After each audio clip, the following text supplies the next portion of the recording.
Hi. I told you I would probably come in, but I just didn't know if I would or not. So I'll come in for a few minutes while I'm waiting on you all to get in. I will go ahead and share this out too. All right. I'm going to share that one more place. So go, go. Ta-da! Hi, Sharita. How art thou? Hey, girl. Hey. All right. Oh, let me go grab my pattern so you can see what I'm working on.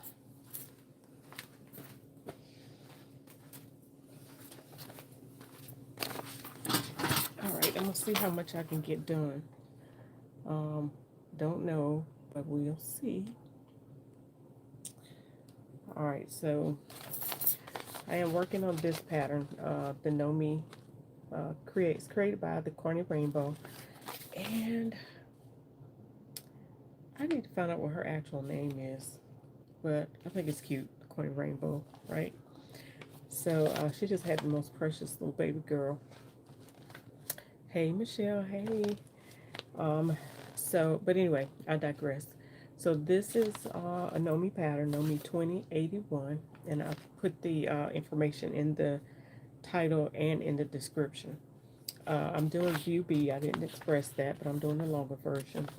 And I am doing this beautiful fabric.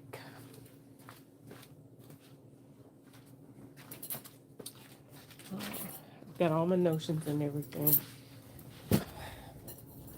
So this beautiful fabric that I got from Mimi and Brittany, Melanated Fabrics. So it's a challis, or in the description on the card, it's listed as 100% viscose. All right, so, but yeah, I'm going to a concert. Both of my sons are performing tomorrow night at our local Arts Festival. So I wanted something cool and breezy to wear because it's still warm down here. And I didn't even look at the weather to see if it's going to be raining or what, but I'm contemplating that it's probably going to be warm. So we'll be down there for a few hours. So anyway, I got everything cut out, got everything interfaced, everything prepped. The only thing I didn't get prepped is my buttonholes. Um, so I'm gonna go ahead and do that probably now.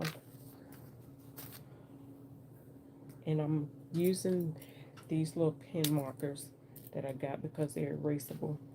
So I'm gonna see if that'll work.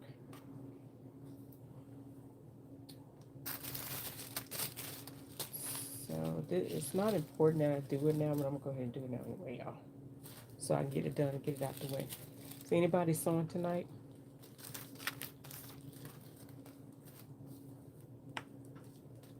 All right, that's the top of the placket. So I went ahead and interfaced everything, pressed everything, marked my pockets, marked everything that I needed to mark. So hopefully it'll all be done. I don't have to worry about it. I won't be able to see that. So maybe I need to go ahead and let me get my wheel out. I can never remember the buttons that go on the left side or the right side. Oh, well, I guess if I look at my top, I'll know, right? All right, so this side that I'm doing will have the buttonholes on it, and the other side will have the buttons on it. So that lets me know how I need to mark it. So let me see if I can find. You're driving? Okay, well, be careful. Don't try to be looking at me. Pay attention to what you're doing. I'm wanting to talk, right? I'll be trying to do a live and drive at the same time. And I'll be fussing at folks who be doing it. Hypocrite. Alright, so I'm looking for my tracing paper and got my tracing wheel.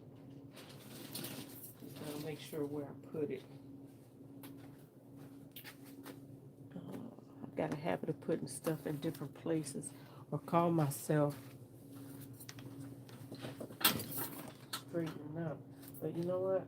I'm gonna let that be last. I'm not going to. That's gonna bug me now. All right, I'm gonna make that last because I want to go ahead and get this done. That's the least of my worries. I mean, I can just literally kind of. This is what I'm gonna do. Thank you for the thumbs up, and if you don't mind, I know you're driving, Michelle, so I'm trying to do this. But if you get a chance, share this out and let folks know who's watching, that you're watching. I'm looking for my wax chalk now, because at least I can make my little wax marks.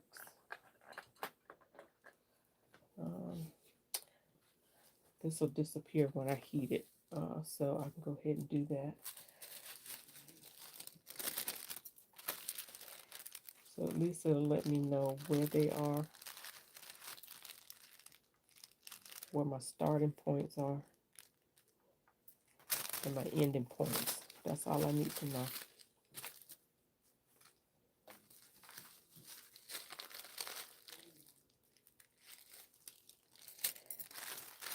If I can get everything prepared, then I can just sew and go.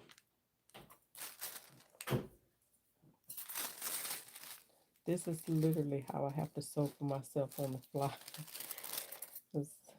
Today I got a lot accomplished for one of my clients. I talked about it on Instagram as well, please. Ran into another older client I had years ago, sweetest lady. And she told me she actually tunes in and listens sometimes. So that was exciting to hear. So if you happen to be watching, Jean, hello. Hi.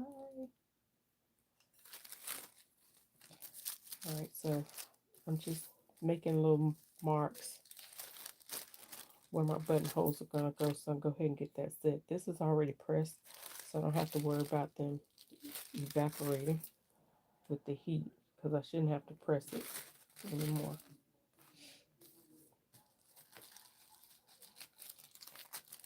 Looks like this thing requires maybe 6 buttons.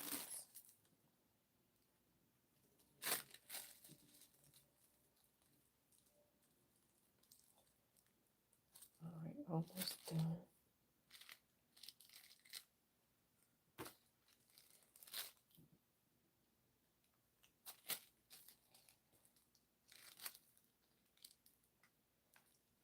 All right. So I'm not going to do the buttons, because once I get the buttonholes on, I can kind of gauge where the button should be by the buttonholes. That's what I needed. So I'm going to do one other thing and mark kind of where this buttonhole line should be. So I'm going to fold this on the buttonhole line, so I kind of know where that should be.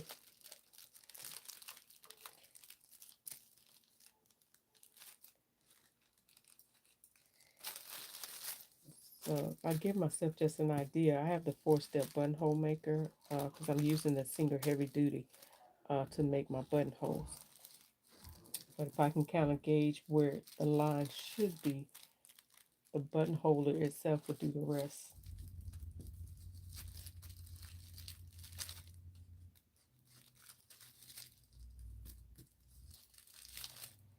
I've been wanting to make this jumpsuit, and I've been wanting to use this fabric. It's one of those fabrics that you don't want to mess it up. You know, you want to make sure you use it for something that you're going to enjoy. And this is going to help me with my whole 30 fabric challenge too. This jumpsuit requires 5 yards of fabric.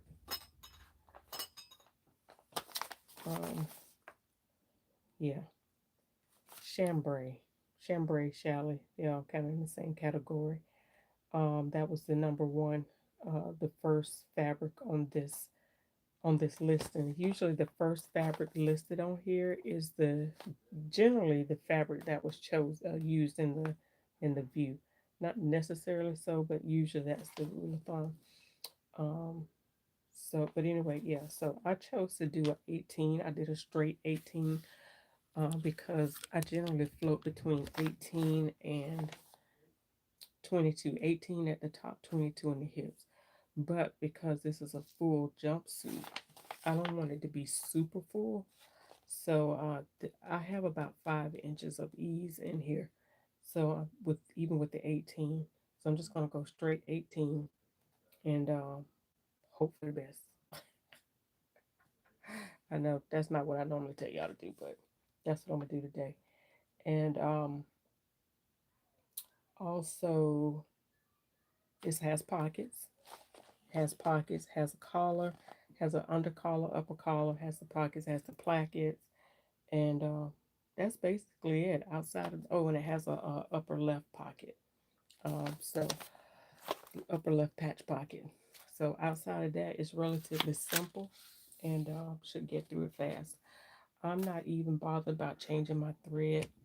I have a gray thread on here and I have green thread on my serger. So I have this light color, bluish color, and then I have green in here. So that comes off blue, but it's actually dark green, like a hunter green, Christmas pine green almost. But anyway, again, I digress. So I'm going to try and stick with the instructions. Generally, when I sew, I like to sew and not look at the instructions, but I'm going to try to be good and go with the instructions. Now, I'm not doing the version with the sleeves. I'm doing the short sleeve version, or the sleeve is built all into one. So kind of a cap sleeve version. All right. So I've done all of step one. Step one was the interface, all of the pieces that need to be interfaced. I've done all of that. So I'm getting ready to stay stitch and do the inside, the center back seam or inner seam, the inseam, back inseam. And then what else? And then there's the placket. I'm going to do the placket. Oh, that's going to be fun. I'm going to show you my way of doing the placket. A lot of people like to hamburger or hot dog it. And I guess my way is hot dog it. I don't know, but we'll see. All right, I need me a little mini fan in here. Yeah. Lord knows I do. All right, so I'm going to put this placket aside for now. So I'm not going to need it. Put that there. And let's see.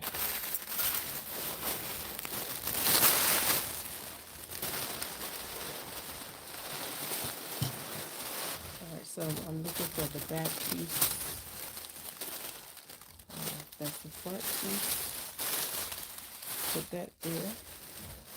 I should have went ahead and put the pocket on for the front piece, but that's okay. So actually I do need the front piece. The back is number 4, and that's what this is. Since I have it in my hand, I'll go ahead and do the inseam leg.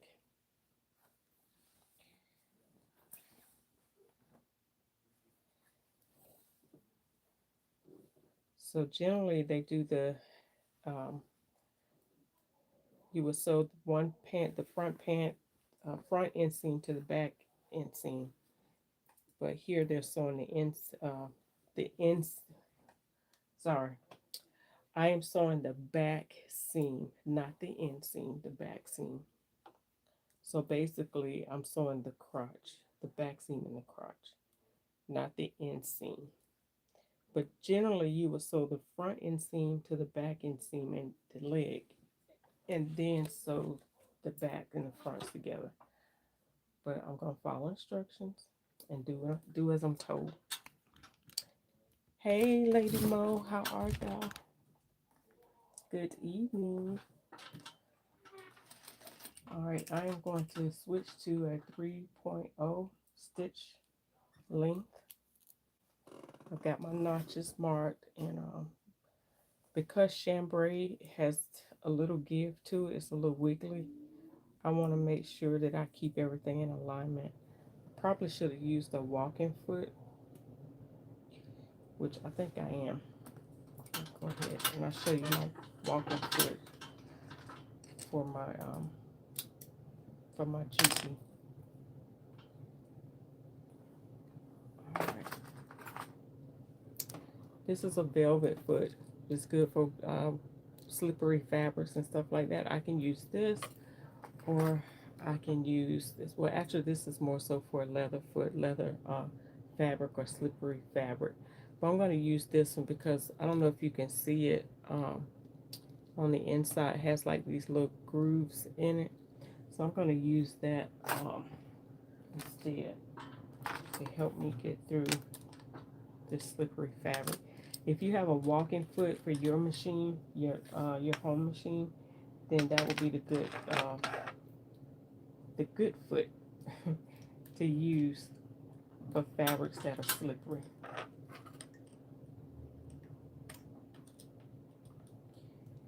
I hate having to change out my feet.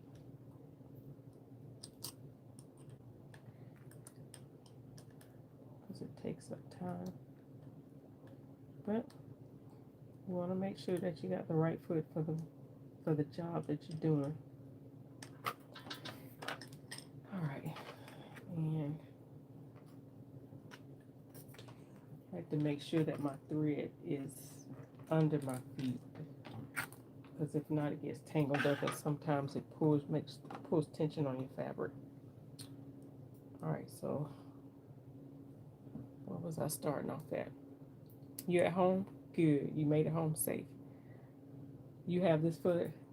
Yeah, I love it. It says velvet foot, but you can use it for multiple purposes. I'm sure you figured that out.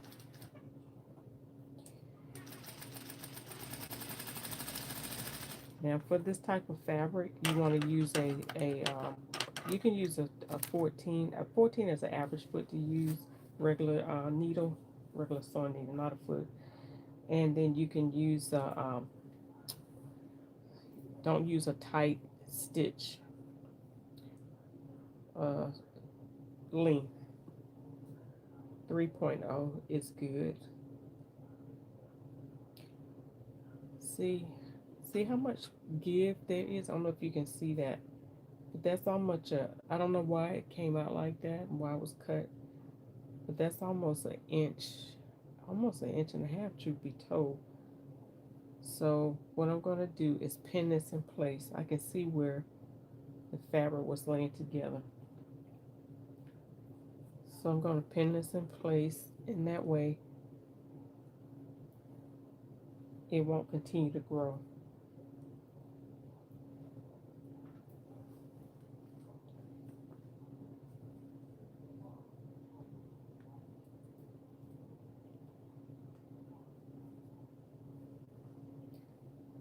Alright, there is a notch on here, so I'm going to make sure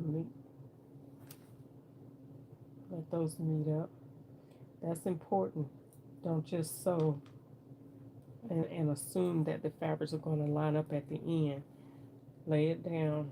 And I know we don't like to pin, but if you have to, go ahead and pin just so that you can make sure everything is lining up the way it should.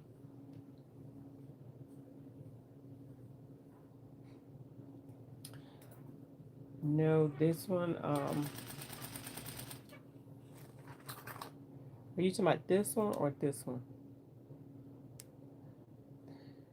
This one is used for like leather, it's a Teflon foot used for leather and slippery, stuff like that. This one is called a velvet foot. So it's used for like velvets. You know how velvets, when you sew it, it slips and it separates. It doesn't line up evenly, like the edges don't stay together. So that helps.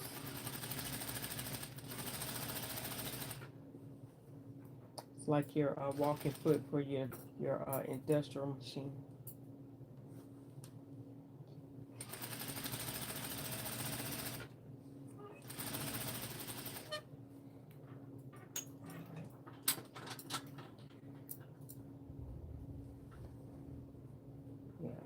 So I'll show you. I don't know if you were able to see how it was misaligned, the fabric. Um, so one of the things that a person will have a habit of doing, if you see that happening and it looks like one piece is longer than the other, don't ever cut it. Just make it, just line it up, because you know you cut them both at the same time.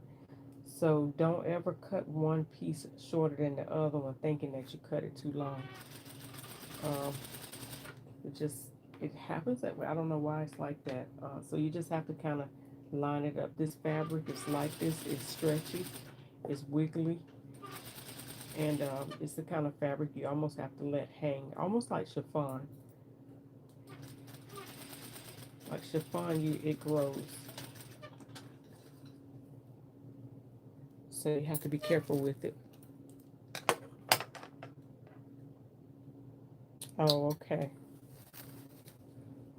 All right. So see how, all right, so see how the bottom feeds faster than the top. See how this side is smooth, but see how that side is a little bit more ripply? Because that, for whatever reason, this side grew. Um, I guess as I was handling it or moving it around, this side grew. I don't know. I don't know why one did and the other one didn't. But I'll be able to press this out. Um, but everything is lined up like it should. So you'll be able to see it. As a matter of fact, let me go press that now.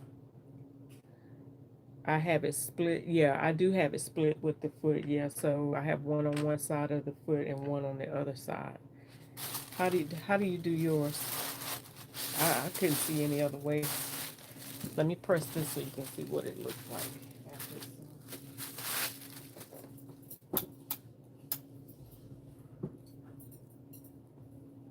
and I'm using my, and I apologize, y'all can't see me. One of these days I'll have it set up where you can see me do it the whole 9 yards. Y'all just gotta trust me.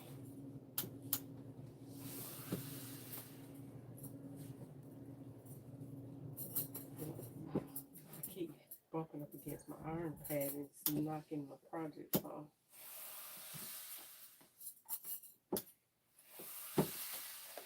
Okay, so this is why it's important to press as you go. Okay,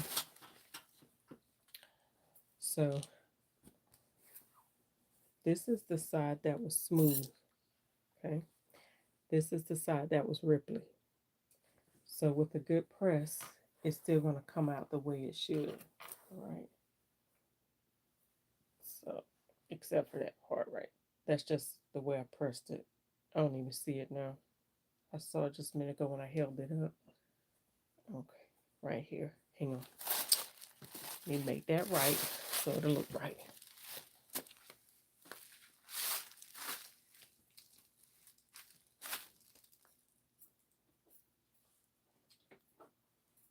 I didn't see that just a second ago. There we go. Let me tell you why that's important. Now, it might not be important to me on this fabric. I wouldn't mind. But I had a situation like this with a client on my job. And the seam was pressed wonky like that. Like it was pressed, pleated like that. This was on a wedding gown and it was right on the princess seam. I thought it was the boning that was bent that was doing it. So I went inside and I tried to press the bone and everything, it wouldn't come out. So after going on the inside of it, I realized that it was the seam allowance that was pressed, just like you saw mine pressed just a minute ago, and it was causing it to protrude on the outside. So when I went in and pressed it flat on the inside, pressed out that knot in the seam allowance, everything just laid smooth. So it makes a difference. So you have to be mindful of stuff like that. Like I said, on here, it wouldn't matter. See, I went in and pressed that back out, so now it's smooth. You said I don't think it was like that. I don't remember.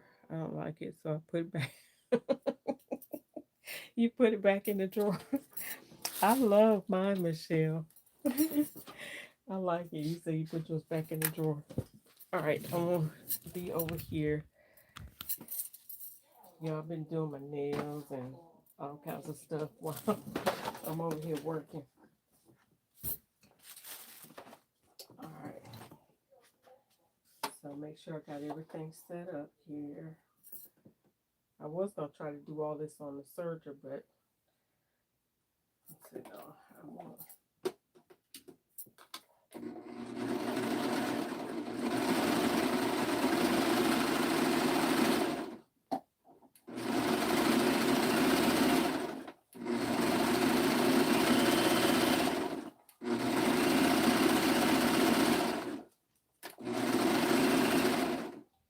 Make sure your fabric is not up. Let's see, why is that not bubbling up right there? Put that back where it's supposed to be. Okay.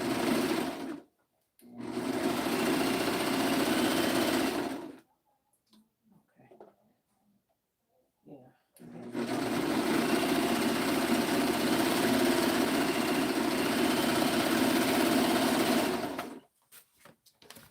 All right, so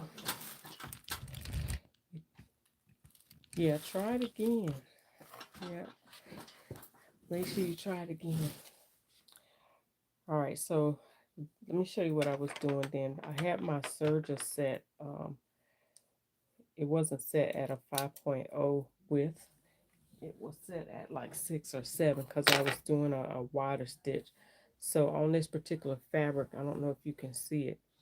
I know why it just like it got darker just a minute ago. Hang on one second. Let me see. Okay. There we go. All right, so see how that was, it wasn't knotting up, but it was drawing up right there. See how it was just scrunching up? So I went in and released that stitch back to a 5.0 and see how it flattened it out. All right, so you have to be careful of your stitches. All right, so the other thing I was supposed to do is stay stitch the neck on the front piece. All right, so go ahead and stay stitch the neck area.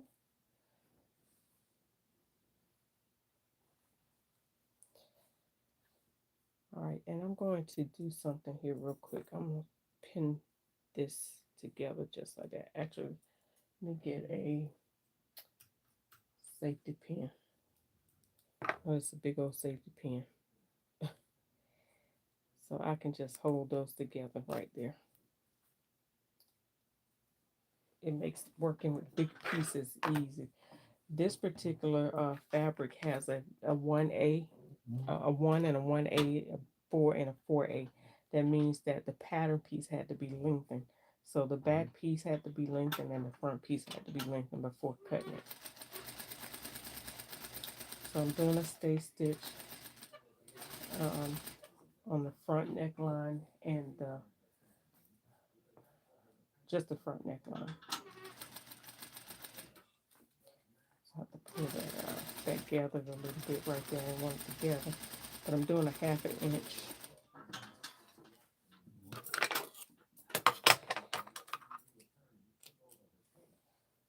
Okay. I didn't want it together. I just want it to stay stitched. So I'm just going to ease that back out a little bit.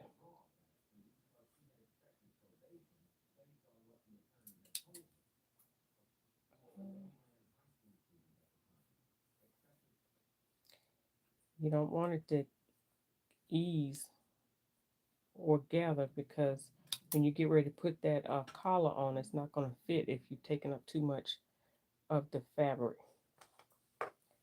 Okay. So it was only just supposed to stay stitched, not move it.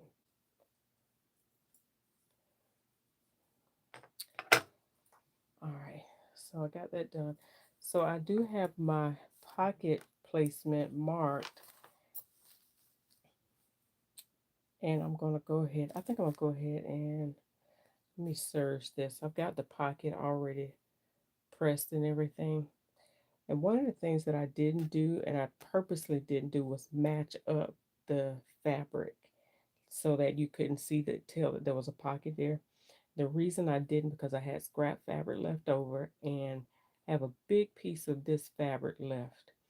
And I didn't want to cut into a bigger piece of fabric just to match the pocket when I can use that for something else. So I chose not to match my pocket up. And it will be all right. All right, so I'm going to go in here and serge up the edges of my pocket so it won't ravel so bad.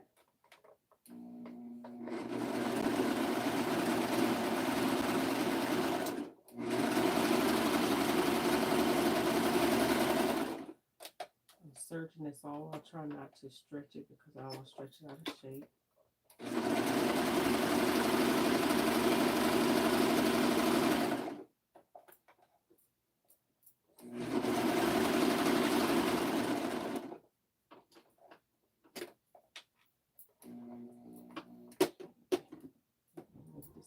Up.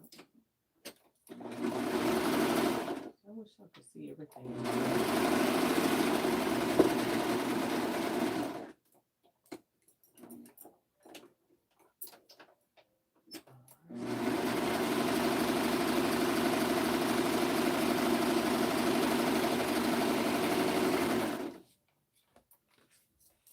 Alright, so this is what I was doing, just serging around the pocket so that it won't fray. Okay. And then I am going to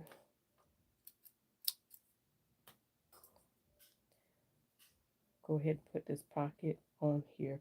Let me show you what I did. I went ahead and stitched. I don't know if you can see it. I stitched around the seam allowance, so I have a folding point measure, a guide to fold along so I can make sure it's folded nice and neat. I did a basting stitch so I could always take that, go ahead and take that stitch back out. Okay. But I want to make sure I had a guide to press it straight and accurate. So I'm going ahead and undo that. And in order to make sure that I'm going to fold that over like this, and I'm going to press this. Oh, not press it, I'm sorry. I'm going to stitch along the fold line. So that'll be nice and neatly folded. I clipped along the fold line, so I'm folding it along where I clipped it. And where I pressed it, it should line up just perfectly. So I'm going to stitch along those lines where I folded it right in there. And there's another little trick. I don't know if you can see the little holes in here, but see right along this line right here and right along there, I'm going to make those meet up right there. And I'm going to stitch along that line so that way that can fold in on itself as well.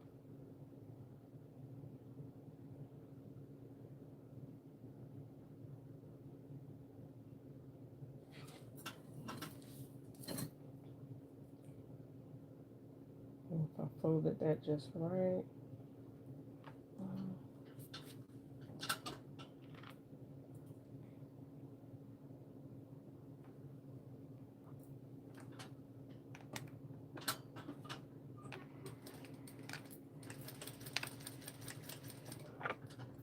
That's going to come out like I wanted it to.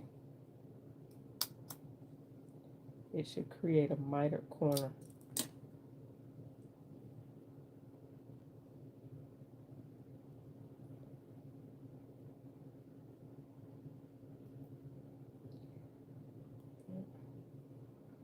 I'll press that.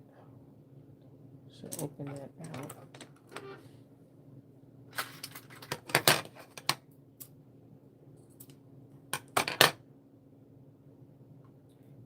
Open that up a little bit.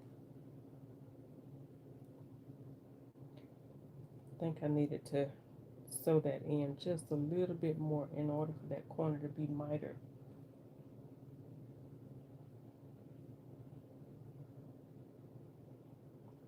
But I'm not going to worry about that. I am going to, at least it'll be nice and neat up under there.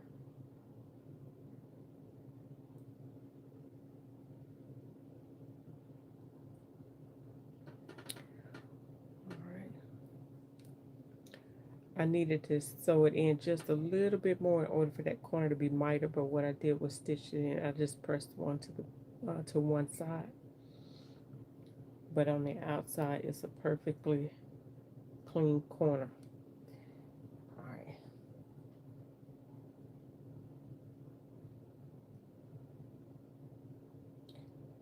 See if I can try that again.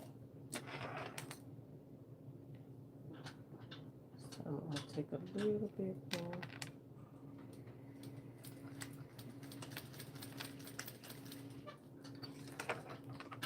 And if it don't do it, then that's okay. We'll just do like I did before.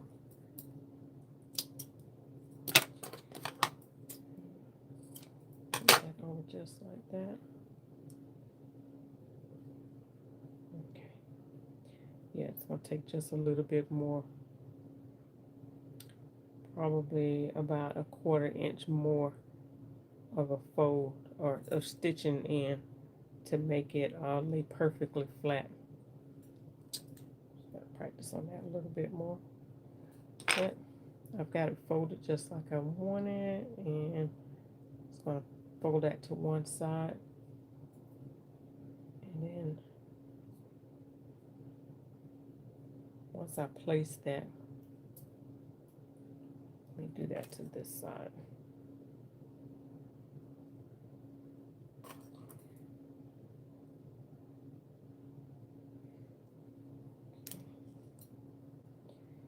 Alright, so I don't know if you can see that. It's a nice little folded edge. So now I'm just going to stitch the sides down and then turn them inside out. So I know they'll come out just right.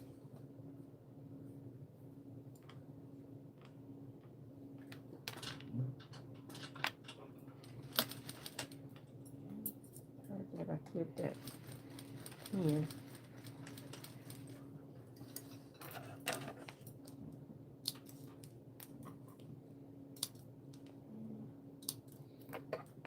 ahead and do this other side before I turn them under.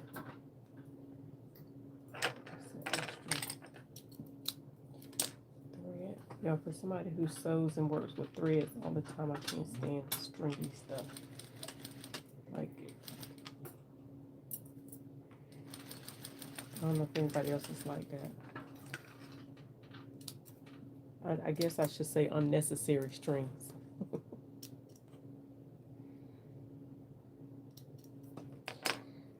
Alright, so go in and turn it inside out.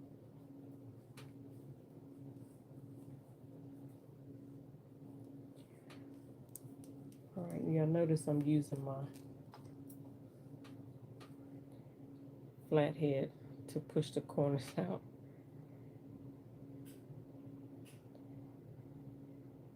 Everything in your sewing room, I've always said, is usable for multiple purposes.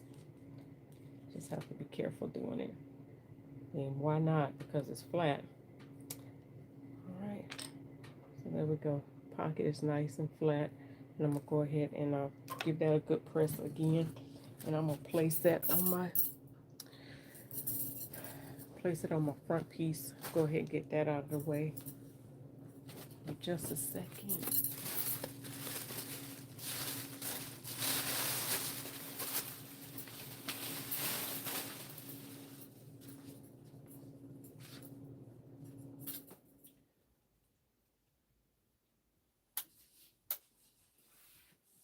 Do like a crisp pocket.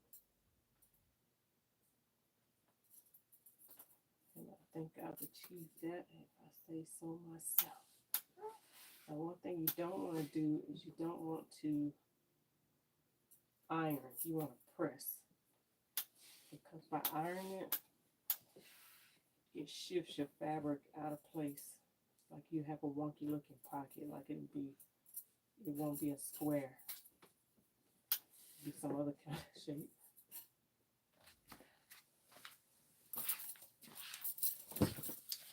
All right, so there we go.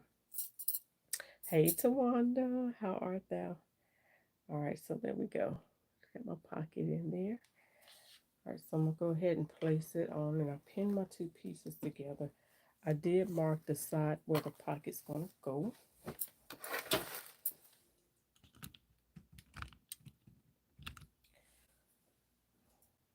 So, and that's the one time that I really like to pin really good.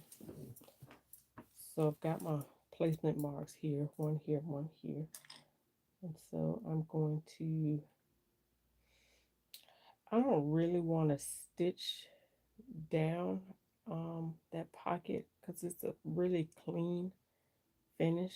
There's no reason why I really have to stitch it down because it's going to stay.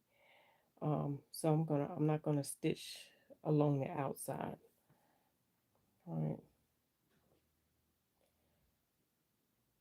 And you know what? I wonder if I was supposed to do a 3/8 inch seam allowance. No, it's 5/8 inch. But for whatever reason, the pocket, the markings are not the same distance. But that's okay. Thankfully, thankfully the markings are erasable.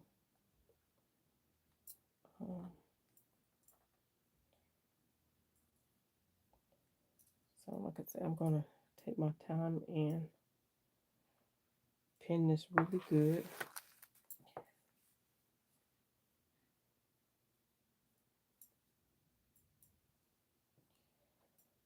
Because I don't want the pocket shifting. I would generally mark an X in the middle of the pocket just to make sure that it doesn't go anywhere. I mean, when I say I mark it good, I pin it good, I pin it good. So, because I don't want it to shift. And you have to be careful too when you pin it that it don't bubble up too much.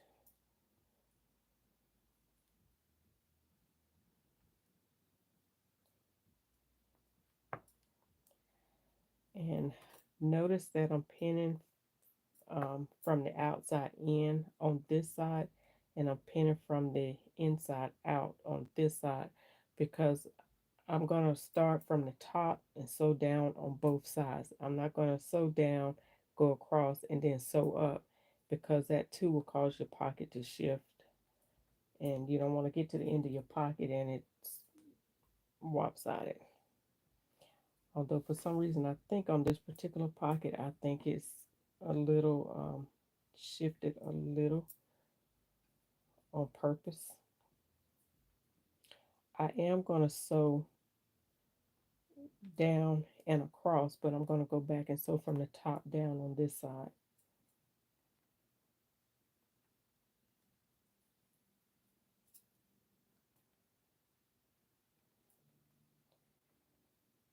Hey, Peter Pablo, how art thou? Thank you so much for coming in. All right, so now I'm going to need to change my top thread because I do have that gray thread at the top. So what color do I want? Black. I want to do black. And I think I'm going to use my bobbin, actually. The bobbin thread. So hang on. Do I have my spool?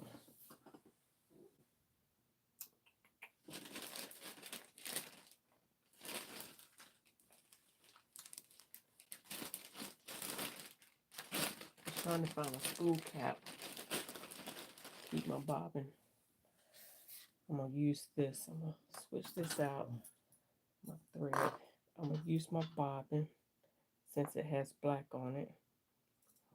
And I'm going to use my spool cap to keep it from. Actually, that's not going to work. All right, I'm going to use my other ones.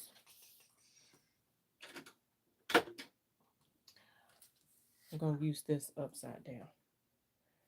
keep that from going anywhere. All right, I'm gonna place that right here. Rethread this. Am I the only one that used their bobbin thread for stitching? I mean, it's the same thread, why not? Right.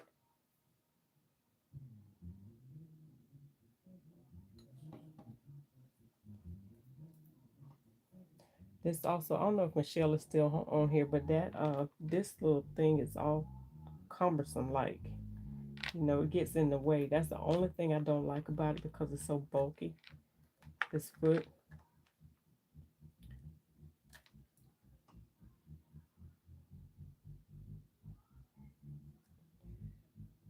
All right, this is always a challenge for me to get this needle in here, so I always have to kind of cut the thread at an angle, cut it on a point to make it get in there easy. All right, now I'm going to do something that I haven't done before. I have a edge foot on here, and I'm going to test the theory in this edge foot. I never use it, and I said the next time I have the opportunity, I will. And that's this foot right here. So I'm going to see how good it does. So yet again, I'm going to change my foot out. And I'm going to see how I like it.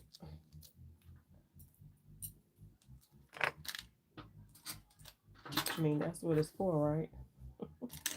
Making sure you get a perfect edging.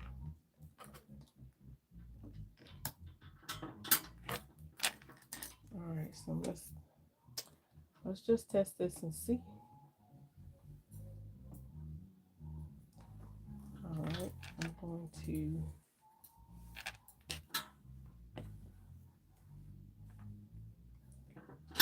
lay this up here, move that out of the way.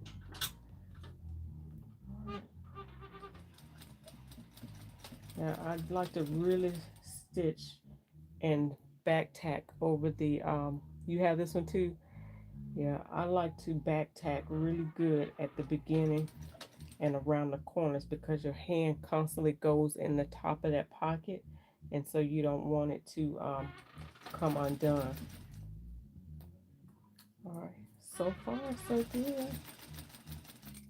I'm liking it.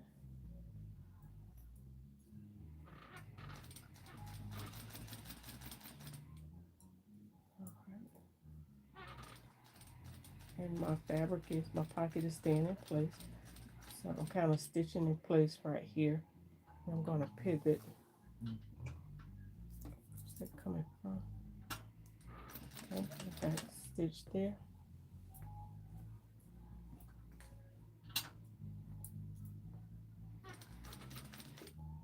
Alright, so there's a fabric that seems like you want to fold up under there. Alright, so it seems like this foot is like walking, like this part, the edging part, seems like it's moving, going up and down. Never seen that before. And it's almost like it's walking the fabric. So that's why I'm having to lift the fabric up, because it's causing this fabric, causing the front piece to kind of bunch over a little bit. All right, now I don't know how this is going to work for this other side, because I don't have the other side. I'm not going to go up, I'm going to go down like I always have. Or should I test the theory and see? Let me just try to see. This means I'm going to have to really be intentional about making sure that this fabric stays in place. And I'll put one extra pin at the very top, because I don't want it to go anywhere. Now I'm doing the opposite of what I just told you, but I still hold true to stitching from the top, from top to bottom. I'm just testing this foot out, y'all. So it's not one of those situations, do as I say and not as I do. Well, yeah, do as I say and not as I do. But we're testing this out tonight. So you see me pushing the fabric downward to make sure that it doesn't push forward the bottom, because I literally do not want the fabric shifting. So far it's not.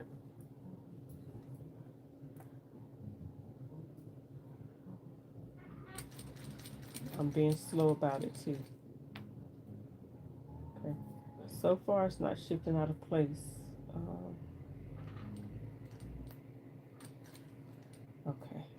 Okay.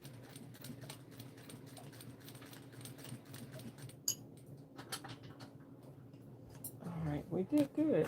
What I should have did was marked it, but I still see my little marking right here, so it did good. It didn't shift out of place. So thankfully, that worked out for me that time. Okay, I'll put my thread from the bottom. Probably should have did a black thread all along, but I used what I had, and I was too lazy to change the threads out, should be told. All right, so pockets in place, and that's how I usually pin the center to make sure it don't go anywhere. All right, so that's already done. I don't have to worry about the pocket later on. You know what? Since I have the black thread on, I may just go ahead and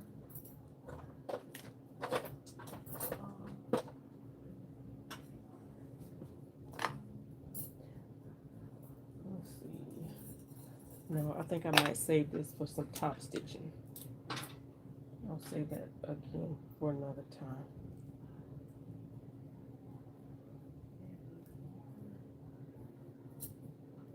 Yeah, I don't want to use it all up.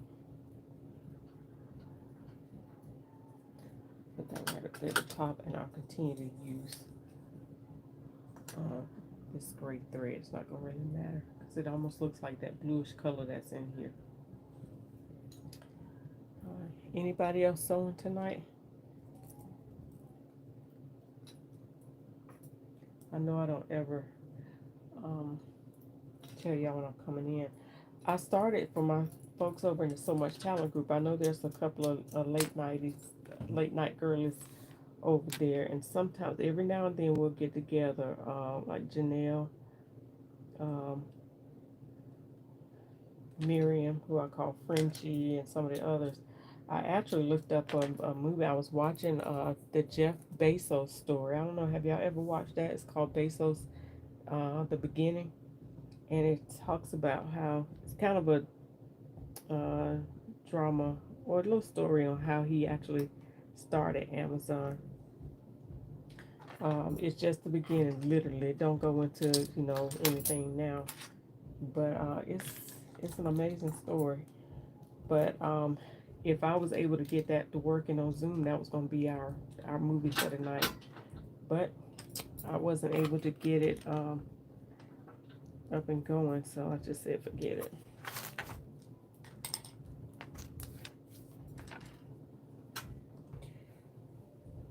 All right, so the next thing, I've got that done. So the next thing, we're going to put the front piece aside for now. That pocket actually came at a later time, but it's okay. It actually comes after this step. So this is where I actually add the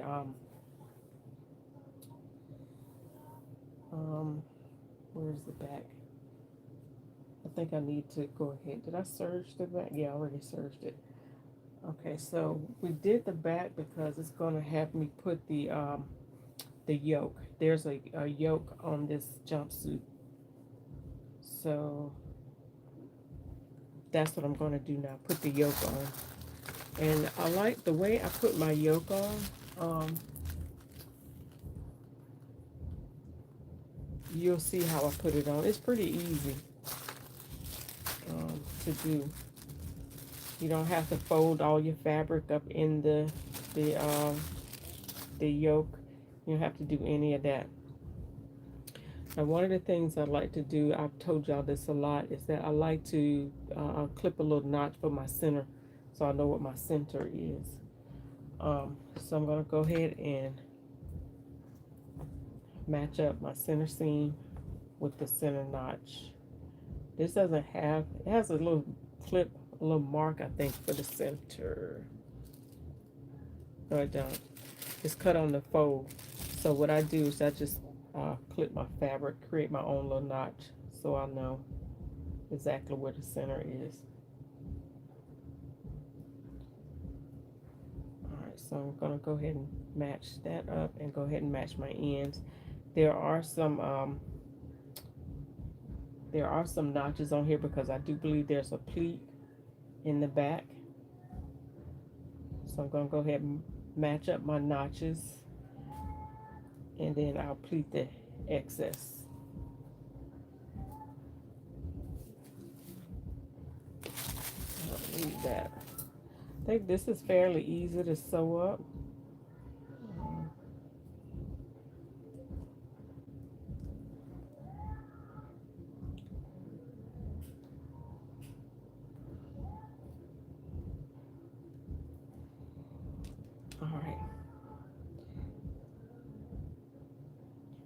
All right, so according to this, the pleat,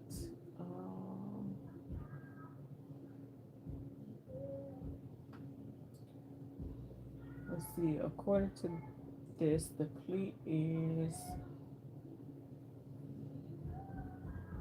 pleat meets up on the outside, so that means that I'm gonna push all my fabric towards the center, just like this, and make sure it meets up right there at the center, and then on that side I'm gonna fold it over. Make sure it meets.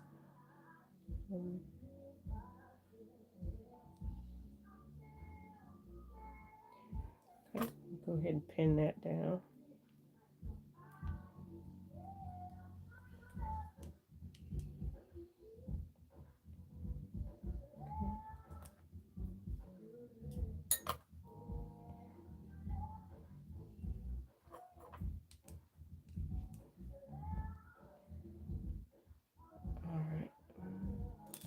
Make sure I get all of everything pushed over to that center like it needs to be, so it can meet up. Okay, so I want to make sure, yeah. So when it flips over to the outside, on the outside the pleat should be inverted. Okay, so yeah. All right, so I'm gonna do the same for here. I'm gonna push all the fabric over to the center. I don't know if y'all can hear that music, but that's my husband in there jamming, DJ Devin.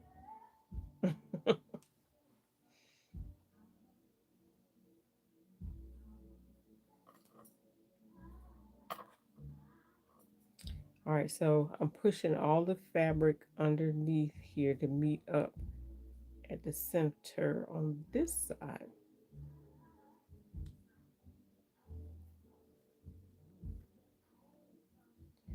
So on the outside, the fabric the pleat will be inverted.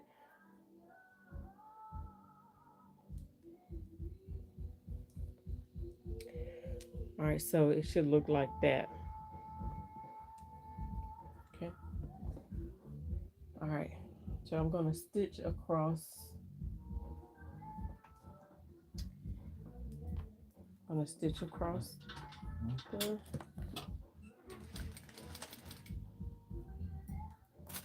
Need the top out the way. I don't need that anymore. Make sure you don't run over your pins.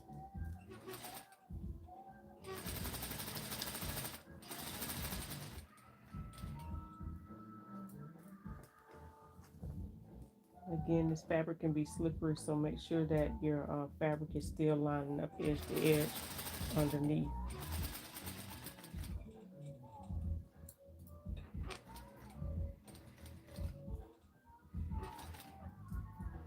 Just being slow and careful, make sure I get all of that in.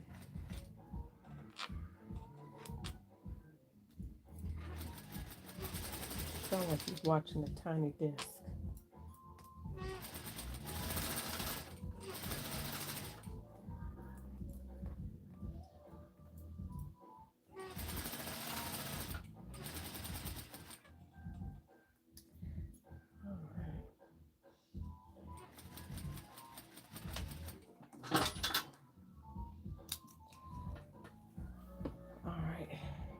So I'll show you what that looks like on the outside. All right, so when I say inverted, that's what your pleat looks like on the outside. So the seam should be in the middle, and that pleat should be, your pleat should be going towards the seam. Okay. All right, so got that done, and now I'm gonna sew front the front to the top, to the shoulder seams. Okay, not gonna press it just yet, because we still gonna have some work to do. So I'll show you how to close the yoke up without having to go through a whole lot of changes. All right, so actually I could go ahead and stitch this other yoke, stitch the back.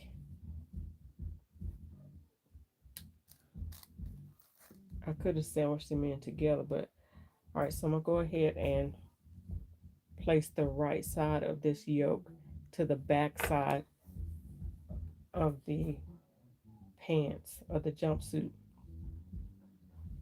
because this is the yoke face, and you cut two of these. Okay, so just like I matched up, so you can see right here I'm adding this is the inside of the jumpsuit, that's the side with the yoke on it. So I'm going to match up the center front just like I did before. Now, I haven't sewn the shoulders on yet, the front shoulders. I'm getting ready to do that in just a second, but so while I'm fooling with the yoke pieces, I might as well go ahead and get the other one on at the back. Okay, so I'm just pinning that in place.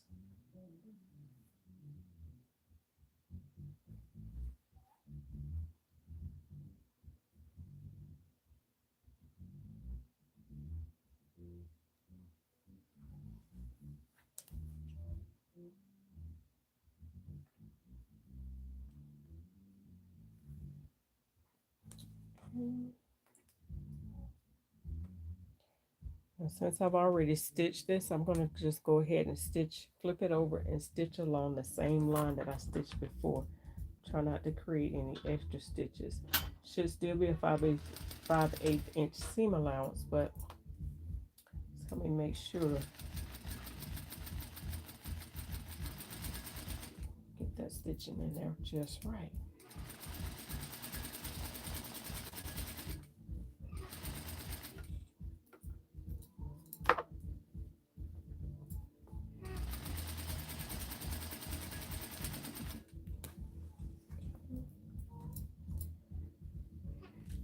Make sure my fabrics are lining up just right.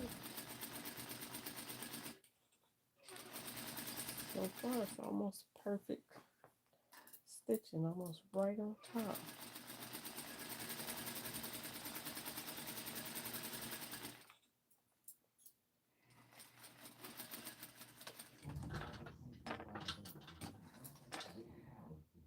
All right. When I say almost exactly on top, look at there. It's almost near perfect. All right, so now I'm going to go ahead and make sure I get the right yoke. So I probably should have did make sure. All right, so this is the actual jumpsuit, the outside. So I need to stitch the front shoulders to this part right here. So I'm going to sit that right here. Lay that here to make sure I got the right pieces. Okay. This is why I wanted to keep the pin these two together so they won't separate so much. All right, so I'm going to go ahead and lay that shoulder to that side.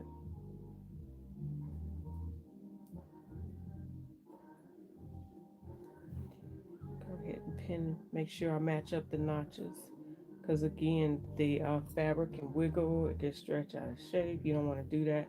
The more you handle it and pull on it, this fabric can stretch out of shape. So you want to handle it delicately. Okay, so I'm gonna go ahead and get the other side yoke, not yoke. Sorry, I keep saying yoke. Shoulder sewn to the yoke.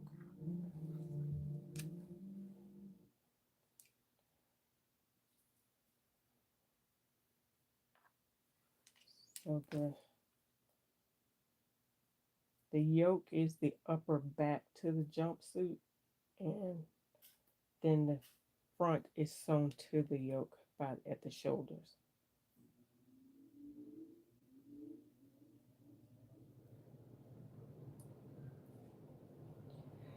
All right, let's go ahead and get this sewn on using a 5/8" seam allowance again.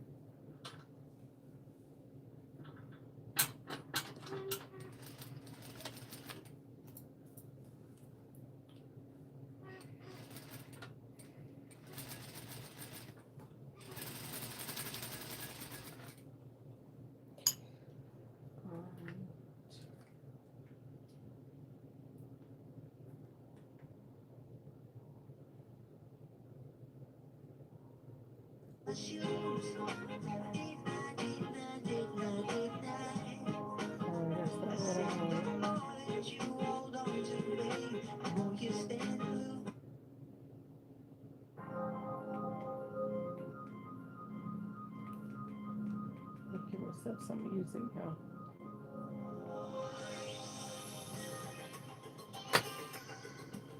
Give you a little taste of my songs, of my boy's music.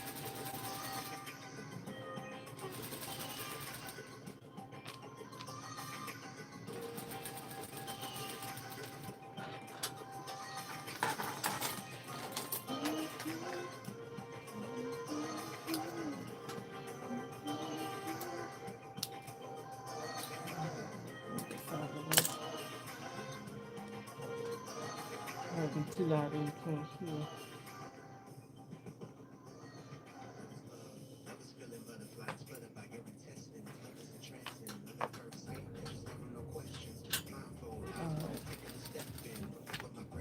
Once I get this shoulder sewn on, then I'll show you how I get my yoke in case so there's no seam allowances showing on the yoke. I like a clean yoke finish on the inside.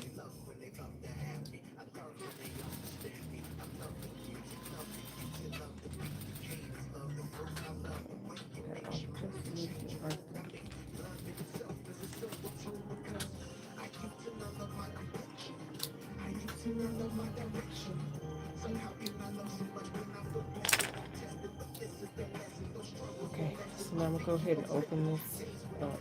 Well, yeah, go ahead and open this up. Now they're sewn together. Don't have to worry about it.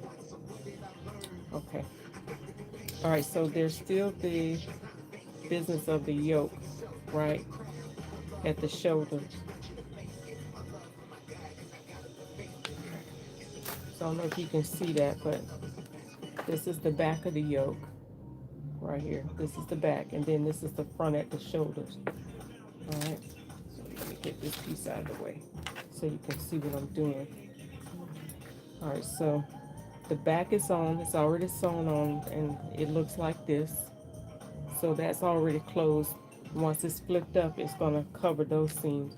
But now we gotta get the front seams, the shoulder seams covered. So what I do is go in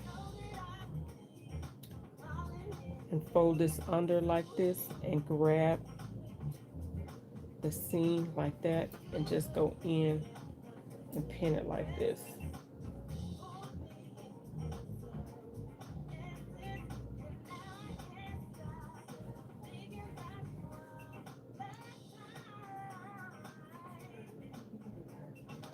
So it makes it easier than trying to wrap all that fabric into wrap all that fabric into the into this yoke. I just go through the neck edge before I put the collar on. Of course, you're gonna do the same way before you put the collar on, but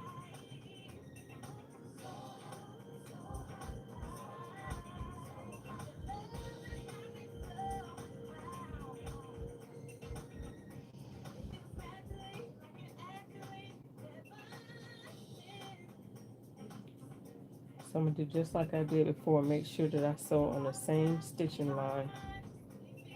Okay. All right. So now all I have is I'm doing that one side. I could have sewn the shoulders first and then the yoke, put the yoke together, but it doesn't matter which way you do it, it's still going to come out the same way.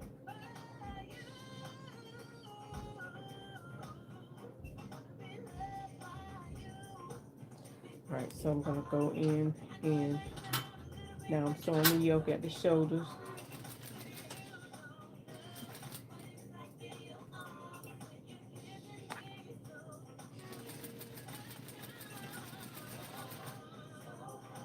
So I got off just a little bit. That's okay.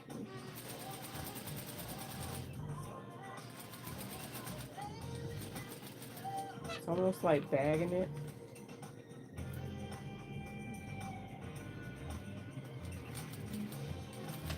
And then we're going to flip it inside out.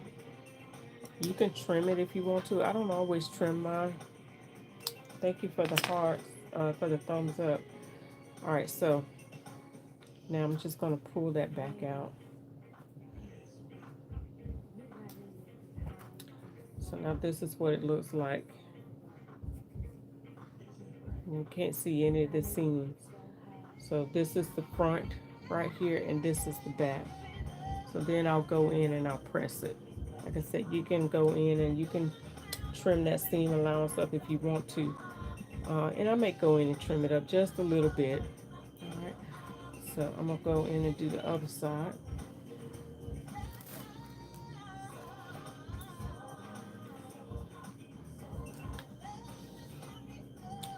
Get that yoke.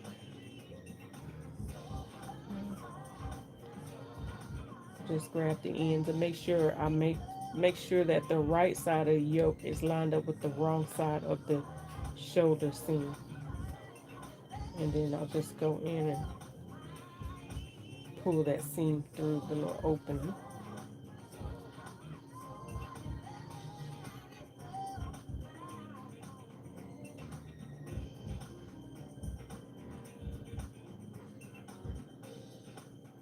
Go ahead and pin that in place.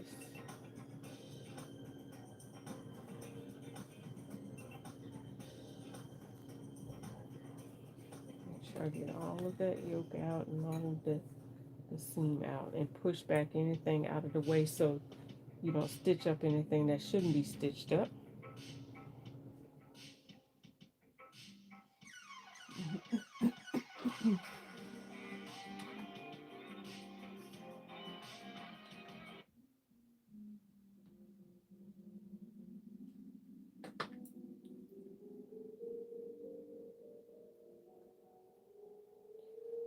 All right. Thank you all for watching in while I sew up my jumpsuit. For those of you that are just coming in, I am sewing the Corny Rainbow's KnowMe 2081 pattern. I think it's 2081. I got it when it was on the shelf, on the display. So, yeah, it's KnowMe 2081.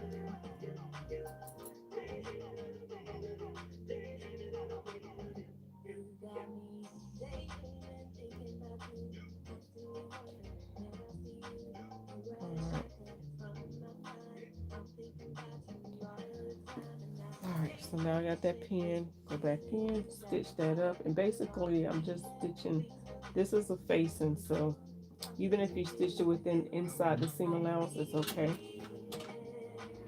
but I'm trying to match up. Just trying to get right on that original stitching line.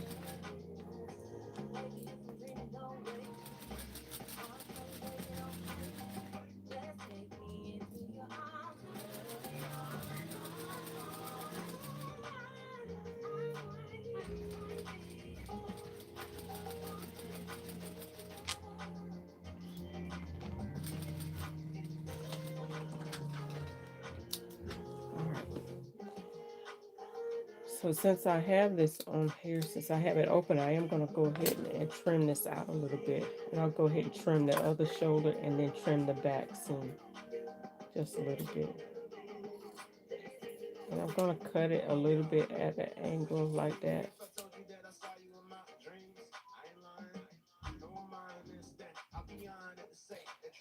I don't know if you can see it, but when you cut it at an angle a little bit, see how it grades out the seams? It doesn't give it a deep grade, but you can see how it levels off the different pieces of fabric. It grades it like one fabric is a little bit higher than the other one. And that's just simply by tilting your scissors. Just cutting your fabric just like this. It's almost, if you, for those of you that maybe cut hair or whatnot, you know what beveling is. It's almost like beveling.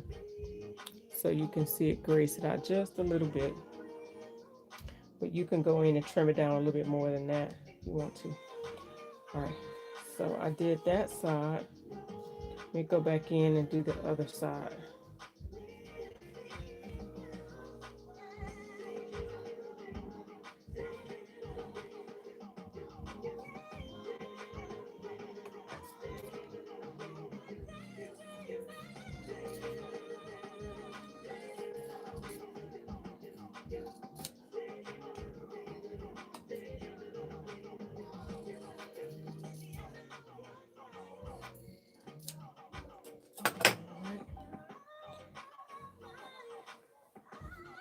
I'm gonna go in and do the back seam now. Since I did that, I might as well do the back seam too.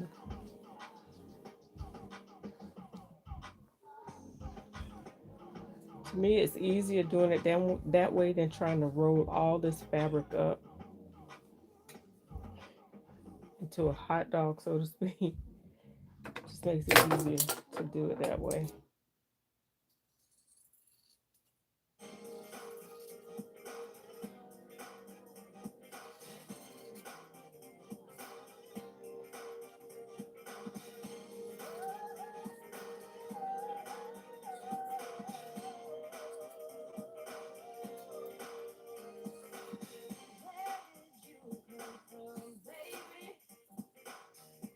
Just trimming it down maybe about 3/8 of an inch.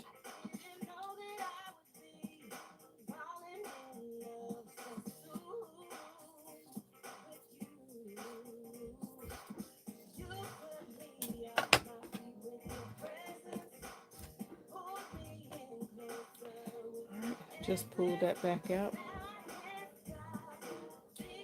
And I'll go ahead and close this up. Just stitch that opening, close.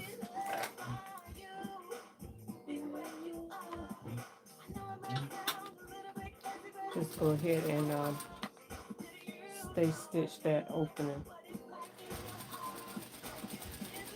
And by stay stitching, I'm just running a 1/2 inch seam allowance, just like I did the first time.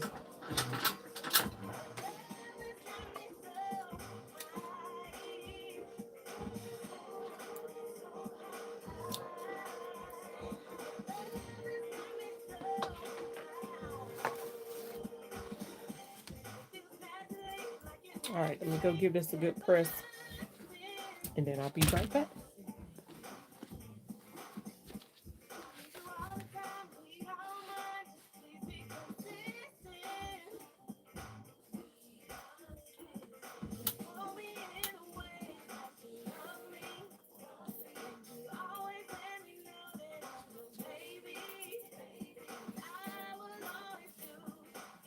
I think I'm enjoying wearing this jumpsuit because of the color, one.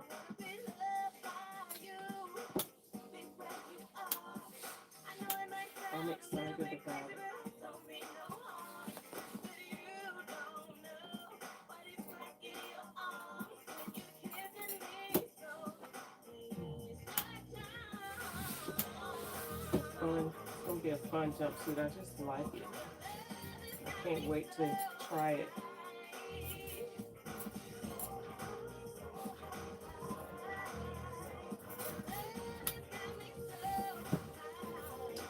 Haven't decided. Somebody just gave me some little cute little slippers. I think it's my mother. She likes shopping at Temu. She got these cute little slippers at Temu.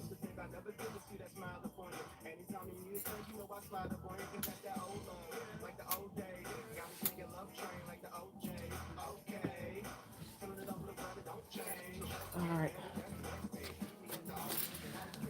Okay. All right. So got the yoke in. That's the outside of it, and that's the inside of it. So see, the inside is all nice and neat, clean. And now, and you can, if you choose to, you don't have to um, do your yoke like this. You can actually just sew it straight across and it serves as seam allowance. It's quite fine to do it that way. I just choose to do mine that way. Excuse me. Now the pattern tells you, put this down a little bit. The pattern tells you to do a facing. It tells you to stitch it on and and it tells you to roll everything up and then stitch the back part of it. It's easier to do it this way. Go through that neckline before you baste out that neckline, and then but instead of trying to roll all this fabric up, that's just ridiculous. That's too hard. I don't know why they didn't. I don't know why, but anyway, it just make more sense to do that for me. All right, so the next step I'm going to do is stitching up the inseam or the center front seam.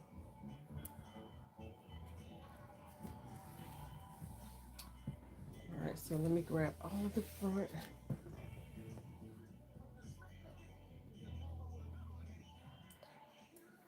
It's a lot of fabric.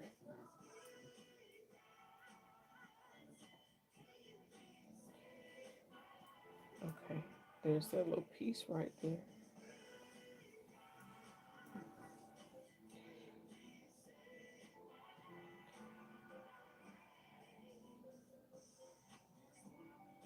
All right, so I've already got it clipped and marked, so that's where I'm gonna start at.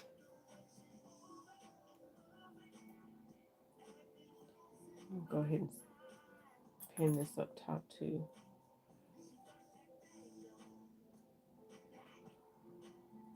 Yeah, I don't know about no thick thighs save lives. I don't know about that. We ain't thick thighs save lives, Lord Jesus. We're not gonna listen to that.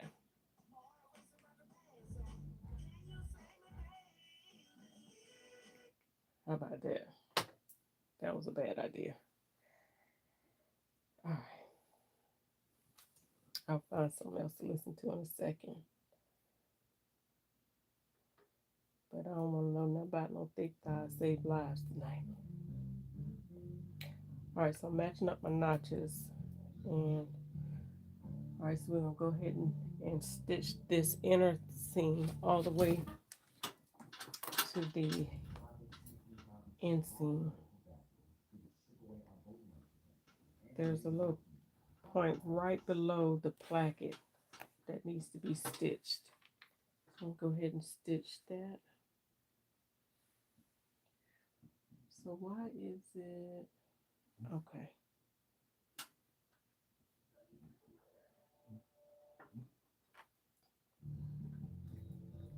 I'm pretty sure. Am I doing a 5/8 inch? Yeah, I'm doing a 5/8 inch seam allowance. So you would think that it would start right where that little circle is, but you still do a 5/8 inch seam allowance. The placket is going to fold over in that area. I'm assuming that's what's going to happen.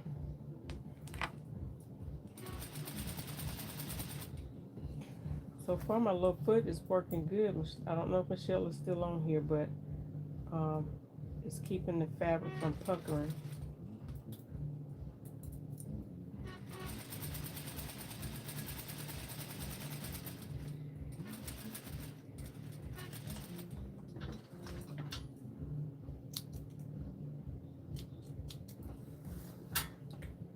Alright, got a little tangle.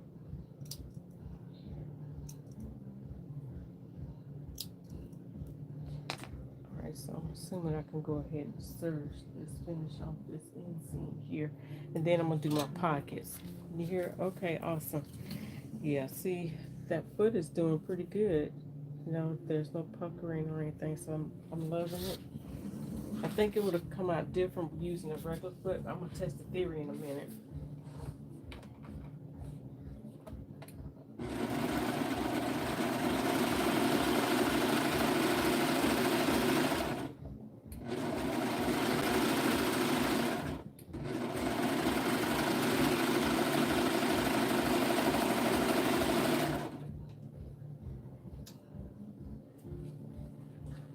I should have timed myself coming on here. It says an hour and almost an hour and 30 minutes. I wonder if this is something I can get done in 2 hours if I move a little bit faster. All right, so I'm gonna go ahead and get the pockets on, and I've got those areas marked. Okay, I can get to.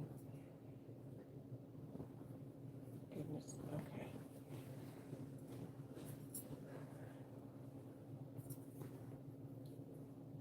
I need to find out what is the armhole part. Okay, I think that's it. If I had a way to keep this together, because it's a lot of fabric. I didn't do anything extra to this pattern. I'm sewing it pretty much straight out of the bag. Usually I make a crotch length adjustments and all of that stuff, but because this is a big baggy jumpsuit, I decided not to do that. So this is gonna let me know if I needed to, if I should have or not. We'll know if I have wedges. If I have wedges, then we'll know I should have did something different. So I needed to trim this up because that wasn't a straight cut there. All right, so there's a, okay, that's my pockets right there.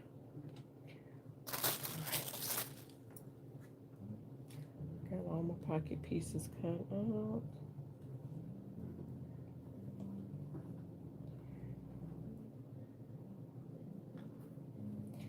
And this is where you definitely want to make sure you have your notches on your pockets in the right place. They're very important, so you know where you need to stop to give yourself a pocket opening.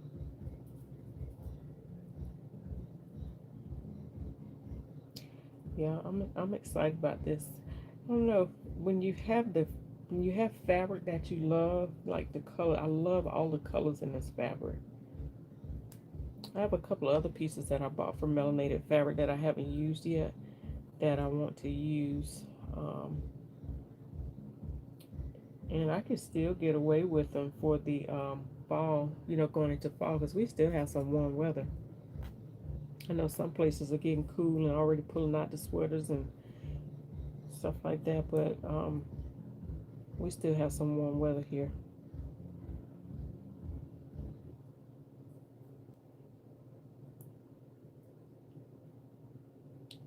What's it like in your neck of the woods? Thank you again for the likes. I appreciate it. If you don't mind, share this out. And if you're not a subscriber yet, be so gracious if you would subscribe. Y'all, I'm almost at 1,000. Not that far to go. Probably a little less than 100. Well, look, just a tad bit more than 100 to go before I'm a thousandaire. Now, what does that actually mean? I don't know, because I'm not here all the time. Mm.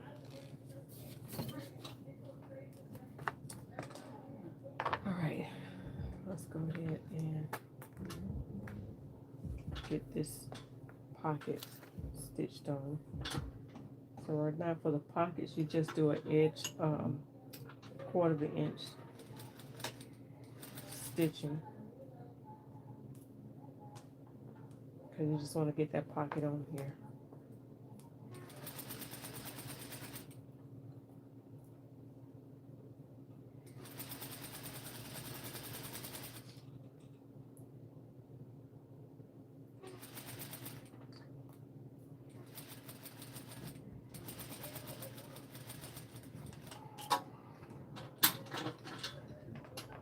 It's 97 degrees where you are. Wow, that's hot. Now it's been like in the, well, you know what? I don't know. I really haven't paid attention to it coming home, but it's been averaging maybe like 78, somewhere along in there. But 97, that's still hot. Are you out in Cali somewhere? Florida? Midwest? Texas? You got some heat.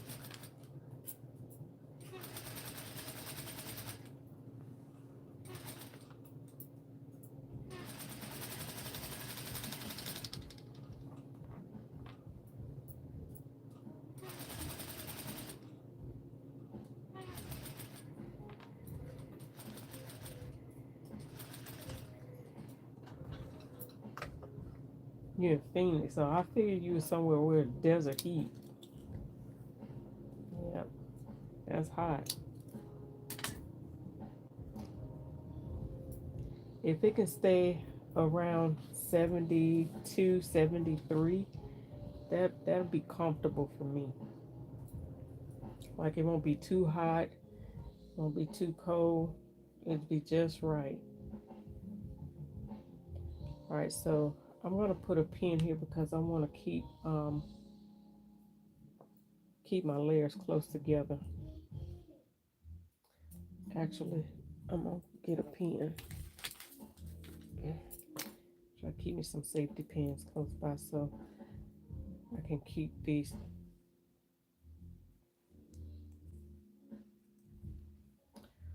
All right, while I do the other side.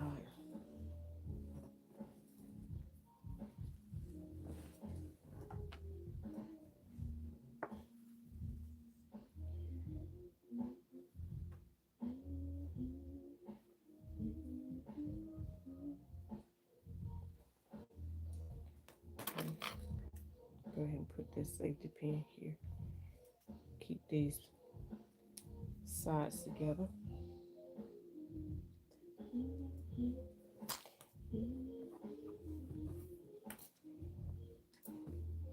I'm trying to keep the fabric up on the table, but it's slippery.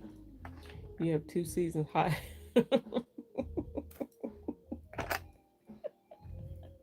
I believe you, Michelle. I like that. Hot and hotter. Oh my goodness. So y'all don't ever get to experience winter. I mean, do y'all ever have any reason to wear coats at all? I can't imagine that you do. But I like that. You have 2 seasons, hot and hotter.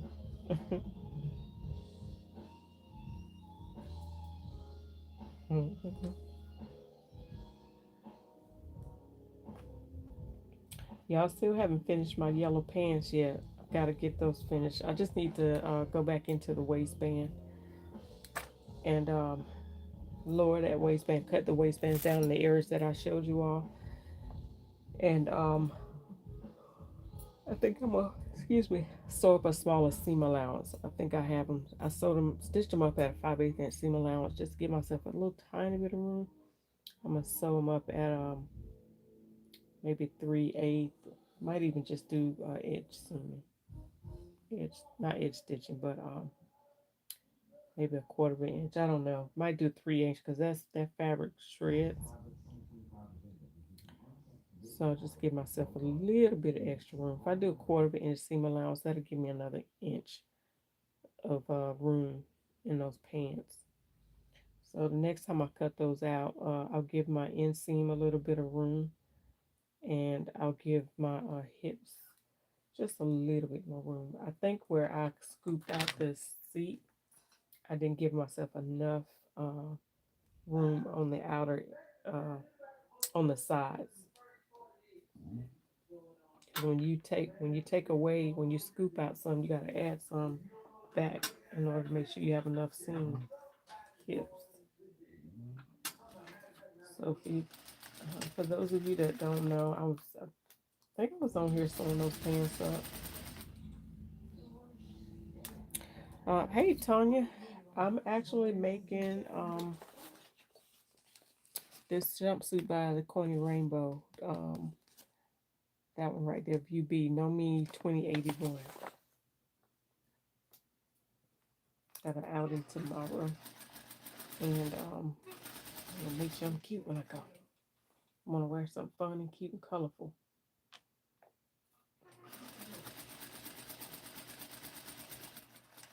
I'm always wearing jeans or something, or either black work pants. I want to wear something colorful.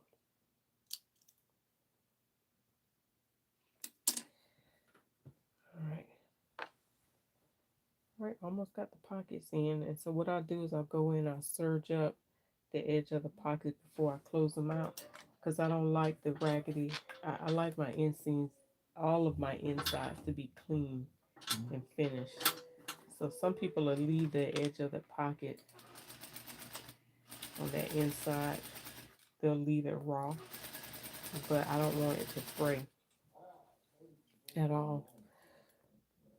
Between December and February, it drops to 32 at night and 80 in the day. That's a big, huge difference in the day. Goodness.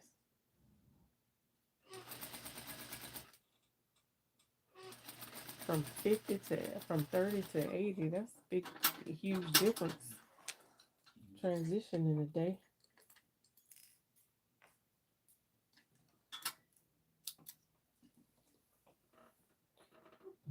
You say not heavy coats in 20 years. Oh wow. Well, I'm sure your body is acclimated to it. All right. So one of the things I like to do, because I need to know where I need to stop for my pockets to be open. So I go in with a pen or I can't ever seem to keep my chalk in one place. I lied. I got two pieces right in front of me. All right, so I'm marking where I need to stop and for my pockets. Because once I serge up, I always clip my edges. I mean, clip my little notches, but once I serge them, I don't see them. So I go in and mark where I need to stop and start.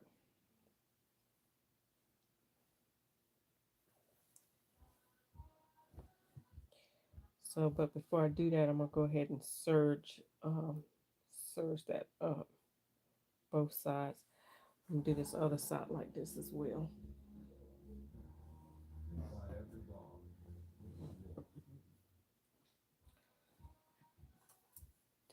Okay.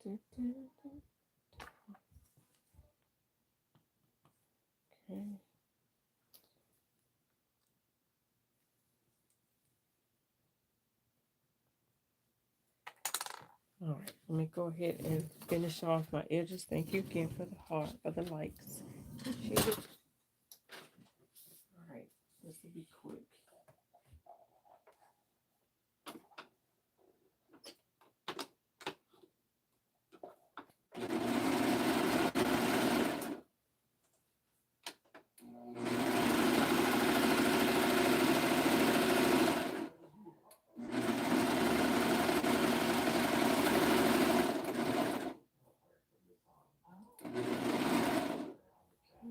That's one pocket.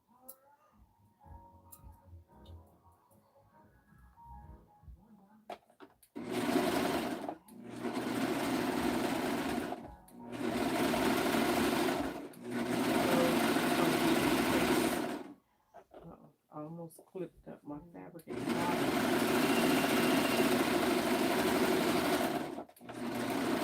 Be careful, the surgeon won't chomp up your fabric. I think it was Mimi that said that just happened to her fabric, but she made it work. All right, do this other 2 pockets and the other 2 pocket pieces, and I can stitch them together.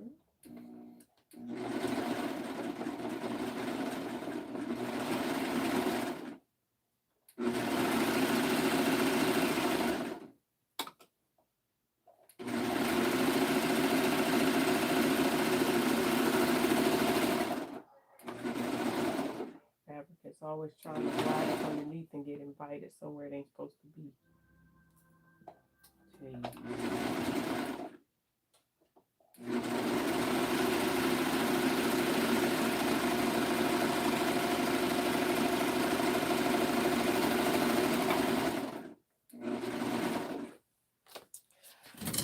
Okay. Hey, Cheryl.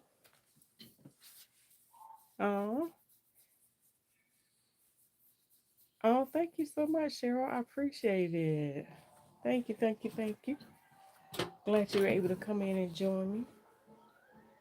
All right, so this is what I mean by finishing up the pocket. Here, let me pull it out so you can see it better. Because I just don't like, when you open up the jumpsuit, I want every part of it to be neat and finished. So right there where the pockets join together, that's where I like to serge and finish that off. And so now I'll go in and pin this.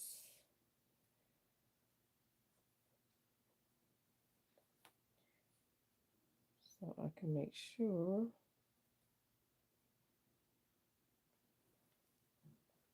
I'll stitch that size up.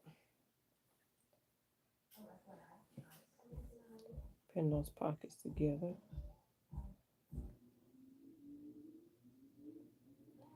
Make sure I'm right on what I'm supposed to be doing. Gotta flip the paper over. Has anybody made this jumpsuit yet? Any of you? I know people have made it, but if you have, let me know your thoughts. Let me know if you made it more than once. I was wondering, I was hoping I'd be able to make this again and another project I have coming up in December, but I'm sure I have something else I can do. So I've got to be able to make something in a short amount of time. All right, so I've got it marked where I'm supposed to stop. Make sure I get those edges lined up.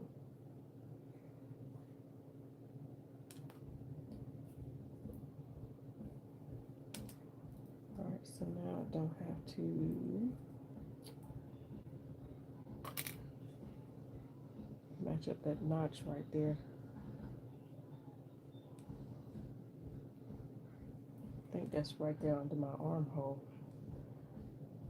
It can't be my armhole because in my pocket, it could be my armhole. Yeah, it is. That pocket seemed kind of high though. Oh, you know what? Maybe, see what it is. Is that the actual shoulder? I think that is the actual shoulder. So that pocket, no, it's in the right place. Okay. I'll say the pocket seemed kind of high. All right, so I'm just gonna go ahead and pin down the side. So remember I told you, make sure that you pin, grab the edge. As long as you cut the fabric the same, just like the pattern told you to, you shouldn't have any pieces longer than the other. So I'm gonna go ahead and pin the edge and right where I'm supposed to. Just, you can see right here, there's a little bit of looseness on this side, on this piece. Okay, so what I'm gonna do is sew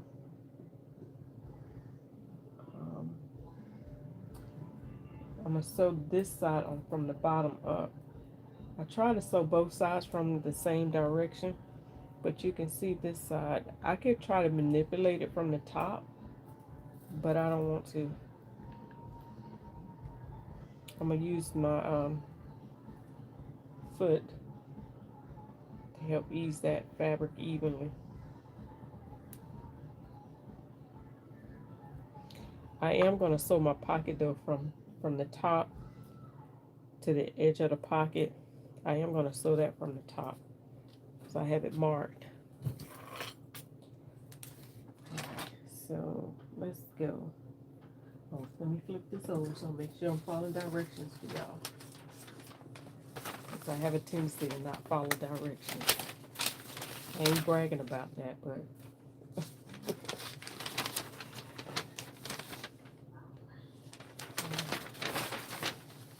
okay.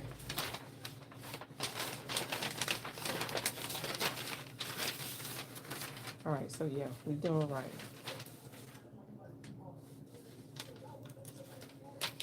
Oh, you know what? I did forget to do one thing. I did forget to top stitch the pocket down. Hang on. I gotta go back in and do that. Yeah, I was ready to sew. It's no big deal though. Just take those two pot pins out right there. And so I'm going to top stitch that piece that I serged. I'm going to top stitch it down towards the pocket, because that'll help stay. Now this fabric is very good about pressing and holding its press.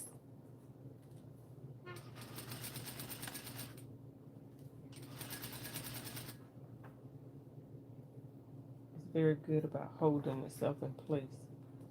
So I really didn't have to stitch this down. You know what? Why y'all let me do that? I was gonna top stitch it with the black. It's okay. I'm moving on. You ain't gonna hardly see it. But y'all remind me from the outside. If I got top stitch the collar. I can't be using this thread. Top stitch the collar. Alright. That was one. And here's the other one.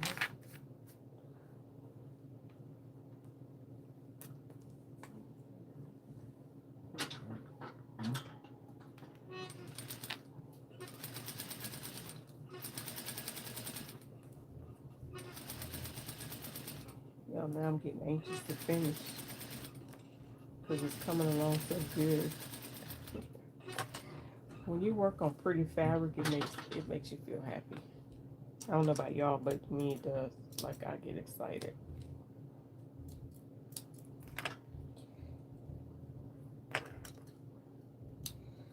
Yeah, I don't even know why I keep these around my neck, because I don't use them.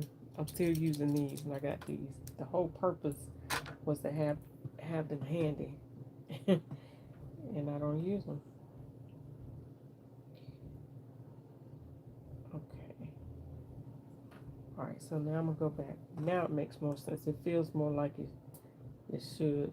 I don't know if y'all saw, I kept looking at this piece right here, figuring out why it usually lines up a little bit easier than what it normally did. And so that was because I didn't top stitch it. When you top stitch it, that little area conforms a little bit better. I know that probably makes no sense whatsoever. When you get into a rhythm of doing certain things, it's a habit, and it just feels right. It didn't feel the same. And it didn't dawn on me that I hadn't top stitched it.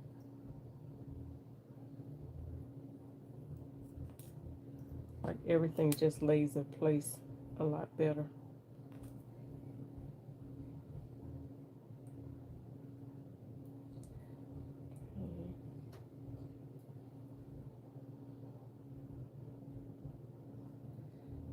All right, here we go. All go ahead and get this side, one side stitch down, then we'll take care of the other side.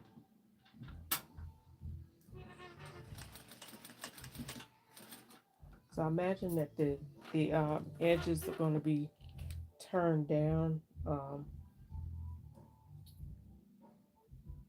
Let's see how they turn. Okay, yeah, they just do like a shirt tail hem for the sleeve. Just turn it under, which is fine. I can get with that. All right.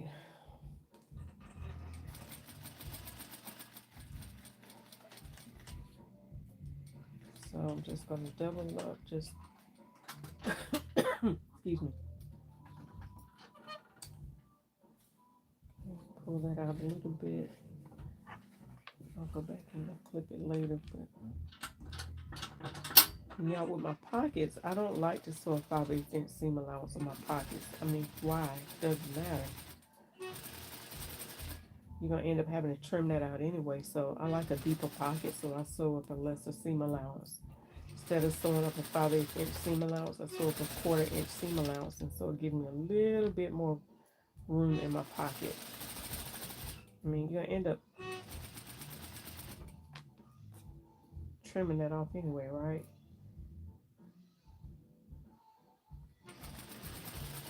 If you're worried about, poking a hole in your pockets or whatnot, make sure you serge your pocket. Make sure you serge the edges or double stitch it, however you need to do. If you don't have a serger, double stitch the pocket.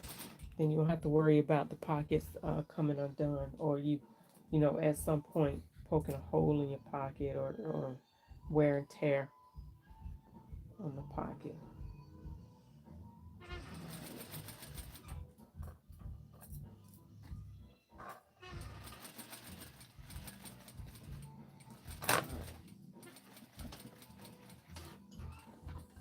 Now I'm going to go back up here because that little opening for the pocket is a little bit higher up, so I'm going to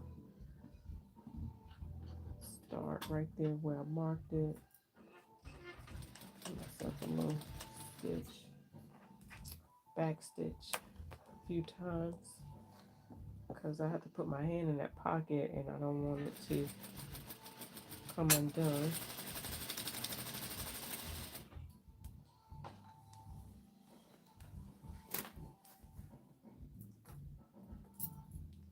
I am doing a 5/8" seam allowance for the pants itself down the leg. Yeah, because it's a jumper, it is a long leg. All in one.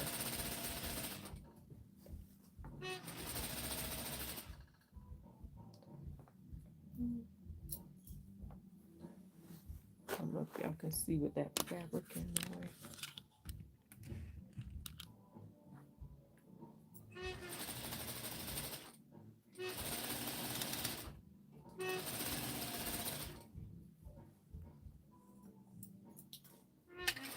Threw my pen on the floor. Oh, you know what? I said I was gonna stitch this from the bottom, but it worked out. It stitched up fine. Yeah, I don't know what that was all about, but I guess I just had to trust the process. But yeah, it looked like it was gonna be more on that side, on the top than the bottom, but it worked out. All right, so now go in and clip where I didn't clip my stitches while I was sewing. So right here, the corner, because if I don't go back and clip those, then there's going to be a pull somewhere.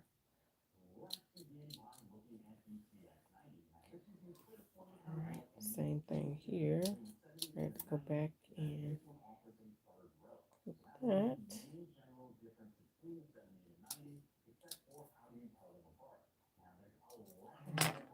I'll go ahead and finish the other side first, and then I'll go ahead and stitch it, serge it.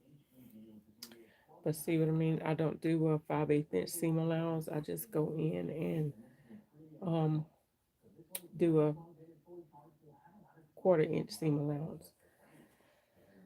Okay, on to the other side.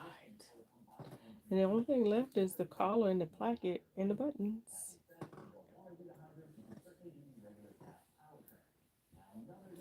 So I'm gonna have to go in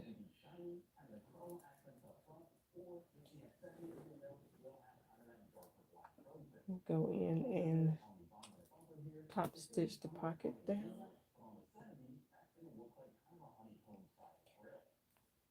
I shouldn't have.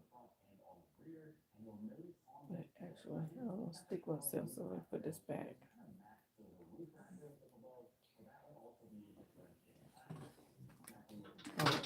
Top stitch the pocket.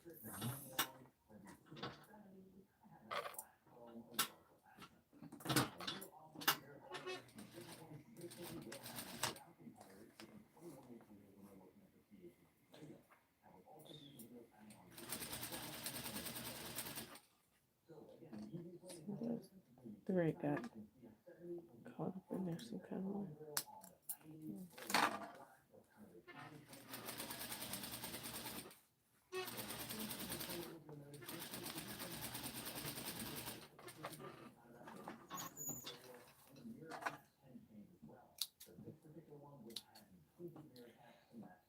All right.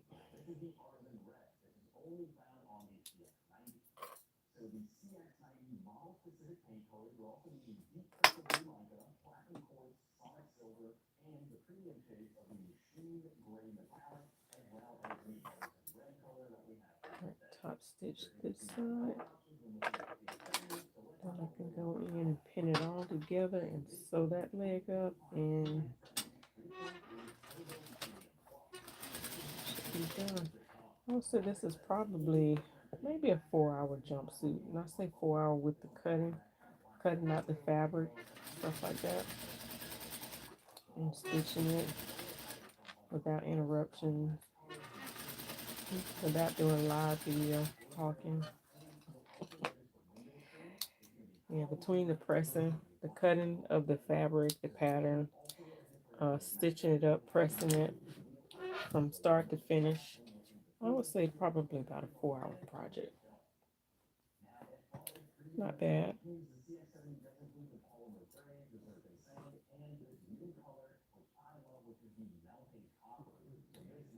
All right, so go ahead and line that up. Yeah,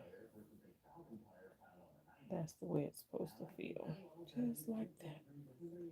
Take this back off.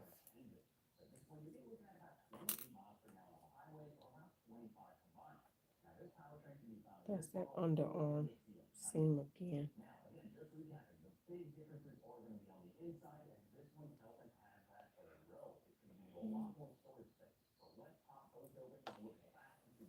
I like to go ahead and line up the pockets, the top of the pocket and end of the pocket, and then pin around the pocket. So I just want to make sure all of that is lined up and in place like it should be.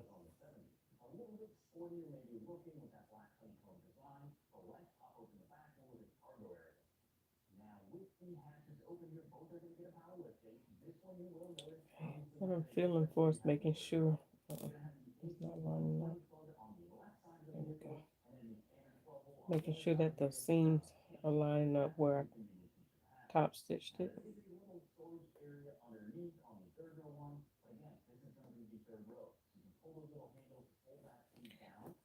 Okay.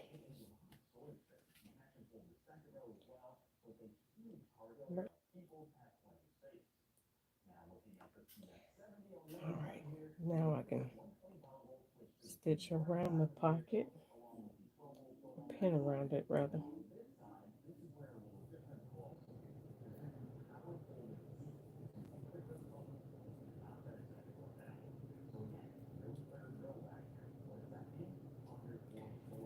And again, this is slippery. This fabric is slippery. Hey, Mary Campbell, how art thou?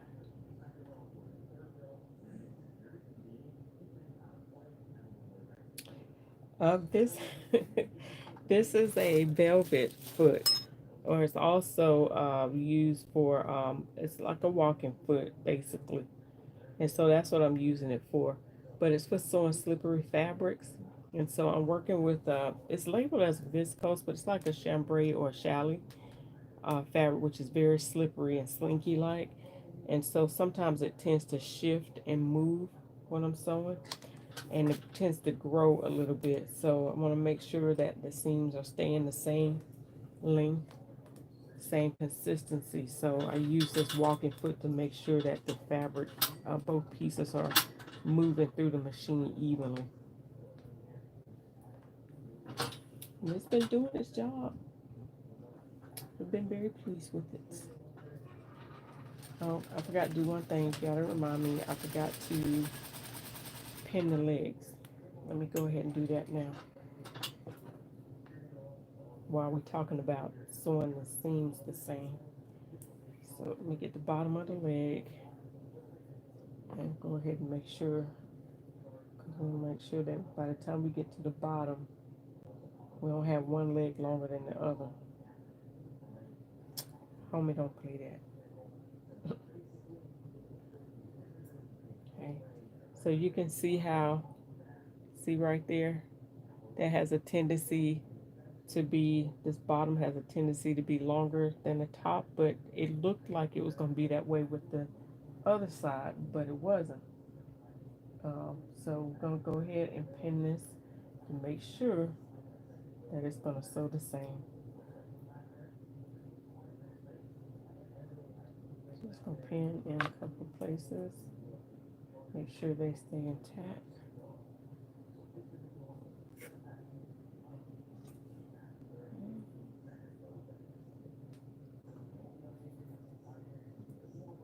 And that's what that foot helps me do, make sure that the fabrics remain even. I cut them even, so there's no reason why they shouldn't be different.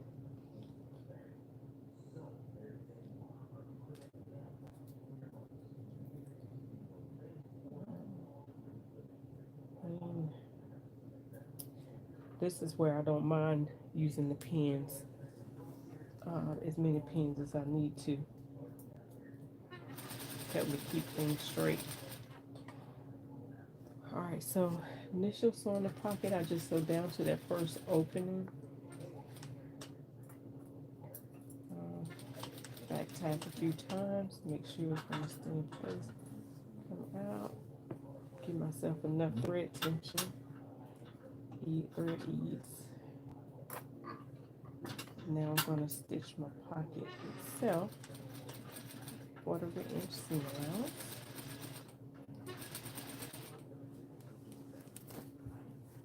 Move some of this fabric out of the way so you can see.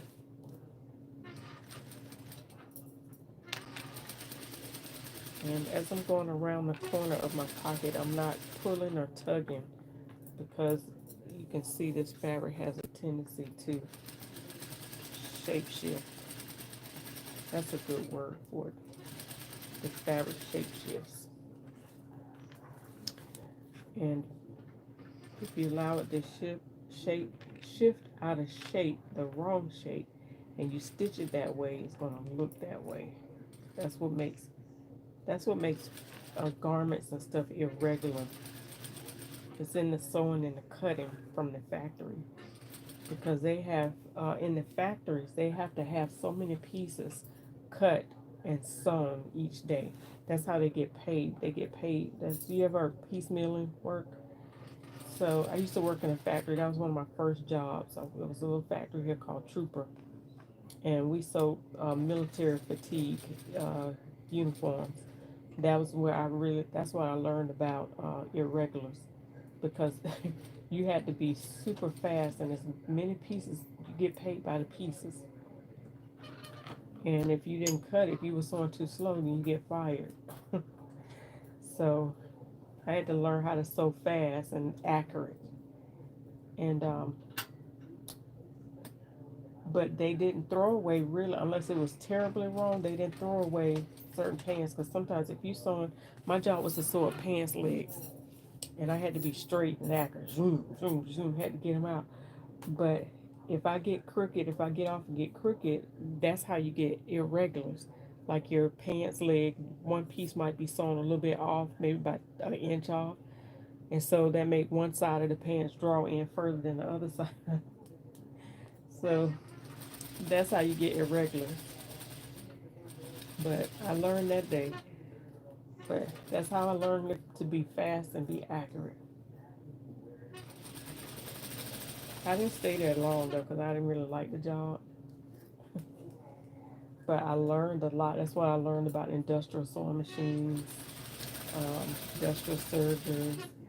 I didn't even know certain things existed because I always sewed on a home machine. That's all I knew.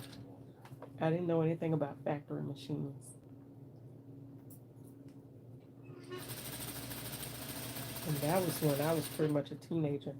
My first job, I guess, what, about 17. I was high school. I worked at Wendy's.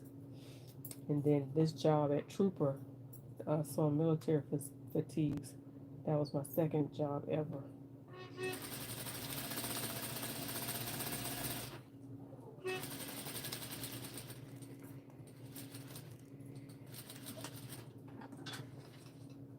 But it was interesting learning how irregulars were born. All right, so that is that. I need to go in and clip those. Go back in and clip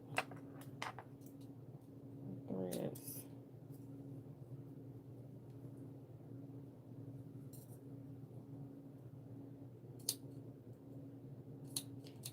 Anybody else ever have a sewing job? Like my job now, obviously, where I am now, I was the alterations manager. When I first started with David's Bridal, I was the alterations manager there from 2005 to 2012. And then I left there, came home for a little bit. Um, and a lot of y'all won't go into my story, but a lot of y'all know my story, reasons why I came home. And but I ended up going back, and I went back as the supposed to have been to help for 1 year. Go figure. Supposed to be there for 1 year to assist, and I ended up becoming. I went in as a specialist, alteration specialist, which is nothing more than a seamstress, experienced seamstress. And so I went there to help 1 year to do that, and end up taking my position back as the temporarily taking my position back as the alterations manager. And then I ended up becoming the sales manager of the store. So that's where I reside now. But um, that's why I tell people I have two full-time jobs, this one and that one. And they all teach me. It's been what? Five what? Yeah, 5 sewing jobs. What's been 5? All right, so I'm getting ready to surge up um, my sides. So let me make sure. Okay, yeah, I got to sew up the sides and then I'll sew up the inseam. Um, yeah, once I sew up the sides, I'll sew up the inseams. 5 years. Oh, wow.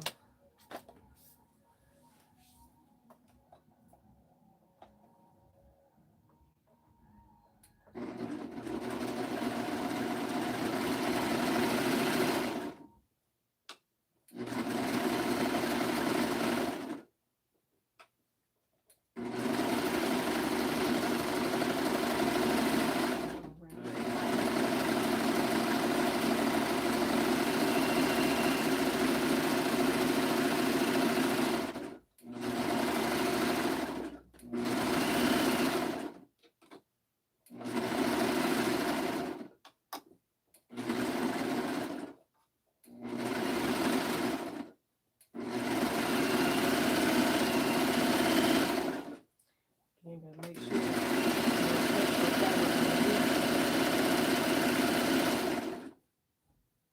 Be in trouble.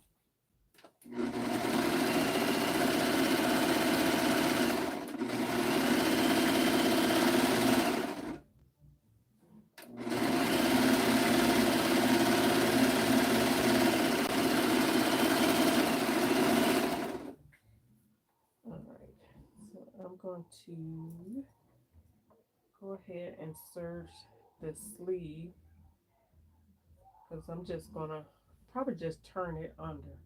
I don't know that I'll double fold it. I might. I don't know. We'll see. But I am at least gonna serge it.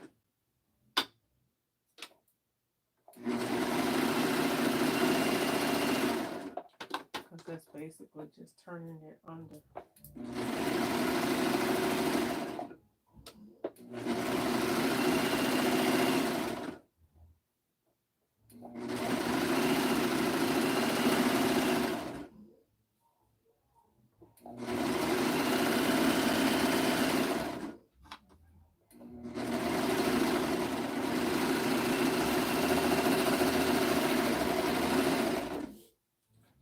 Alright, so that's one side. So it's coming along fast. I'm determined I'm going to get this finished because I'm going to wear this. I'm going to wear this.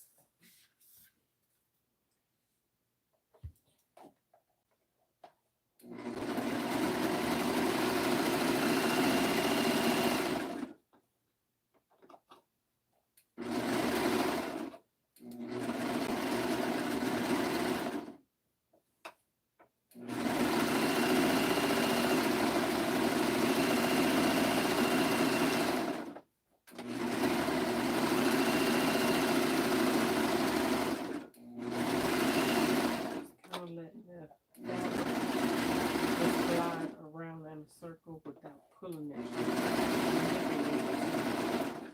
But although it's already stitched in place by the stitches that I just put in, thread stitches.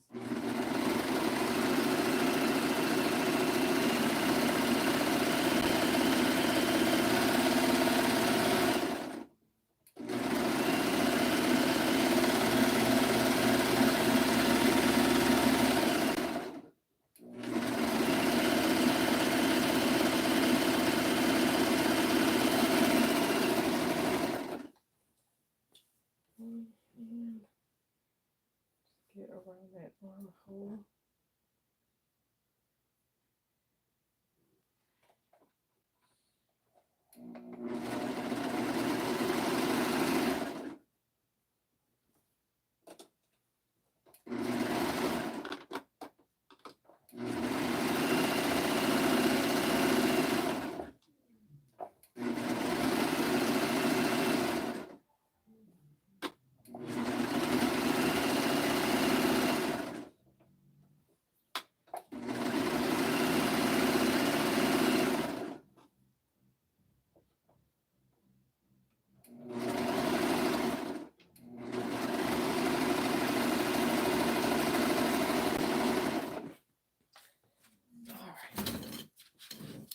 There we go.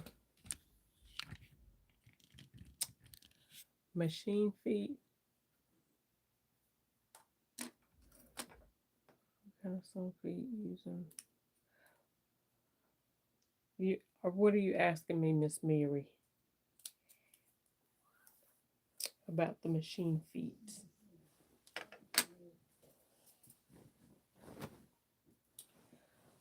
All right, so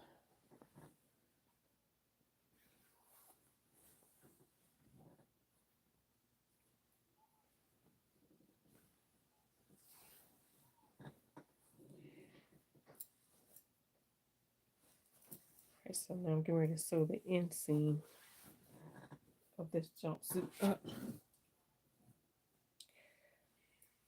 All right, now what I want to do is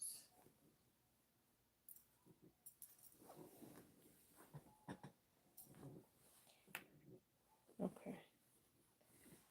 I have to see which way I had sewn the back seam up. That's the same. I want to keep the same consistency so it won't twist. And I try to make sure that the seams are lined up. I know ain't nobody gonna be looking at your crotch, but still, I just want to make sure the seams are lined up just right. Ain't nobody got no business looking at my crotch seam.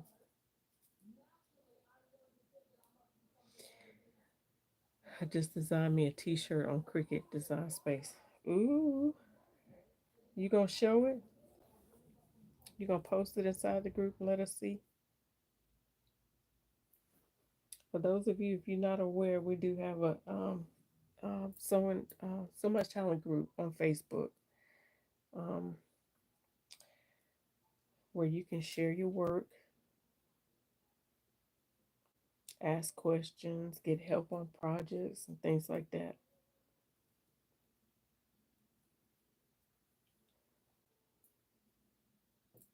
Support each other in the sewing projects.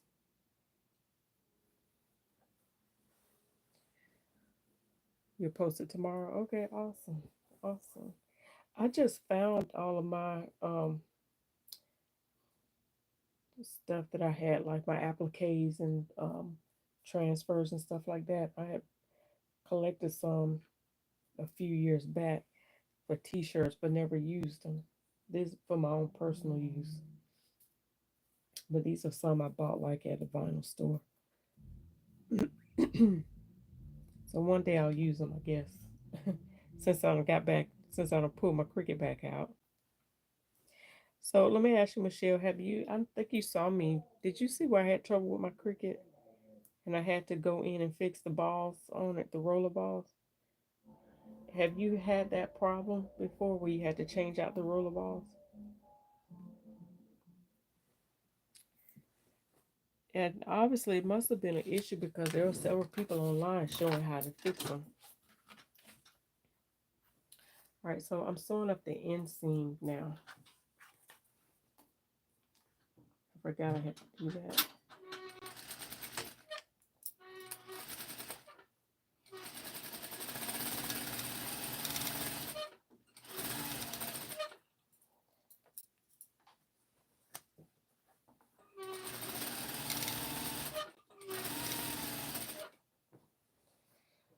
I love this fabric.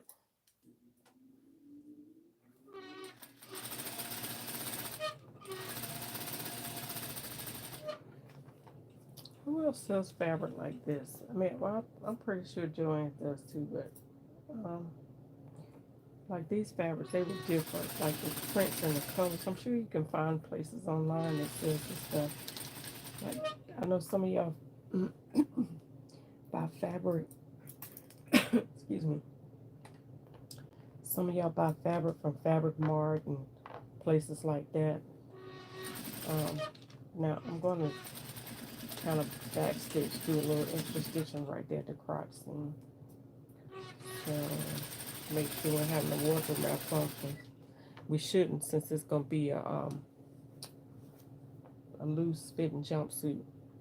It said feet on your industrial machine. What kind is it? I've never seen. Oh, this one. This one is it's called a velvet foot. The one with the wheel on it. It's called a this one right here is what you're talking about, right? It's called a velvet foot. They use it for walking my fabric evenly. It's the same thing as like your walking foot. You use it for like velvet, stretchy fabrics. Use it for slippery fabrics that tend to slip apart from each other while you're sewing it. Keep trying to throw my pins. But since this fabric is a challis, it's slippery, I'm using it to sew this fabric to make sure that my that both pieces are lined up the same as I sewed them. You know, sometimes if you sew some fabrics that by the time you get to the end, the top is longer than the bottom. And that's because your your machine might have differential feet, whereas the bottom feeds faster than the top. And so if you're not paying attention, by the time you get to the bottom, your top fabric will be longer than the bottom. But if you have a foot like your walking foot, it causes your fabric to feed evenly. And so this is like your walking foot. Alright, so I hope that made sense. Just I never had that problem. I was watching that one and went to sleep. I'm going to go watch the replay. Okay. Yeah, it took me about 3 hours to get that thing finished. It took me 2 days because I didn't have the right parts. But in the video where I showed where I fixed it, I showed the parts that I had to get to take care of it. There's a finger ratchet, that's what it's called.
So I'm going to go ahead and serge up my,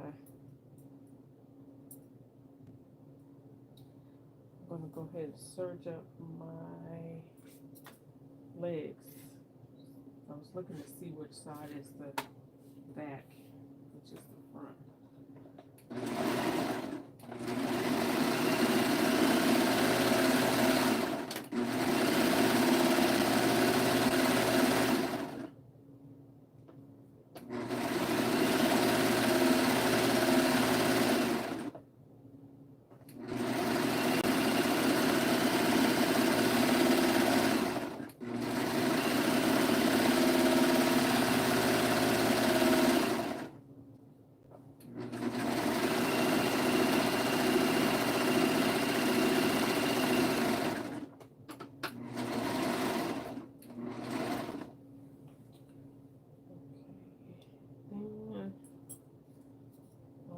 Scissors came out.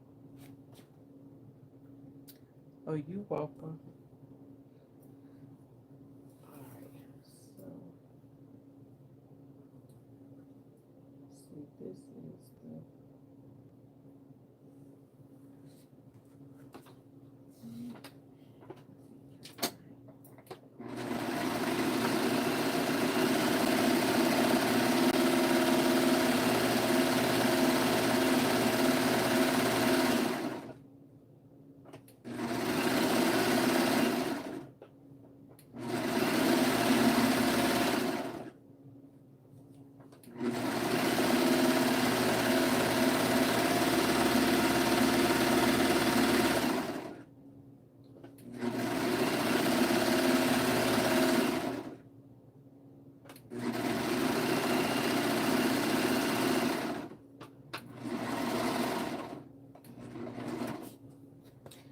I've gotten used to that little lever on the other side. I was fussing about that when I first got this surgery because I was used to mine being on the opposite side. So I was fussing. Alright, so all the insides are cleaned up. Now, I like to do that, try to do as much as I can while I'm sewing. Alright, so now I'm gonna, let's see what's next, the placket.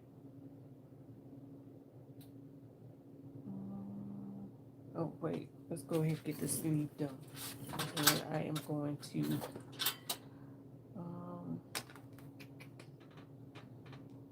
I'm gonna take this off for a minute.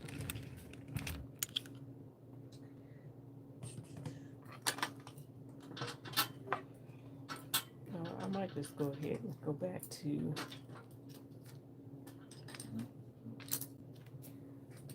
take off my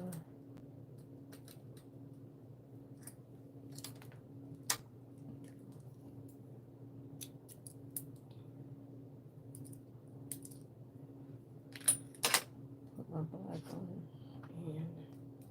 and just go ahead and load some black thread on it. Just stop playing, stop being lazy. I'll stitch the whole suit up with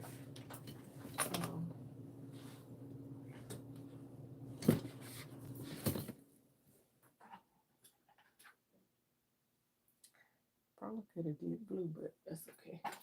I'll go ahead and stitch the whole thing up with black.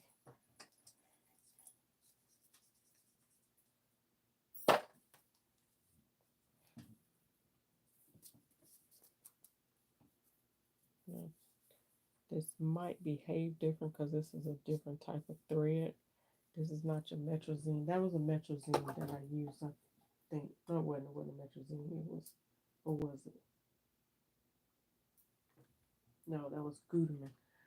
Gutermann is the best thread to use. Gutermann. Metrozine is good too. Um, this is a poly cotton, I believe. So sometimes that'll make a difference in how your fabric sews, stitches the seam stitch. Sometimes it'll make your seams pucker if you don't have the right threads. But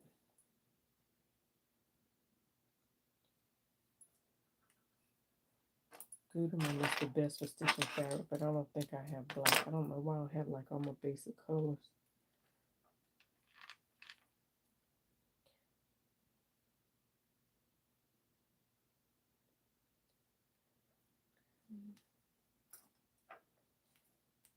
I think I'm gonna go back to my regular foot right now and see.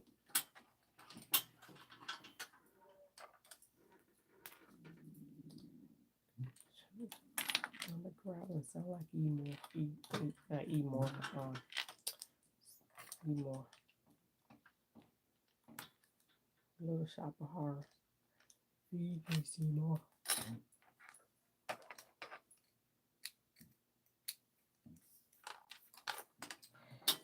All right, here we go. So go ahead.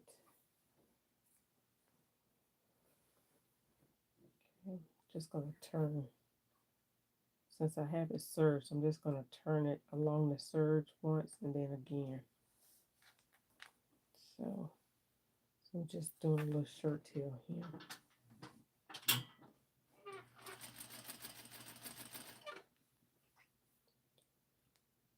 Oh goodness. I guess I better put some juice to y'all because y'all gonna be gone. Okay. I saw the screen get dark. I go, oh goodness.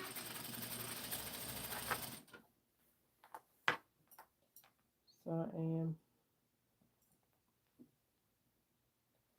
just doing a short tail. I was going to just turn it under once, but might as well just go ahead and do the right thing because it's the right thing to do.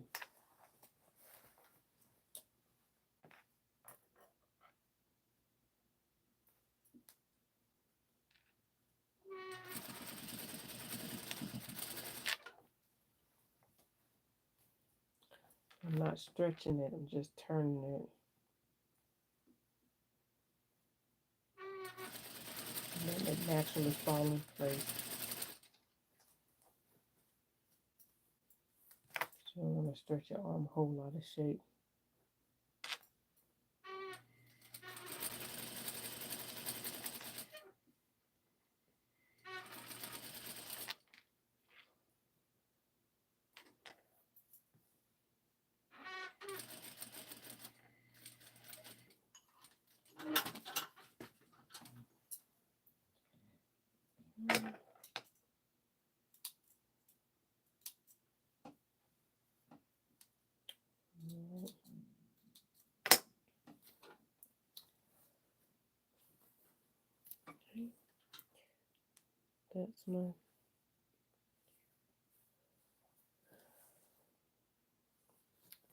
That's a hem, and that's what it looks like on the outside. Alright, so I got the other side to do. And I'll probably do the same thing for the hem.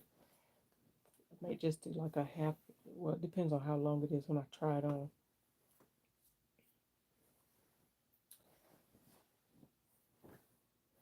Okay, where's the other armhole?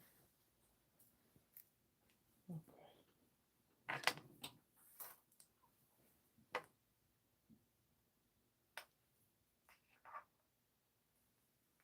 Turn it under.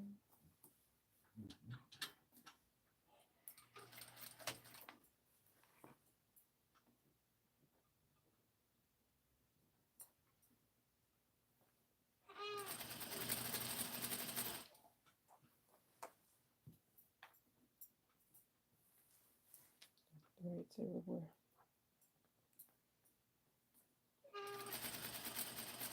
You know, too, as I go around this curve armhole, I try to go around the natural curve of the fabric.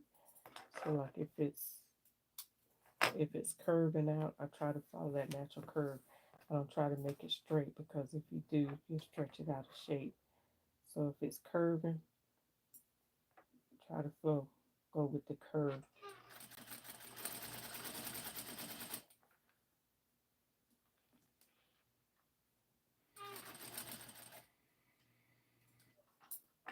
And it's okay to stop and readjust.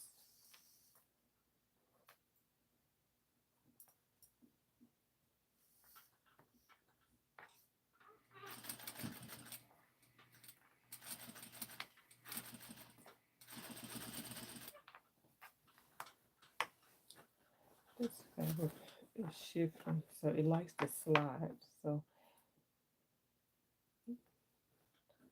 when the fabric slides, that'll help stretch your fabric out of shape too. So you have to be careful.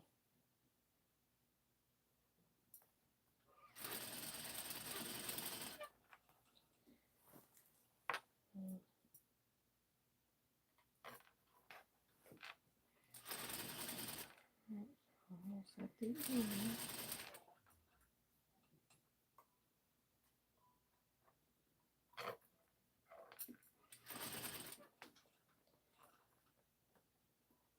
Bring some fabric underneath.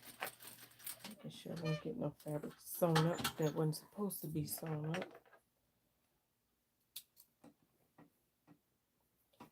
All right.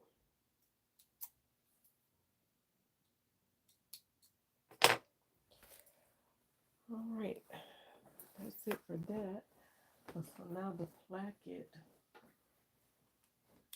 So the placket in place, which that's what this is.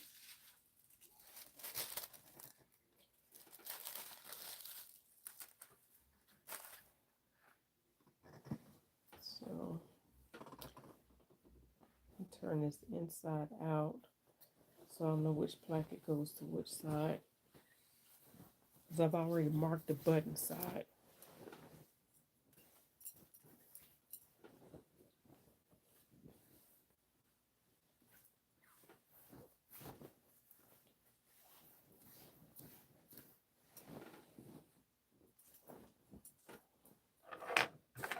Okay. So I think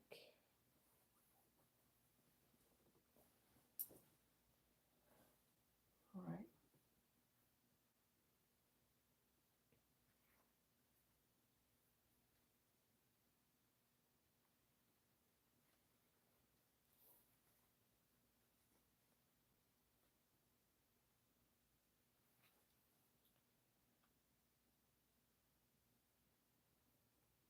So I already pressed and folded.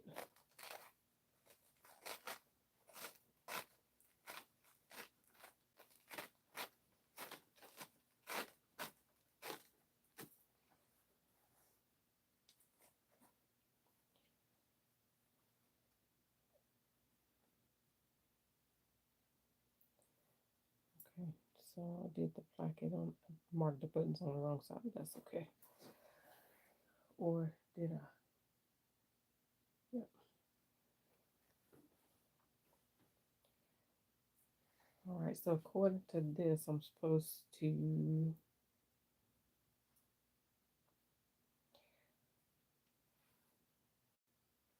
pin this down. Well, actually, I'm supposed to fold one side, but I'm gonna see how I'm gonna do that. I might just serge that one side. Oh, you know what? I'm supposed to.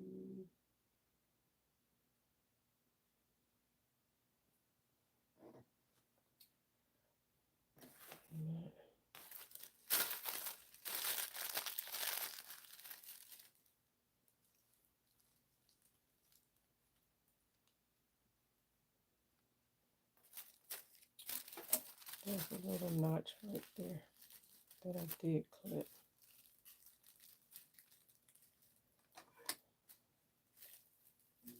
I think I fused it when I put the interfacing on.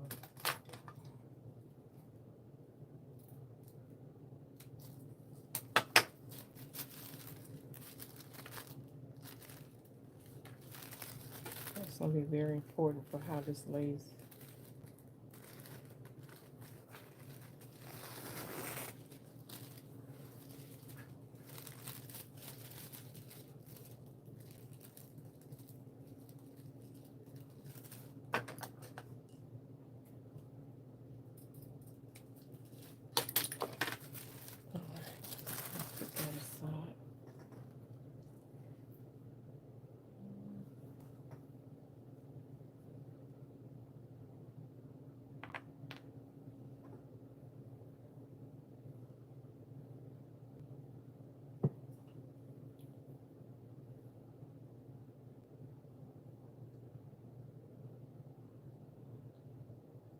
Make sure that little notch is lining up.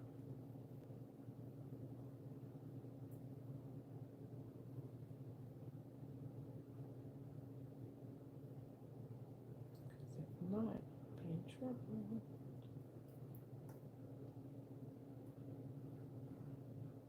Okay.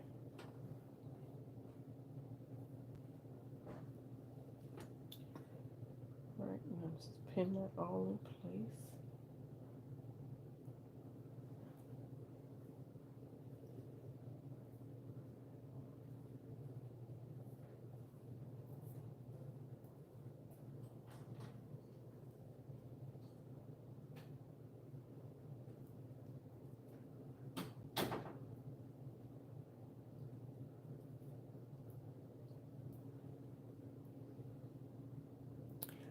I changed to the regular foot, like the regular surgeon. I mean just the regular standard sewing foot.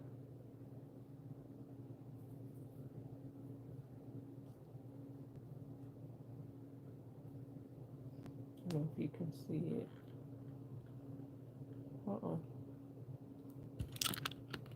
Let me see it. Just the regulars.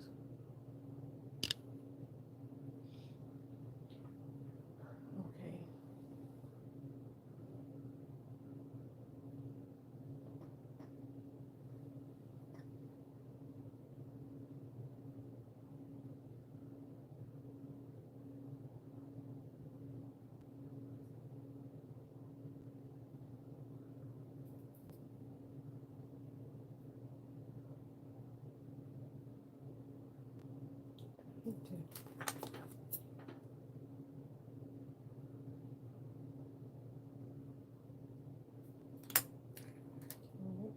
Go past that little point.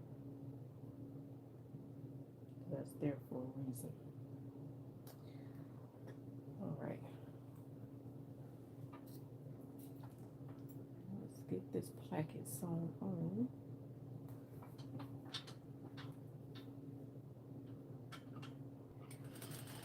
Make sure you use a 5/8 seam. Press on the leverage.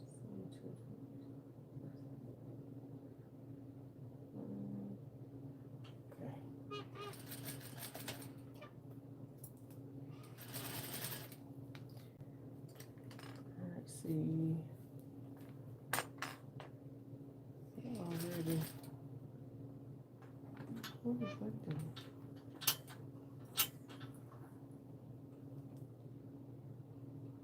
I felt like it was pulling.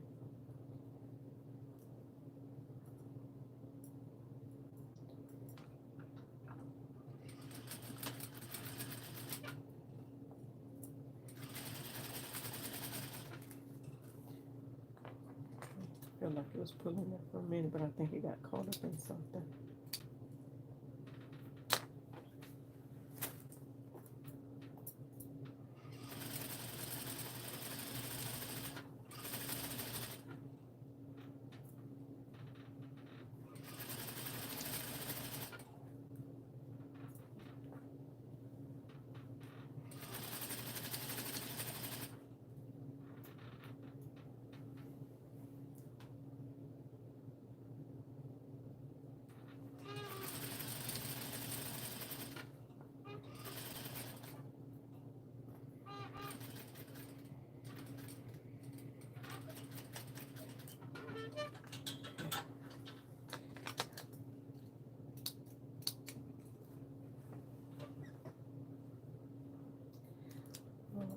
one placket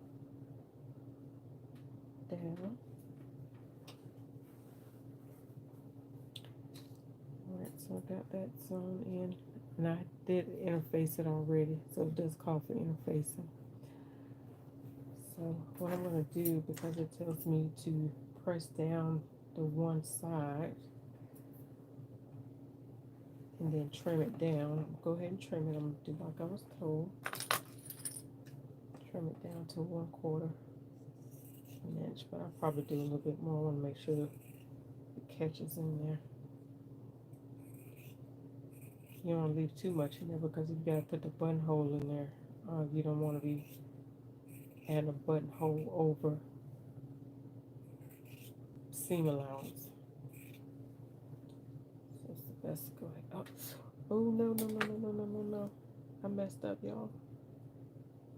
I got my fabric caught up in there. No, no.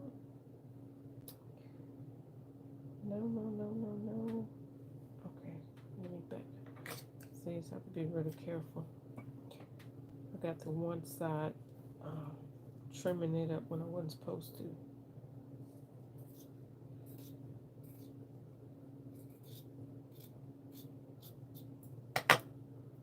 See how much of that I did. See that little gap right there? So I should still be able to get it folded in there. I'm gonna go ahead and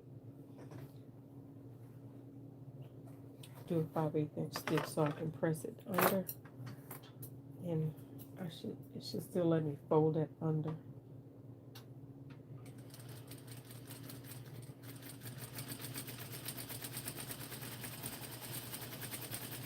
I'm gonna do just a little bit less than 5/8 of an inch. So I'm gonna keep going.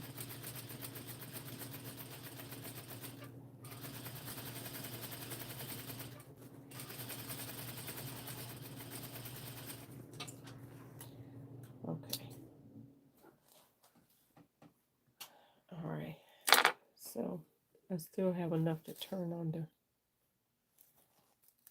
It's still gonna let me.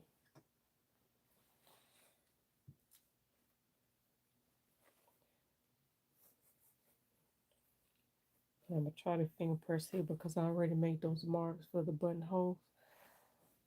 So, but I might end up erasing because it was on the wrong side anyway. All right, anyway, let's just worry about the other side of the placket. Let's just get that on.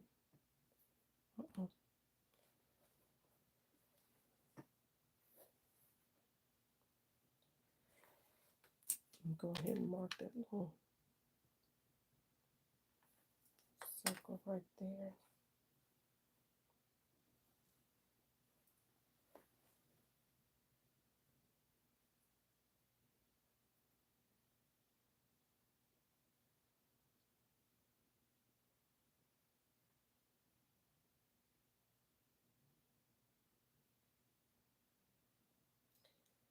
Make sure I'm getting it lined up just right.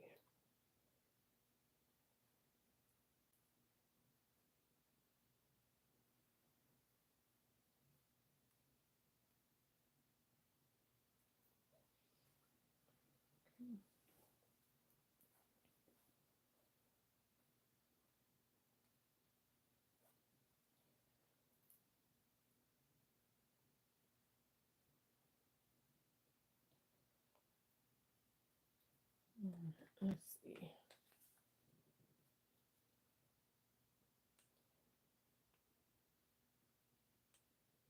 Uh-oh, wrong one. YouTube music.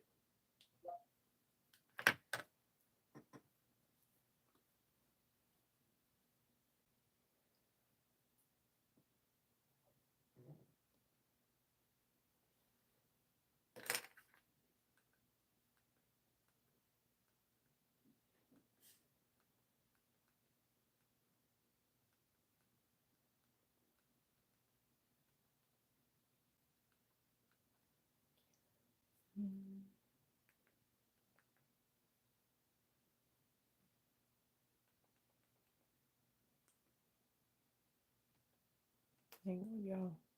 One second. Listen to.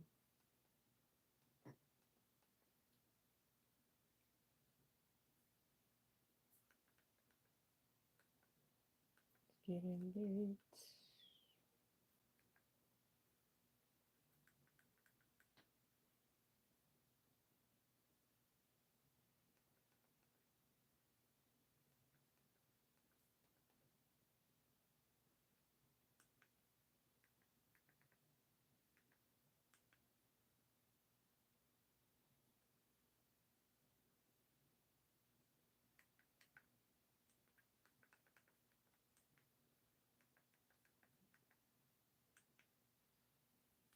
Okay.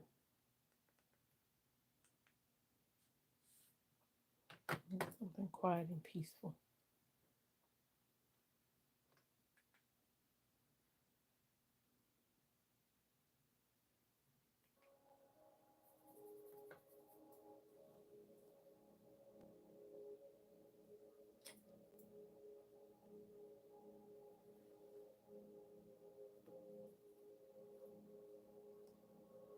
All right, y'all.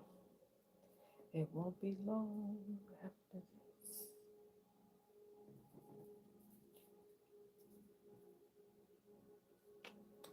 Now, won't make that mistake like I did before cutting off that extra fabric. That could have been a disaster.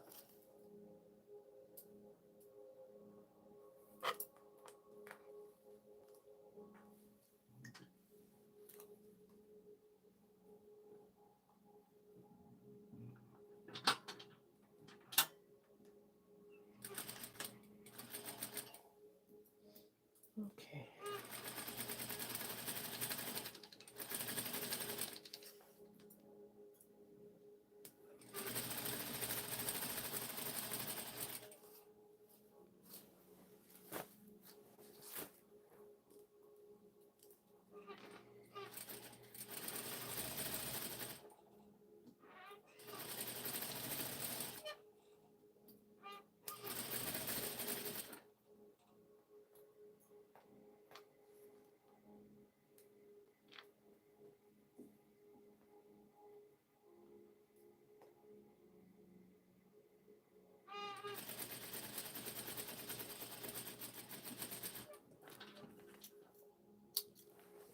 All right.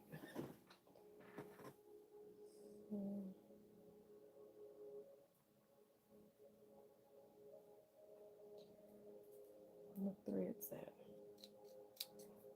Probably catch more other side. All right, so I'm gonna go ahead and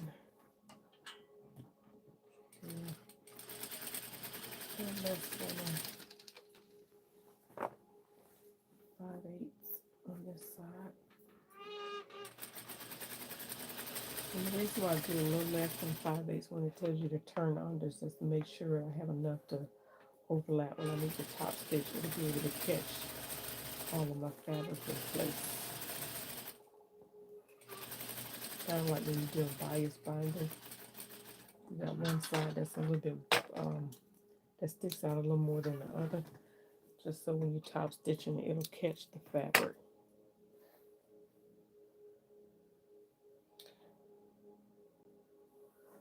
So it doesn't tell you to stitch like this, to turn it under, but I do it to give myself a guide. So I'll be right back while I stitch this.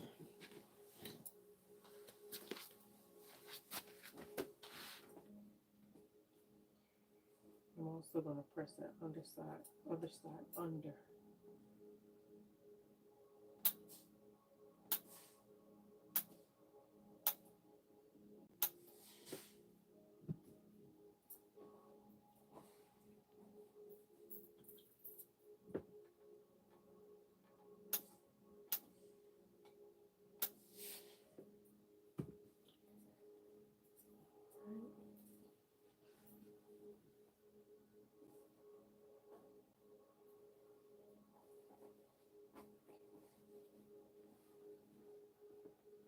Press this one side towards the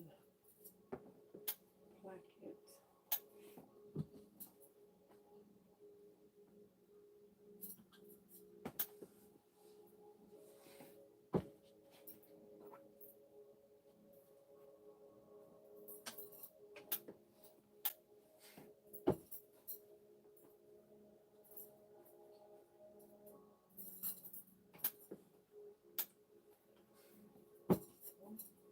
one side, pressing with the other side, and be done with that.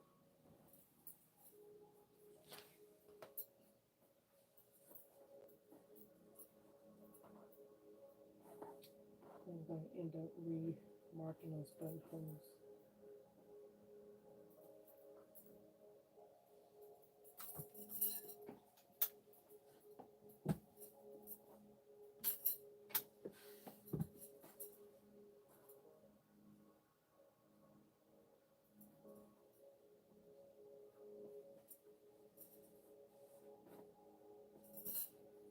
Bear with me.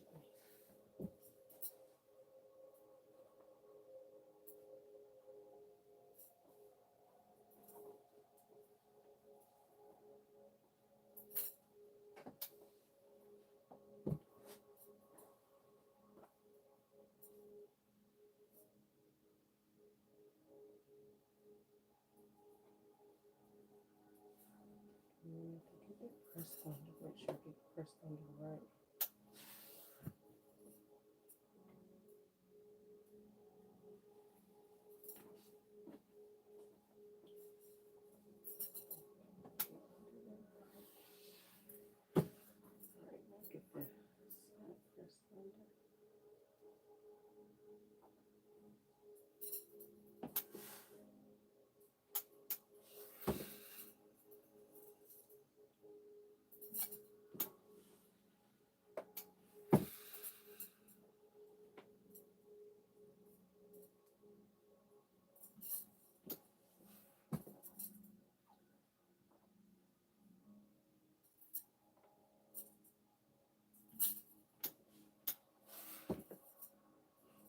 Alright, now get the side pressed under.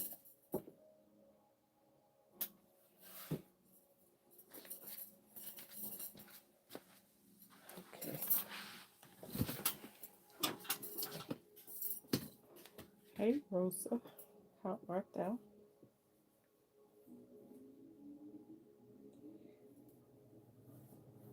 Alright, so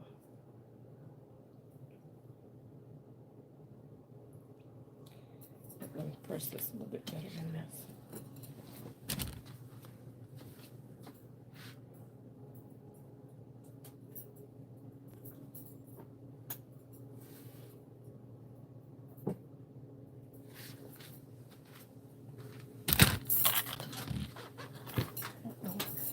I ain't mean to keep y'all over. Alright, so now the next step is stitching the plackets down. Alright, so now that I have them pressed and turned under,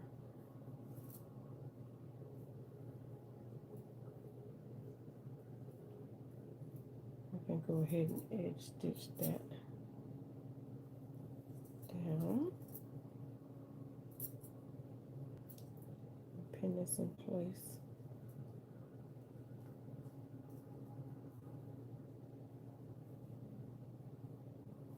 Oh, I didn't trim that side. Hang on. I'm not gonna make the mistake I did last time.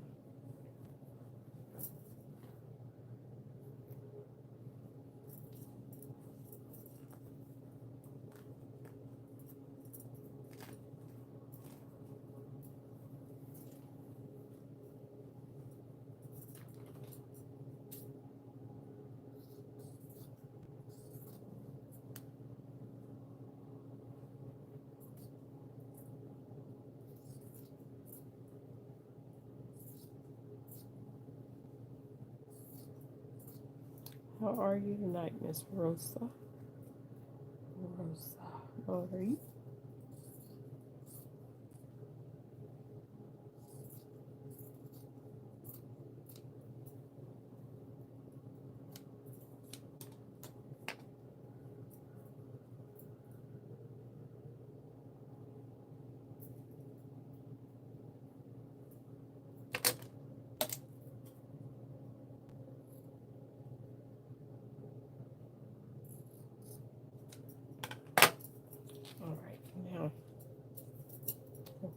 in and pin that and then top stitch it.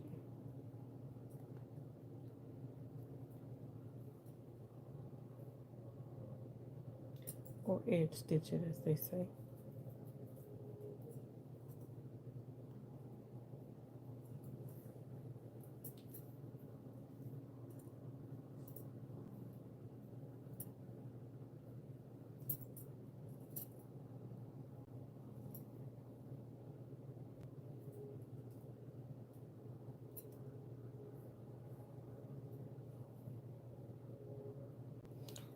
So far, I'm liking this pattern. It's easy to sew.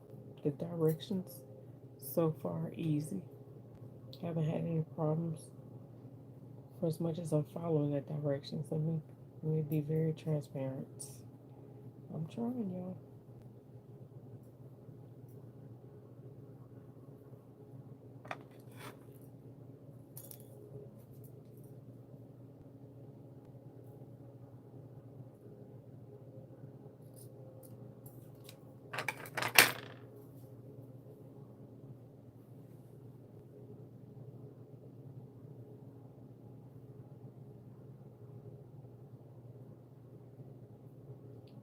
Piece it up.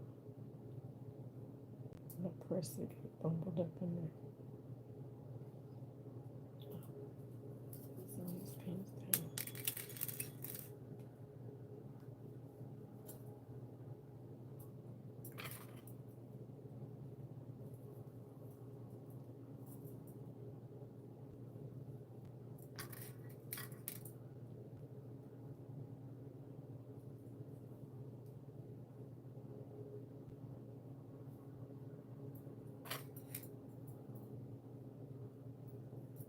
I got one side pinned. I'm gonna do the other side. Alright. So what I should have did was pinned it from the opposite way. But I'm gonna stitch it from the top. My pins.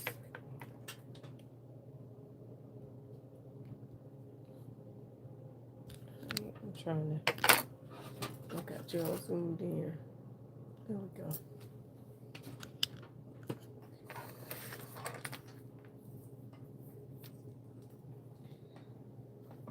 Where's the?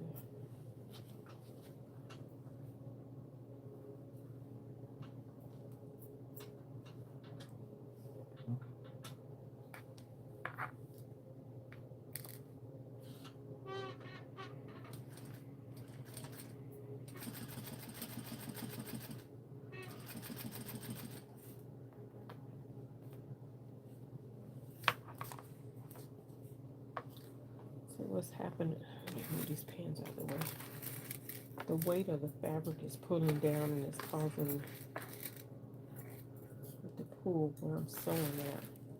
So I'm having to put this up here like this. Just in order to keep the fabric straight.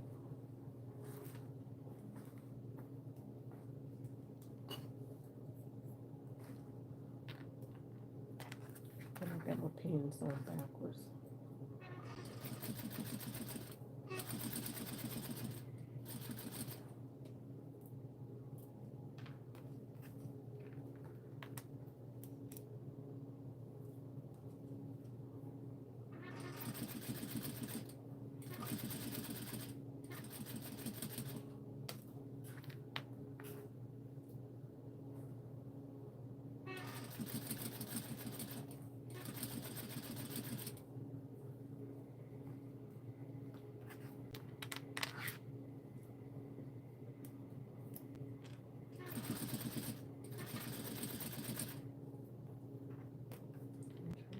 Straight so it won't stretch out of shape.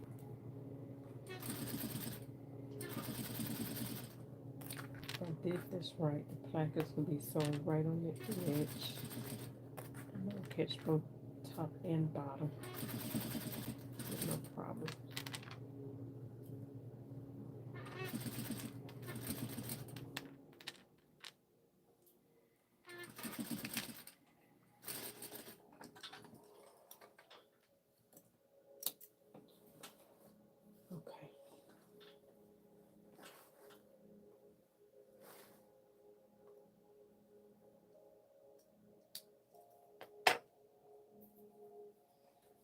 All right, so there's one placket. Got that top edge stitched on one side and edge stitched on the other side. Okay, so let's get the other side.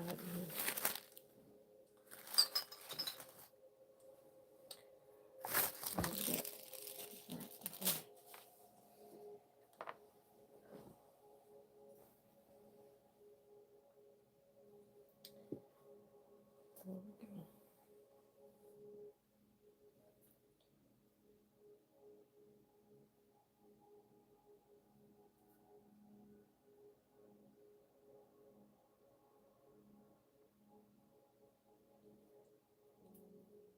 This time I'm going to pin it from the outside in. It'll be easier to take out.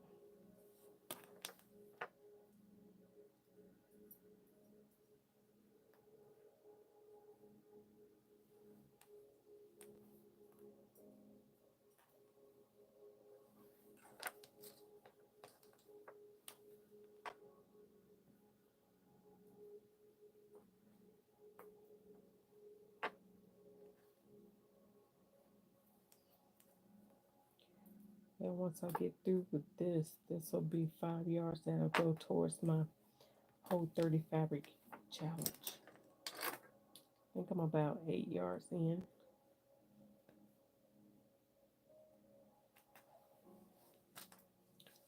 This is one of my scheduled projects anyway.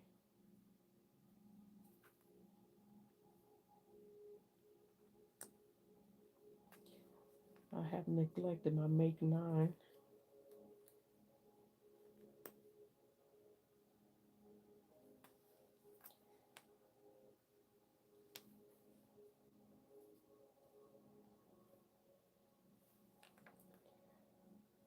All right.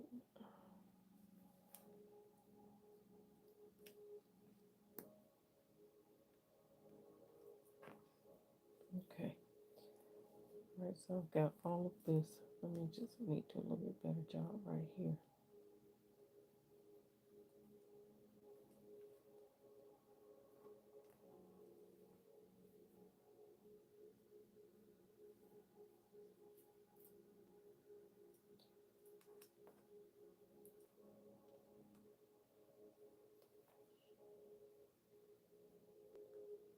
I'm gonna make sure I'm getting all the fabric in there, nothing's coming out. Okay. All right. I'm gonna go edge stitching.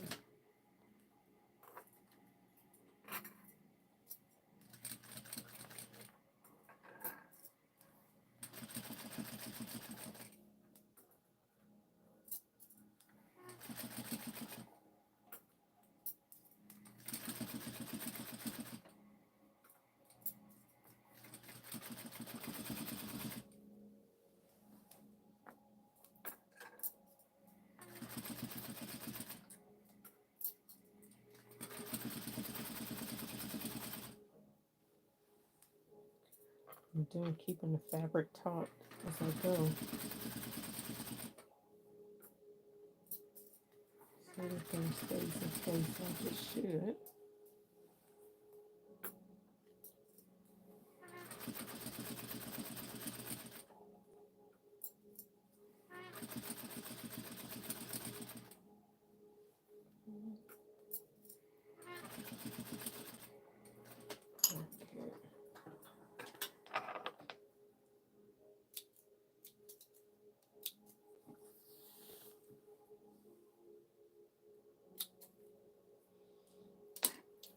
Right. Everything in there like it should. And everything along here like it should. Alright. And you know what? Some snaps would be pretty. Would be nice on this instead of buttons. I wonder if I have some snaps. Alright, so now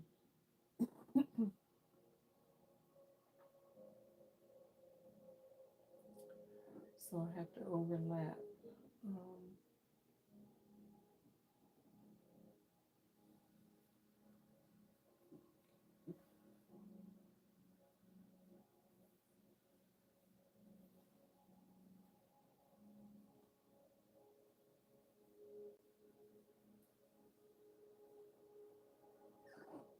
I'm not sure which side overlaps here.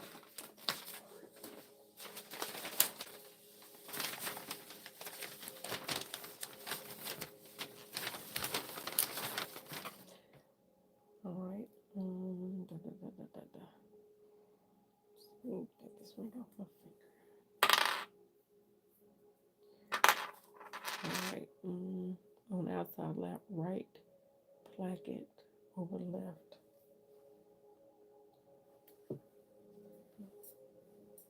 Right placket over left.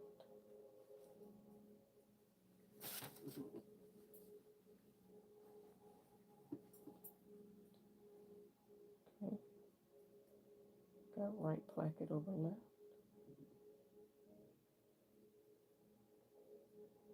Then what I'm supposed to do?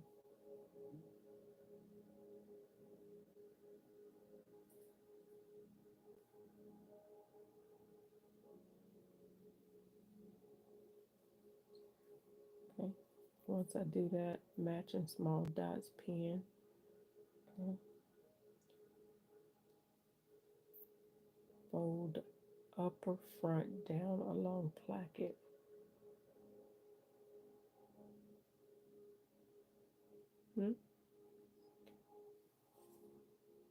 Oh,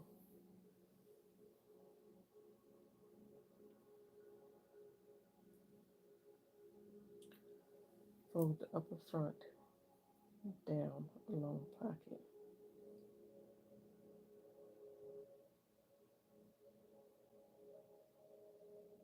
Is that right? Nope, that's not right. Okay. Stitch between the small dots, back stitch at dots to reinforce the seam.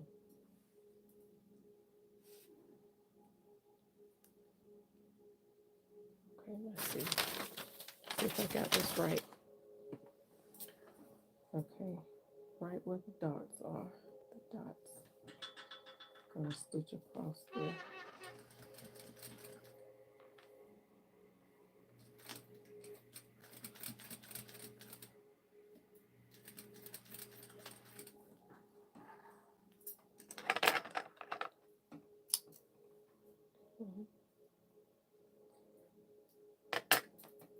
Okay, so how do I get that?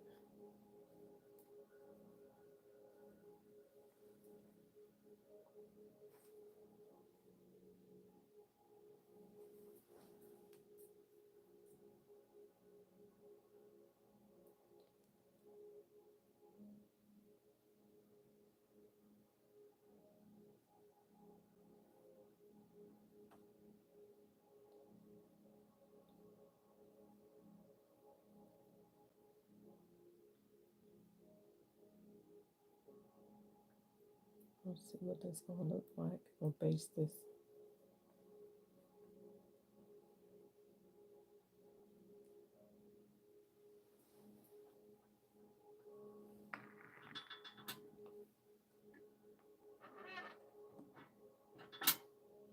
Base this and see what this is gonna look like.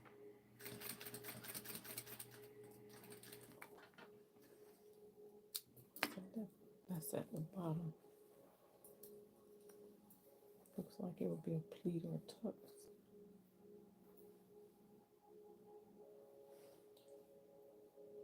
Yeah.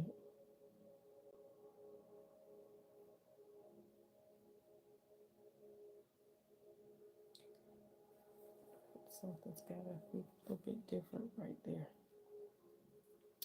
Because there's a little tuck and a pleat right there. That can't be there. So how can I make that different?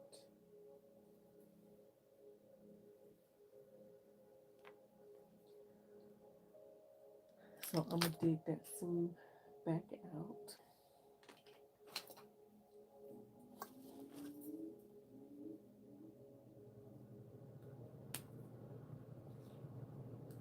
I can make sure that if there's no pleat or tuck, because it should be laying smooth right there. Shouldn't have any dimples.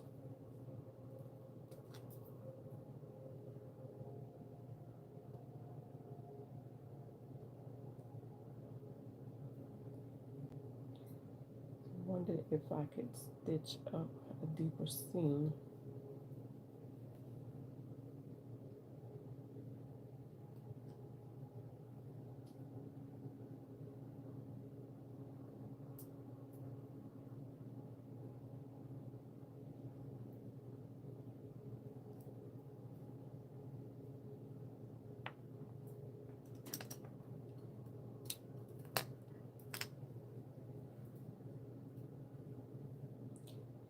I might have clipped too deep.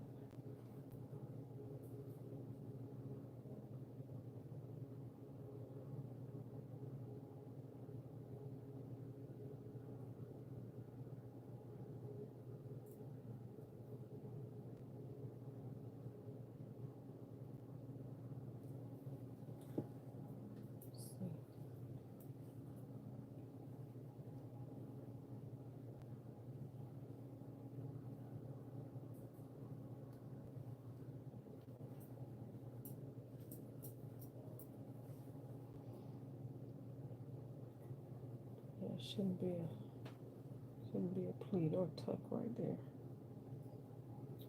Now how I can fix that?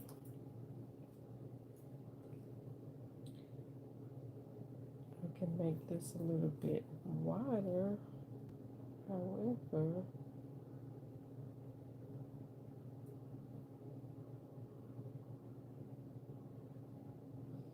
I'm going to have to think about that one. Alright, so probably clipped it a little bit too deep. So now where it's supposed to, oh, wait a minute.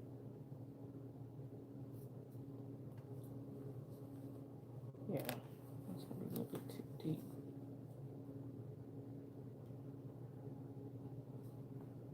What I'm making do is just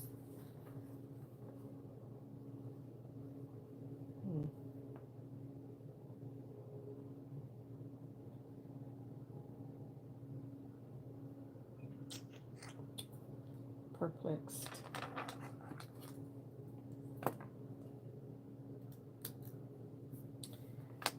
Because now I have a situation.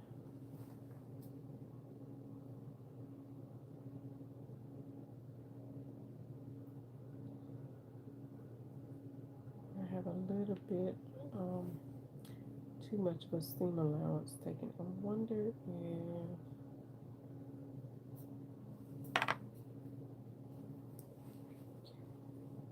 if I can take up a little bit more seam here.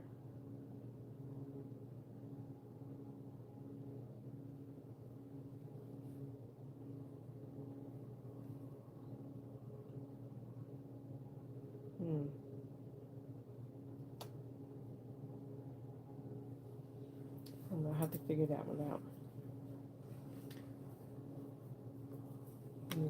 I'm gonna put that segment aside for a minute while I contemplate on how I'm going to fix that. It's really only on that one side.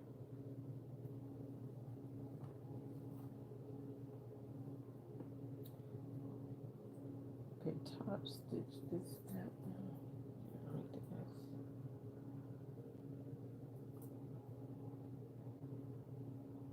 That's too heavy.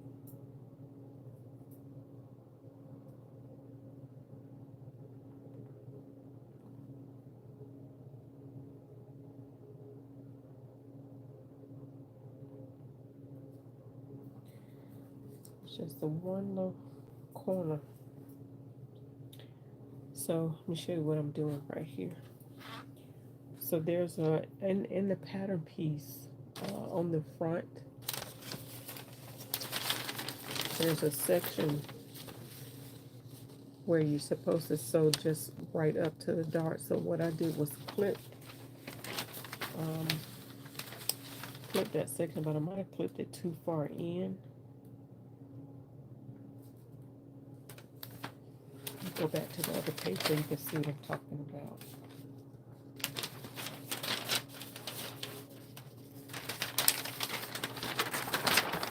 Either I clipped too far in or I didn't sew further enough, far enough in. Let's see, right there is where the placket is supposed to meet, and you sew up to the placket. And so I have a little piece that's not caught, and it's creating a hole there. So I don't know if you can, I don't know if you can see that right there. It's creating a little hole right there. So I gotta figure out what to do with it.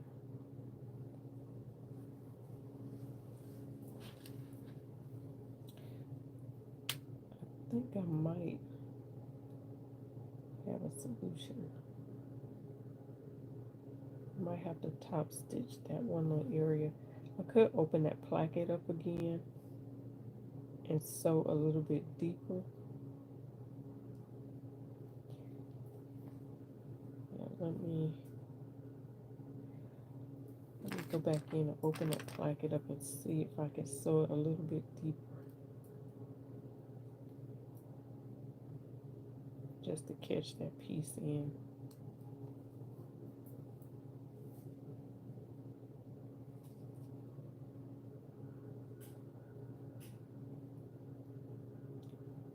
So that's gonna bug me.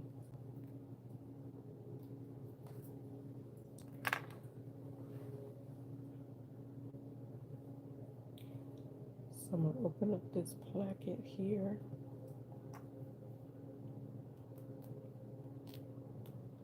Just a little bit. And I'm gonna sew just a little bit.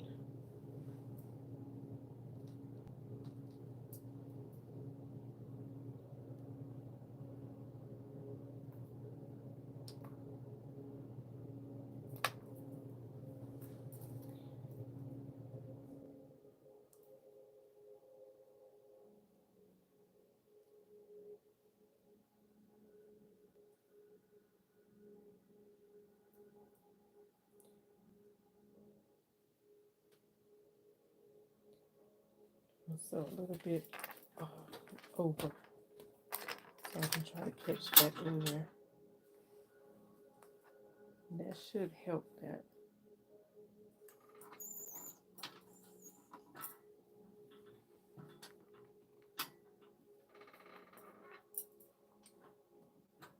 Make sure.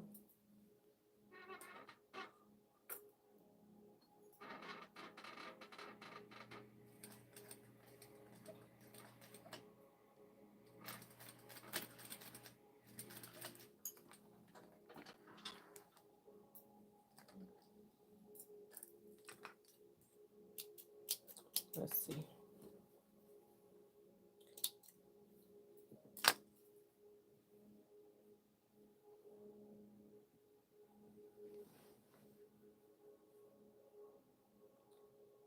All right, that stitches that up a little bit.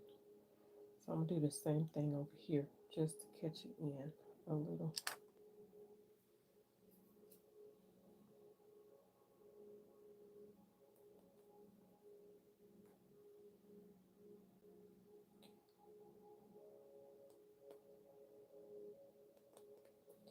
Can always go back in there and stitch that up some.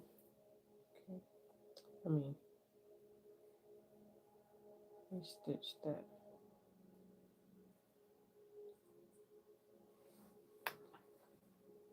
Okay.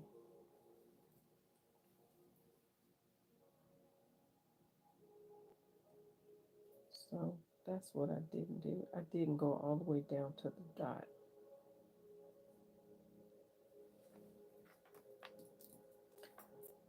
So I was leaving a little hole.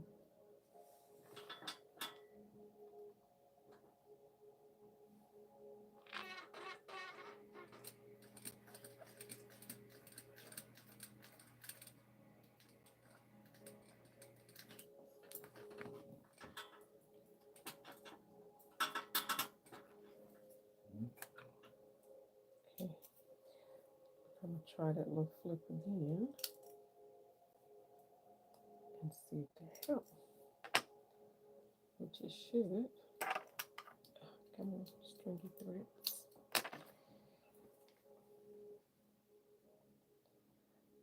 All right, now I'm supposed to overlap the right over the left.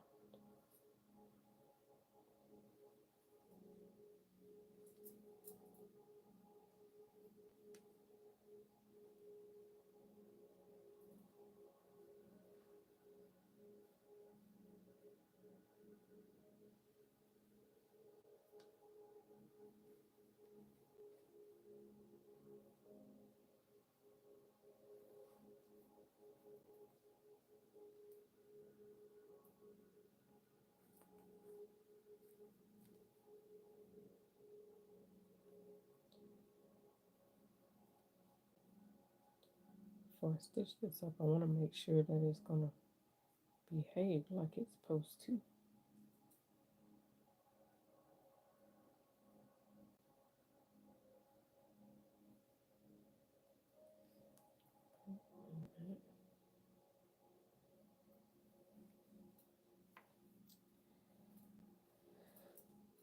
Okay.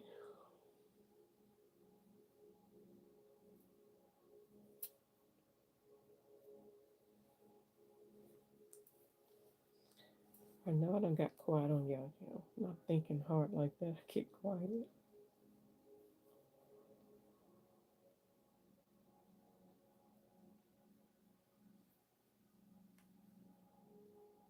Get in my thinking mode.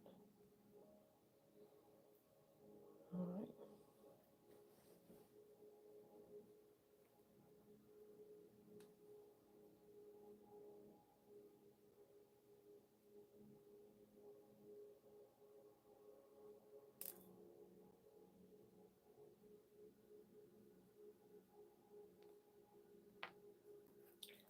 I think it's gonna work.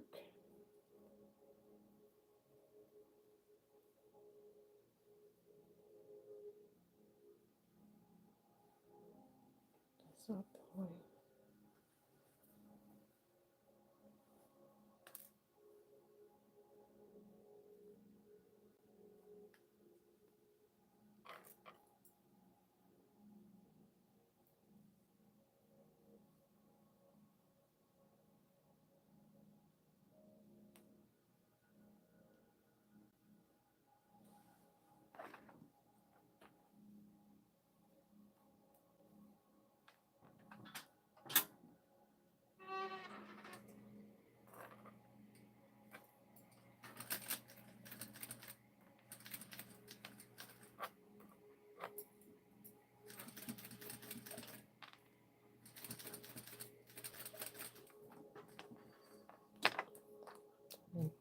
And the thread trying to give out on me. All right, yeah. Hope this is it.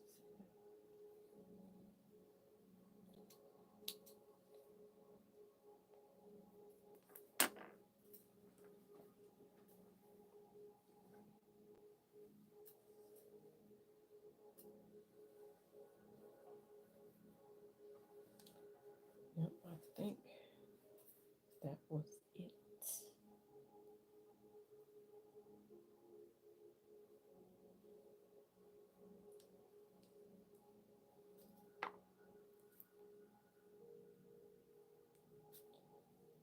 Stitch this from the same side that I did. Let's see.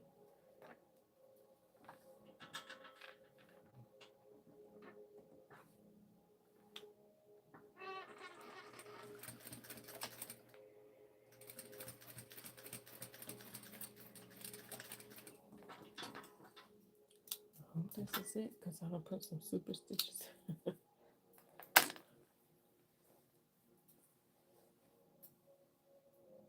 Okay. Yes. Yes, yes, yes, yes, yes. Although I could have brought this over a little bit further.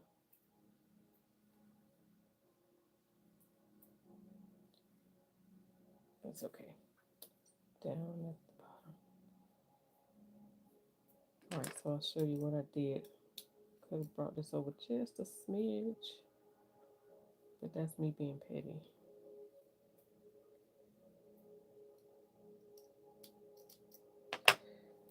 Alright, so now just go back in and top stitch that. Alright, so I'll show you.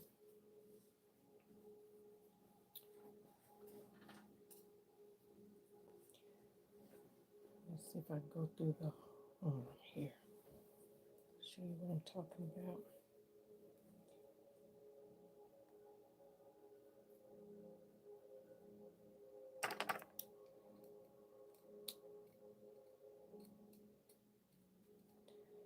And I think the fabric, it falls on a little black spot, little black piece of the fabric, so it looks like it's a knot of thread there, but it's not.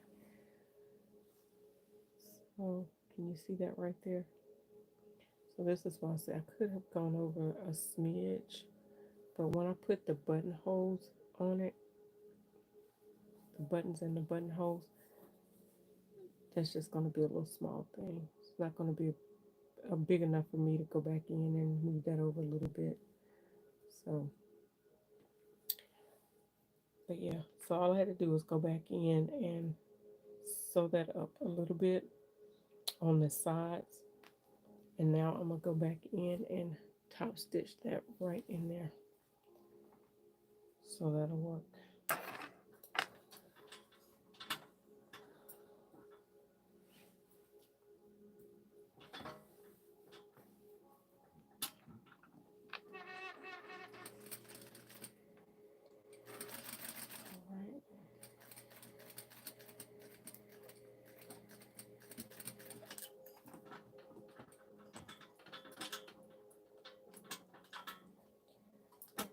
It's trying to run out because it's making it tight. Hard for me to unwind it.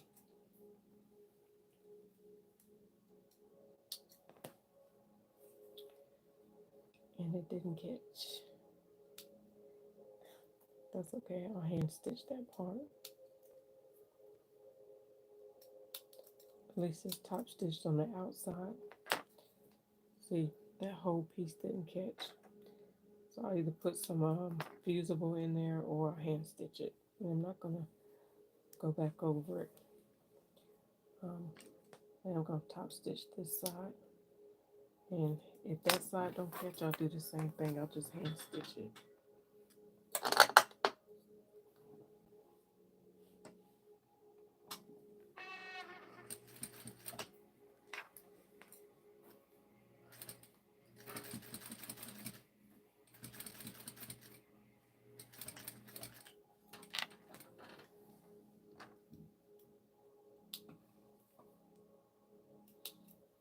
Okay, that side caught. I don't know why the other side didn't, but that's okay.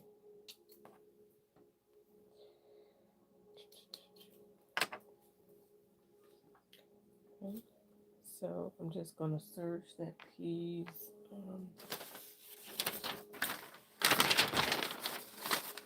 I guess that piece is serged, I don't know.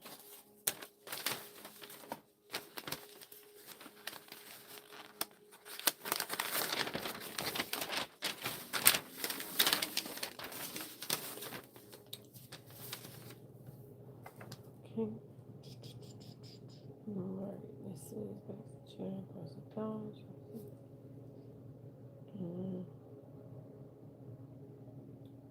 So it doesn't say that I'm going to cut part.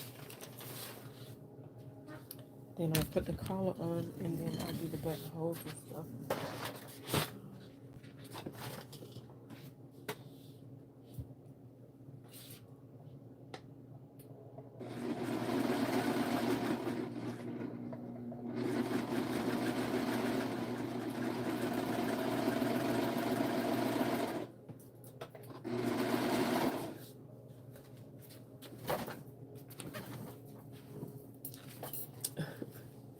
The threads on my chair keep it make it hard for me to roll.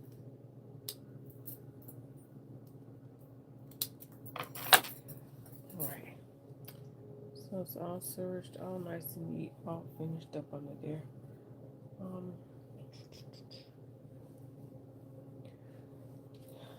go ahead before I forget and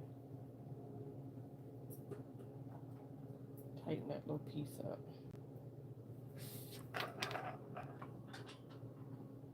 I might forget.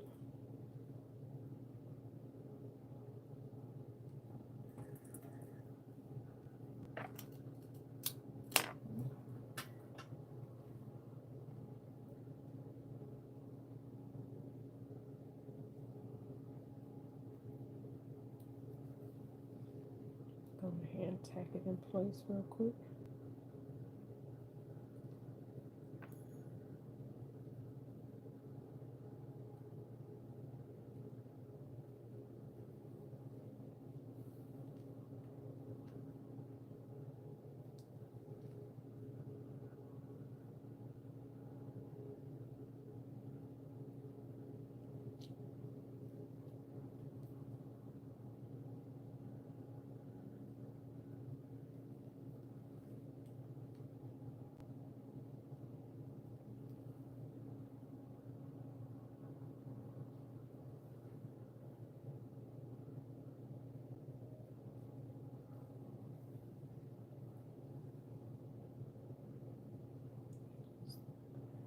I just want to make sure it's closed up.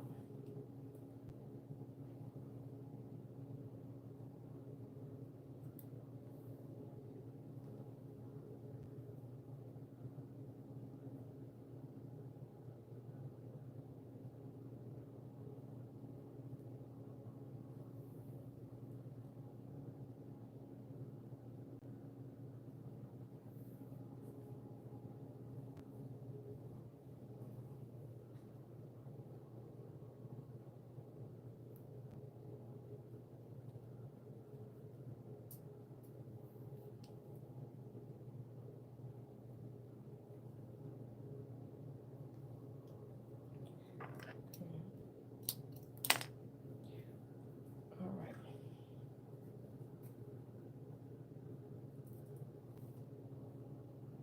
It's not the greatest, but hey, man, how art thou?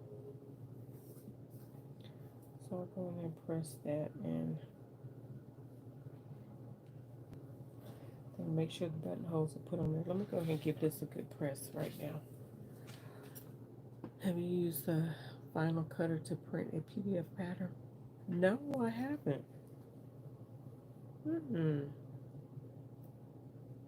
You can do that? When you say vinyl cutter, what do you mean? I don't know. I don't think I have a vinyl cutter.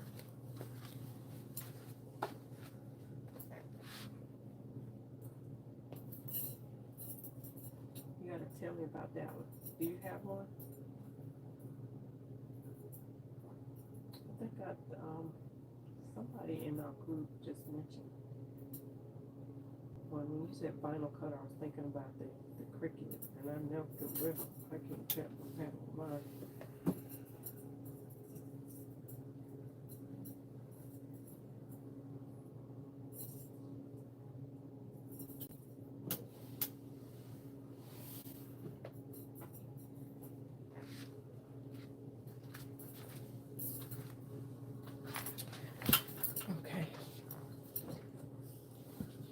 What's it called? The Beaver printer DIY blueprint suggested. No, I haven't. I haven't. I don't have one of those. I want to say Mina.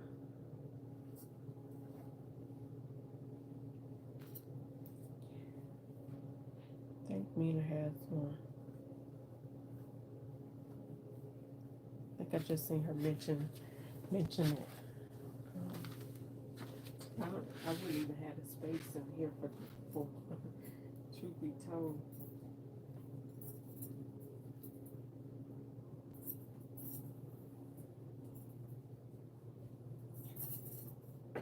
So, do you have one?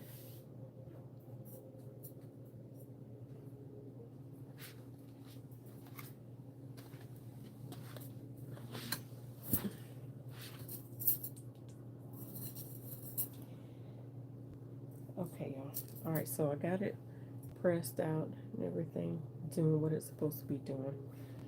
All right, so now we can move on to the collar. let's move to the collar. Alright, so yeah, I like to sew my upper collar together first and then sew it onto the band.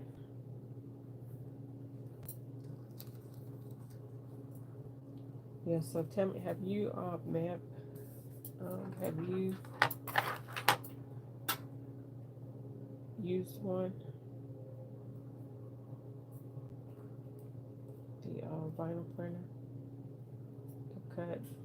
I don't do a lot of PDF patterns, but then I saw Lisa with Black Stitch was talking about how, you know, a lot of people are going to PDFs now.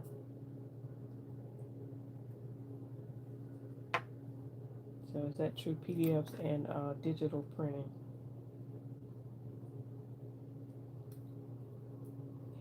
Yeah, I'm not ready for no the digital printer. What's that? The Ditto machine. I don't hear many people talking about it now. People still using the Ditto machine. You purchased it after watching the episode. You had to set it up. You gotta set it up and let us know. Are you here on YouTube? Do you do you post to your channel often? I gotta go check you out. I'll make sure I'm following you.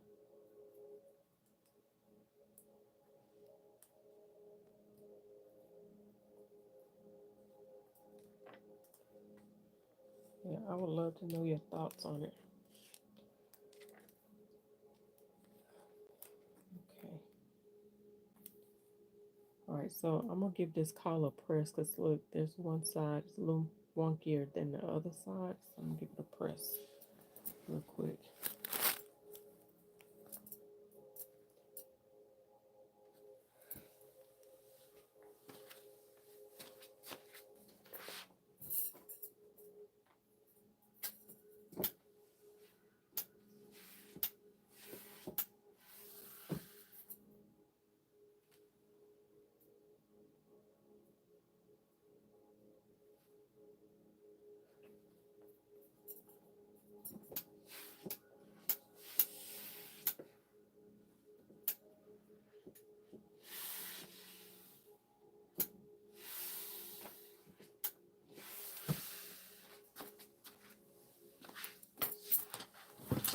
Okay, so that's the nature of chatly. Alright, so see now, it's back in alignment. Let me get this side right here.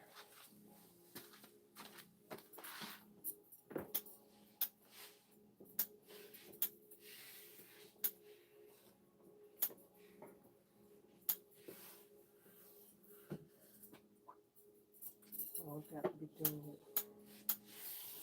working together.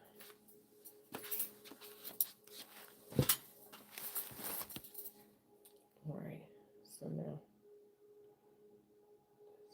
back in alignment where it's supposed to be.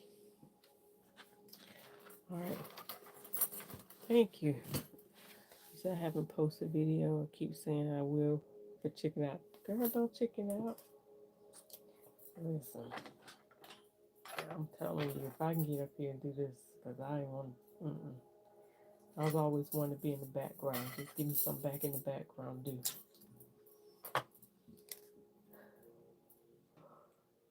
Oh, excuse me.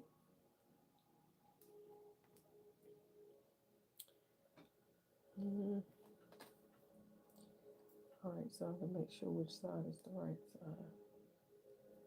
Okay. Alright. Yeah, I got this fabric from Melanated Fabrics. Ordered it from their website. I think it was not long after they moved out from California to Atlanta.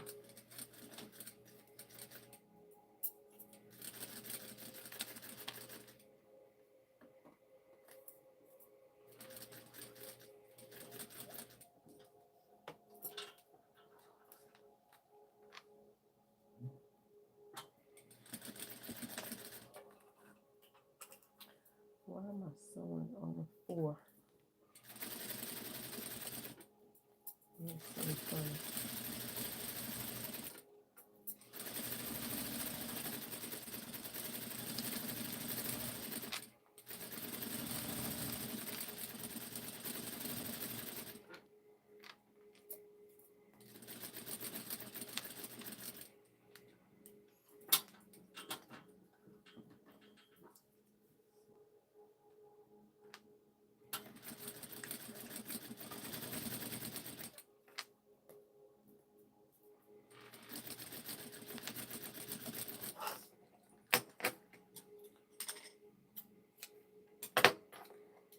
So I'm gonna stitch right across that point to create a little block.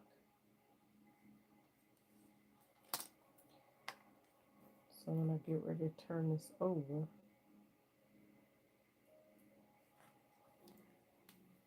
I won't poke a hole through the end.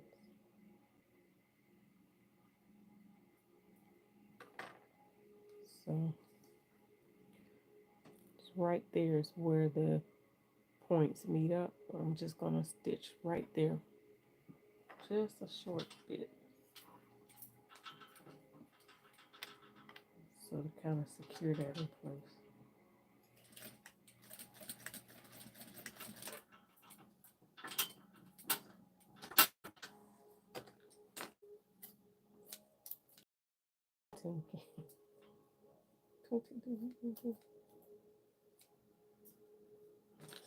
Do the other side. I don't know how I sewed all this stuff over here. I'm almost done, y'all. This line is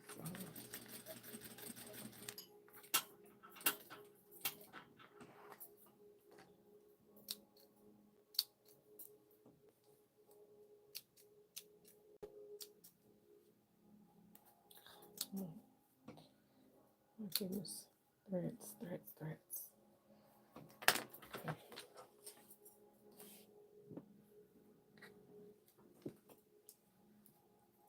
Alright, so I'll get close to that little point.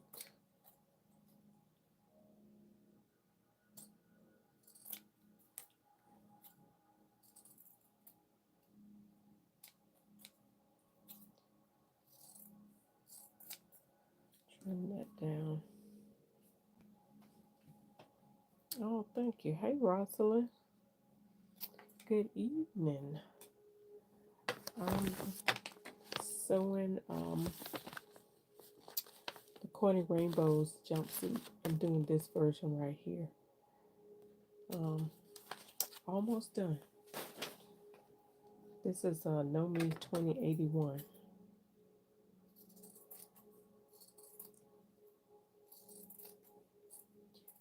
Yeah, I've put it together from beginning to end tonight. Almost done. I don't remember what time I started, but make sure I don't cut my cut this off.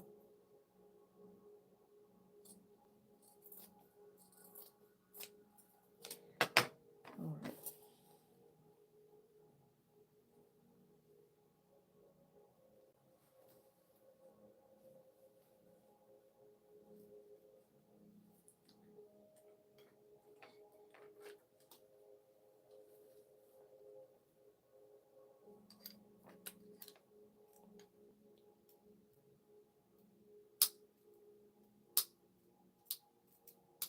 I want it to be too bulky right there.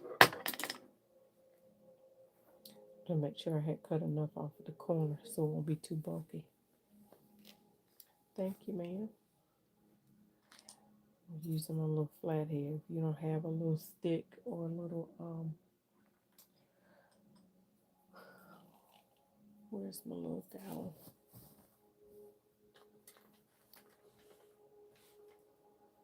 Okay. I know where it is, but you don't have a little awl, not a little awl, but a little point turner. Use your flathead.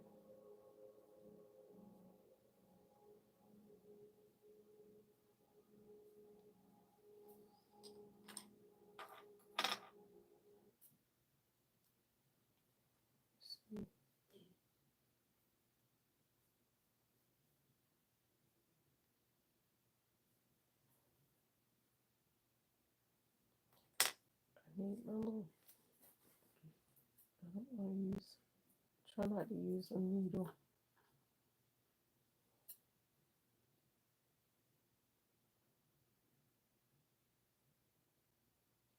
I don't want to poke holes in it.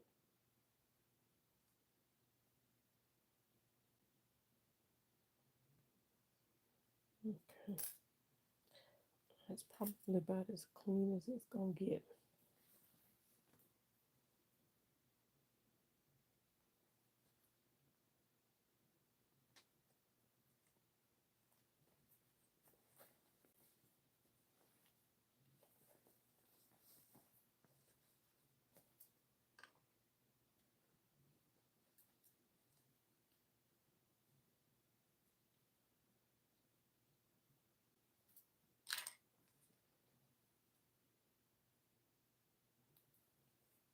I'm just trying to bring it out a little bit more.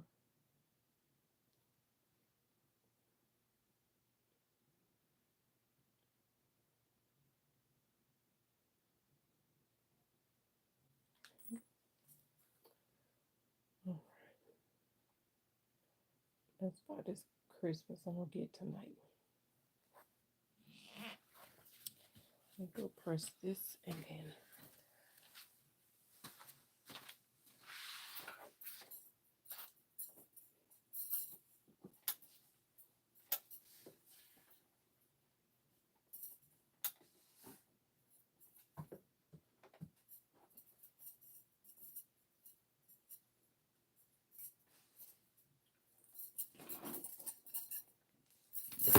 get my point turner.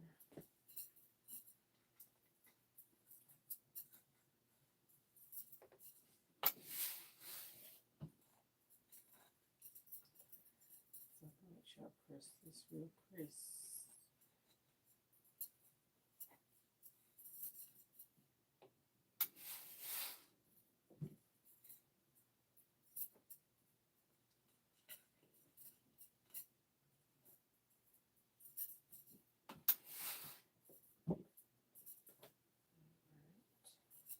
Almost done with the pressing.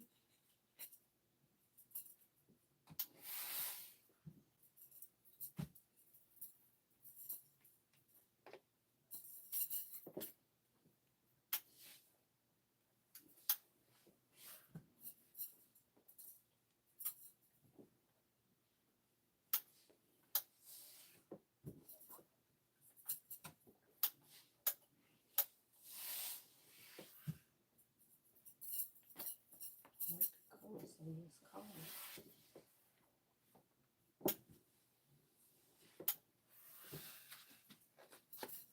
Okay. All right, there we go. Nice. All right, so just gonna go ahead and stitch this close. Just paste this.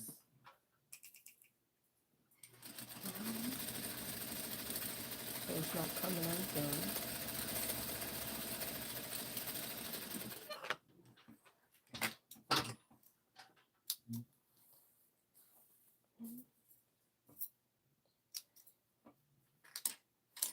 I think I want the pink side to show.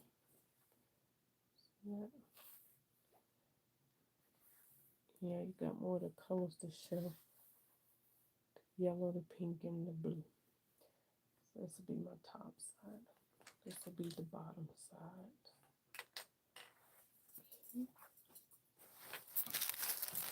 Now, that would be the collarbone.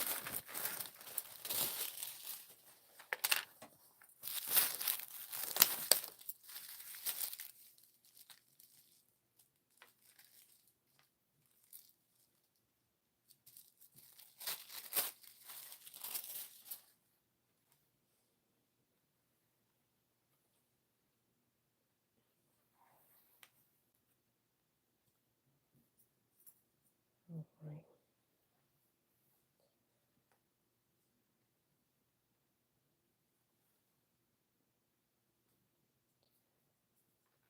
Go. Pin this in here.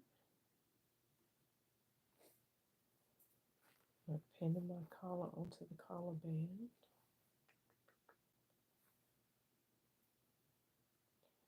Making sure I match all the notches up together.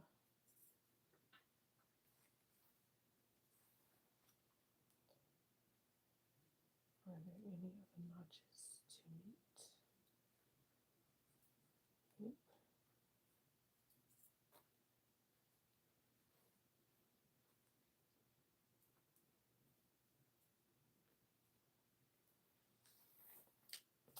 All right, let's go ahead and pin this on, then I'm going to pin the other one on top of it at the same time.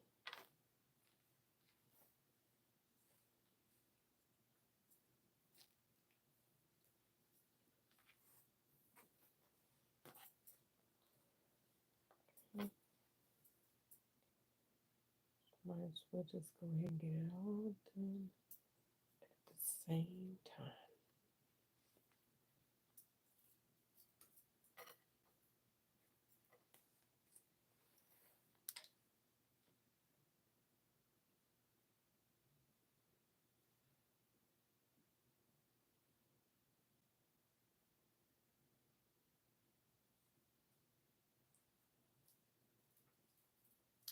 Ouch, sticking myself with pins.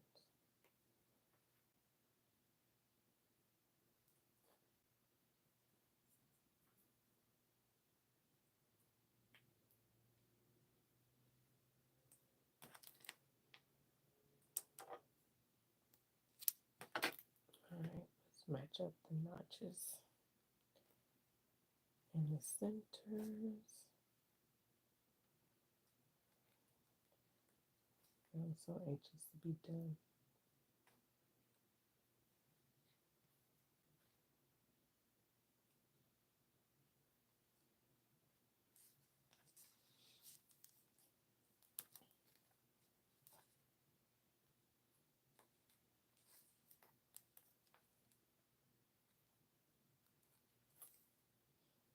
I'm looking forward to wearing it. I hope this don't disappoint me.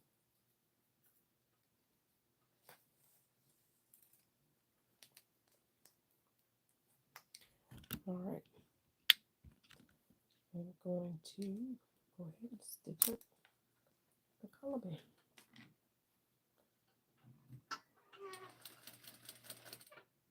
And change it back to a 3.0.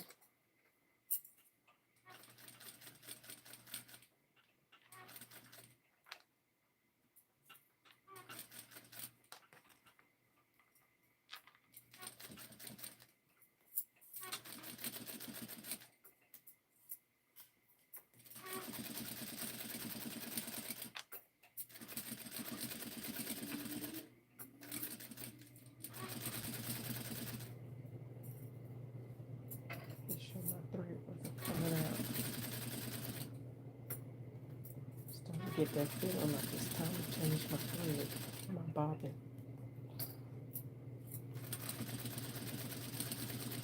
Now you get that feeling.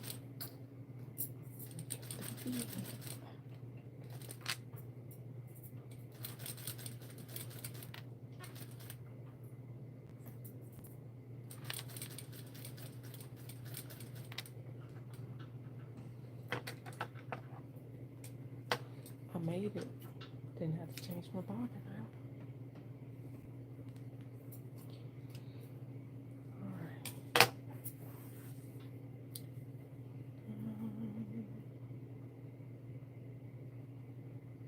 Came out the same way.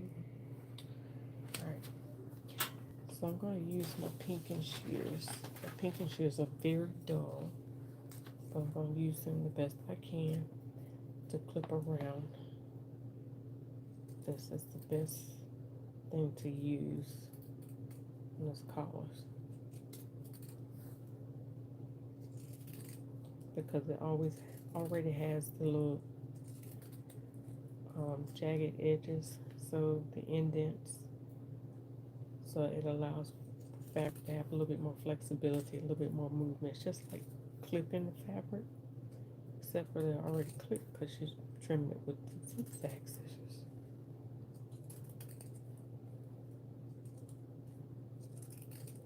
So it's almost like killing two birds with one stone, trimming it and clipping it.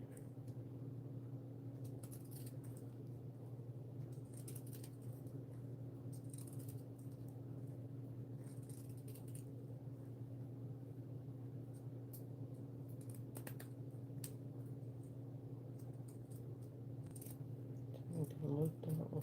I just need to get you a new pair.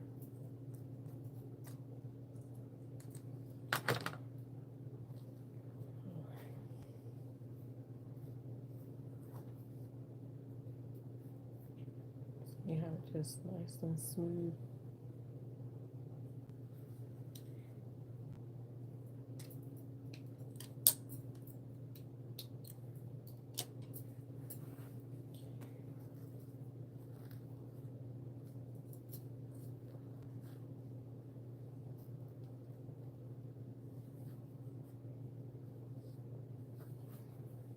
Just automatic.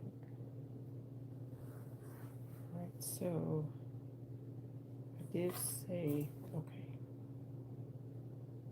so which one is going to be,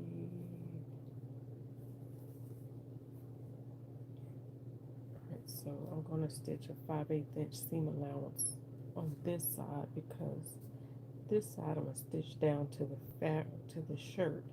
This side I'm going to turn under. So I'm going to go ahead and give myself a guide and sew 5/8 of an inch seam allowance.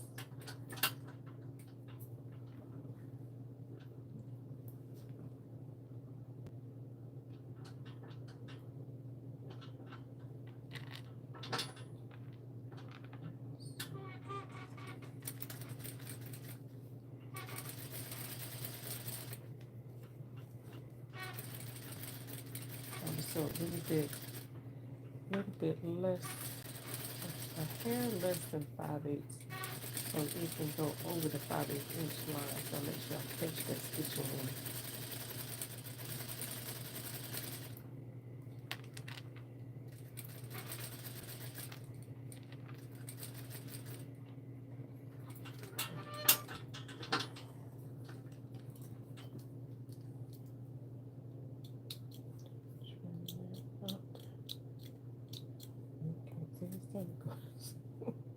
It's time to go to sleep. I can't see the stitches.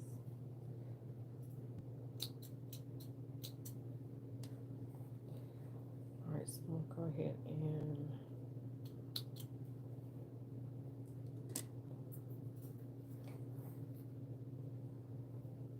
I might not even press it under. I might just fold it and stitch it under. But I'm gonna go ahead and stitch this in place.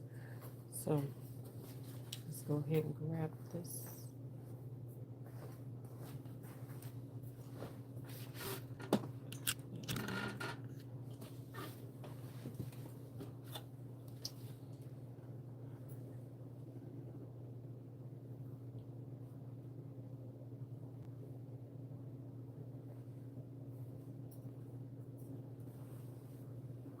So this is the back, and so I want this to fall on the back.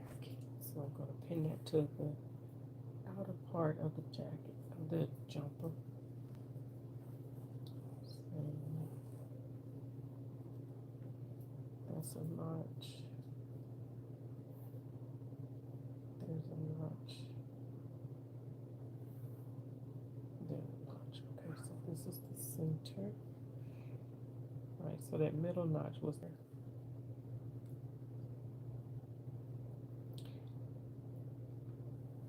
So it must be, it stops and it starts all over again. Facebook, it says I'm live now. And it started the timer all over again.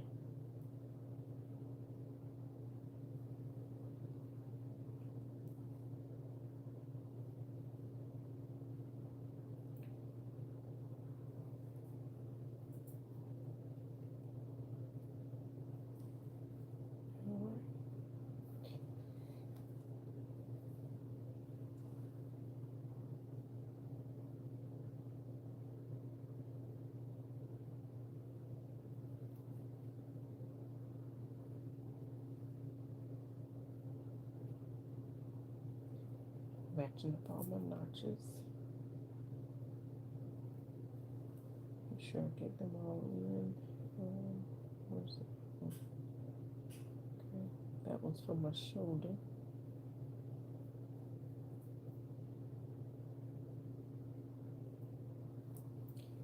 Where's my shoulder one over here? Okay.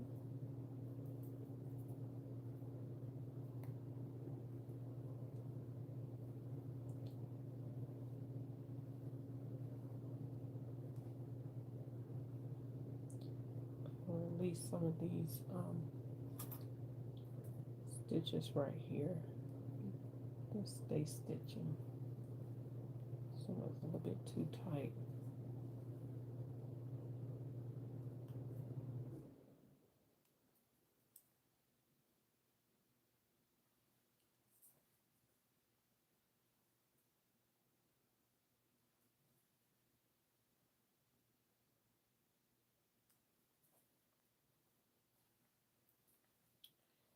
I said that earlier on, that when I did the stitches, that they might be a little bit too tight.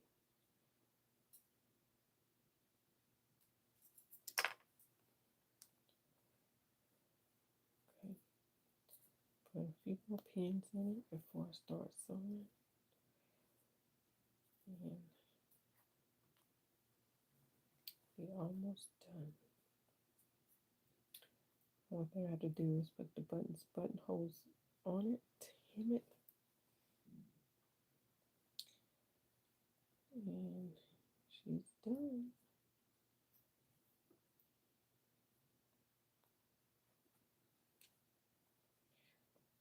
Okay.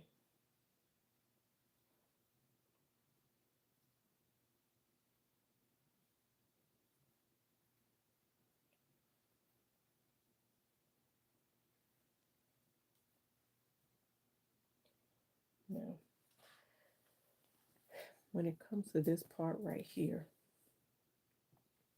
that's the edge of the band, the placket, and that's the seam of the collar band.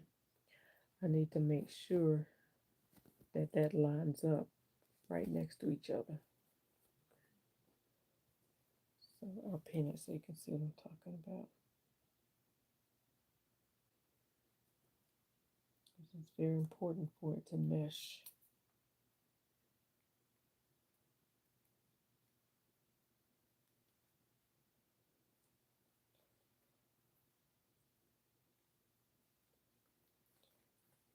One of the things I do is I've got it pinned in place, but I make sure that that seam butts up to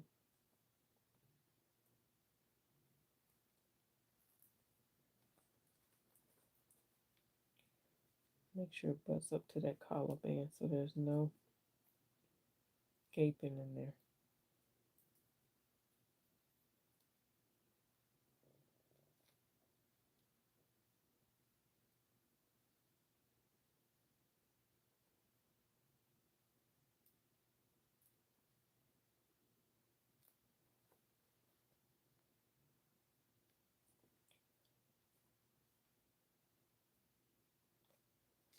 I'm wrapping that seam around here.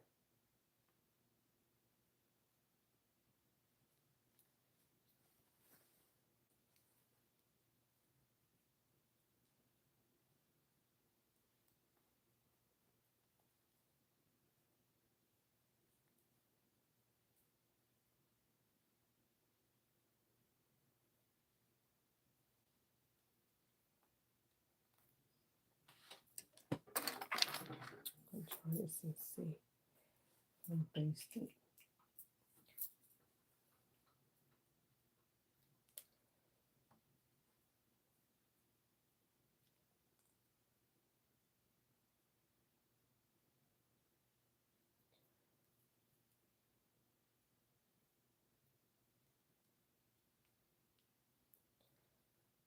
Alright, so what I'm doing is I've got that part pinned. So I've got that seam allowance right at that band wrapped around.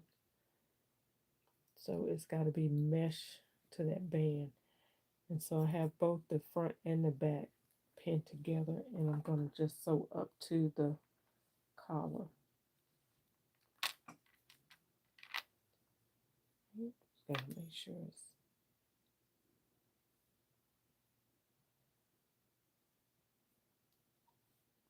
I'm gonna face it to see if I got it in there right.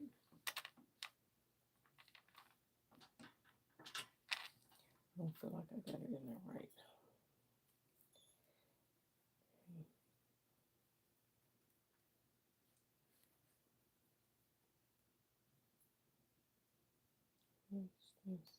Oh.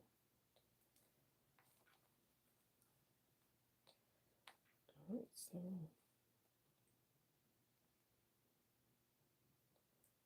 get that collar band right there.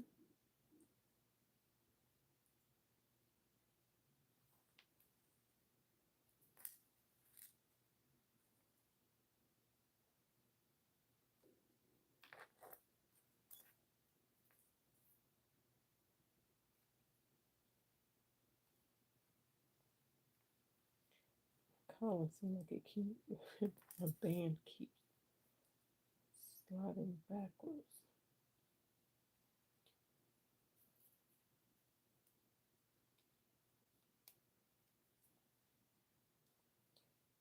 Hopefully that's it.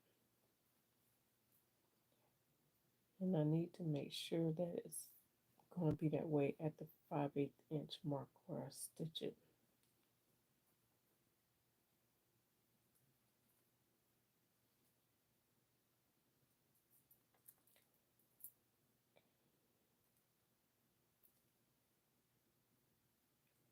All right, and I just need it to be enough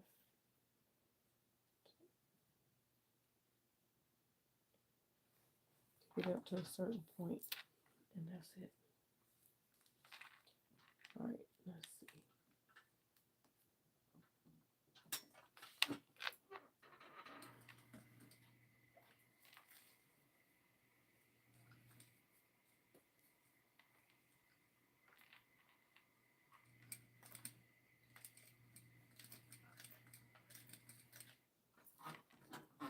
All right, I just want to see how the end's going to do before I go any further.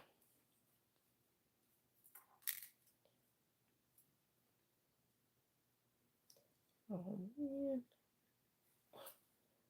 I didn't catch all of that in there right.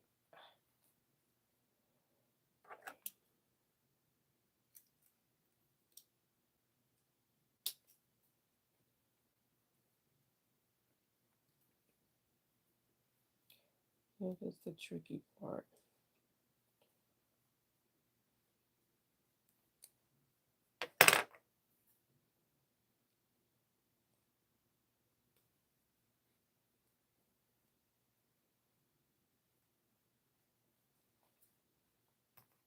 All right, let me pin that part there first.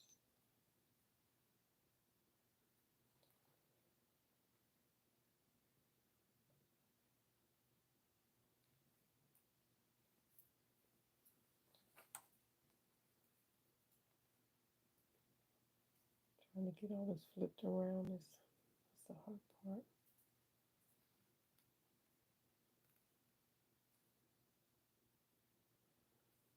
All right, let's see. Try this one more time.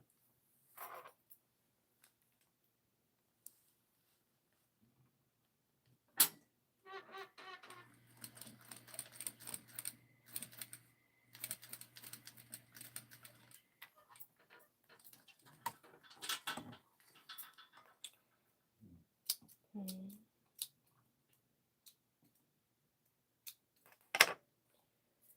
All right.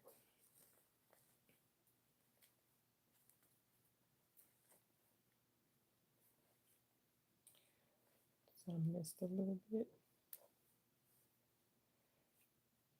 Maybe it's bulky right in there. I don't know. See, it's ajar just a little. I'm trying to get it to mesh.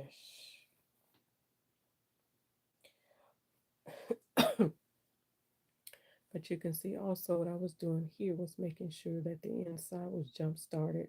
So when you get ready to top stitch it, that part was already in place. Right, so I see I've got it wrapped around to the back too much.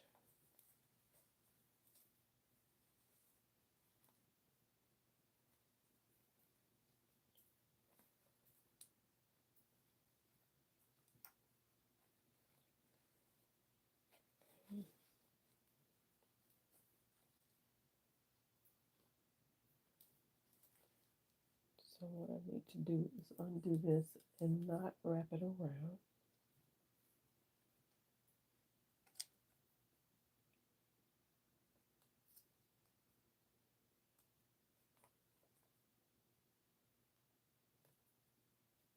Not fold that edge back.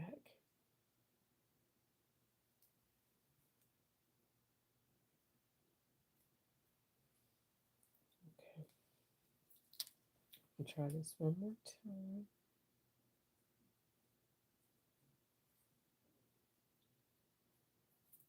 Too much thread right there. All right, so again, I'll place this up against, butt up against the seam. Place the placket.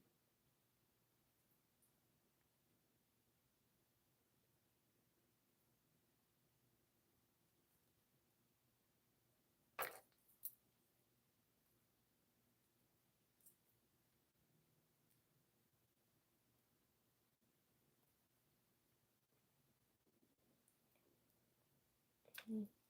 We'll make sure that that doesn't get in the way. This time, I'm not going to fold the seam back.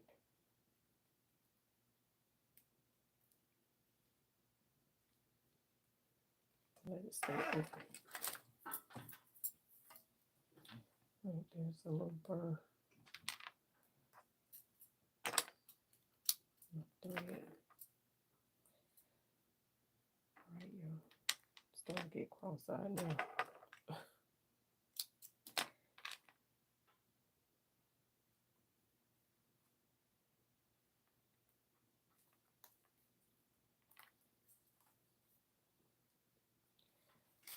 All right, let's see here. Let's try this one more time.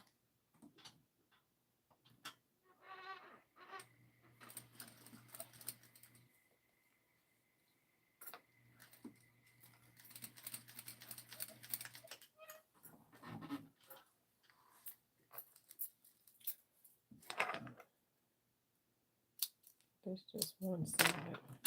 Still got the other side.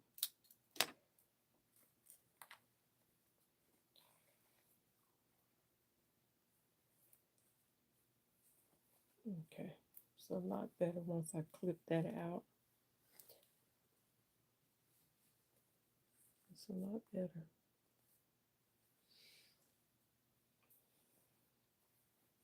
All right, so I'm gonna go in there.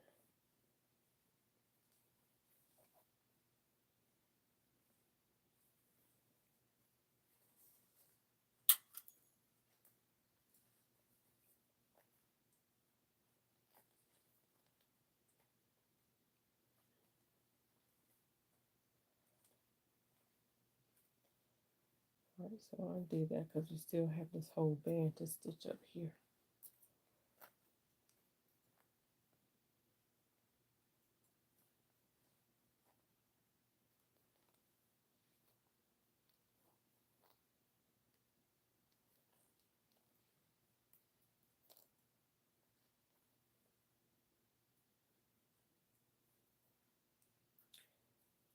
All right.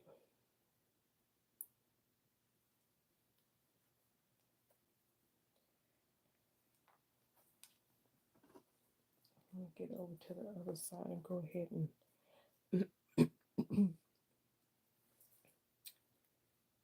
get that taken care of, and then we can sew the whole thing together.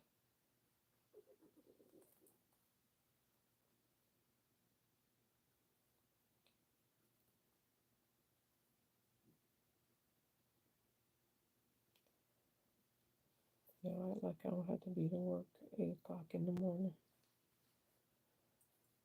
but I do. But I gotta finish this.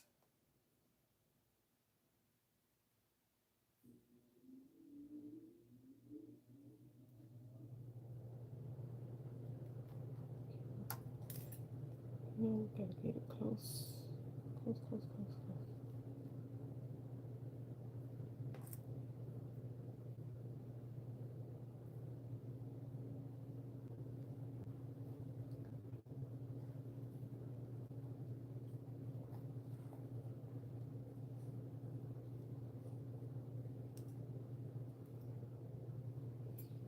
All right.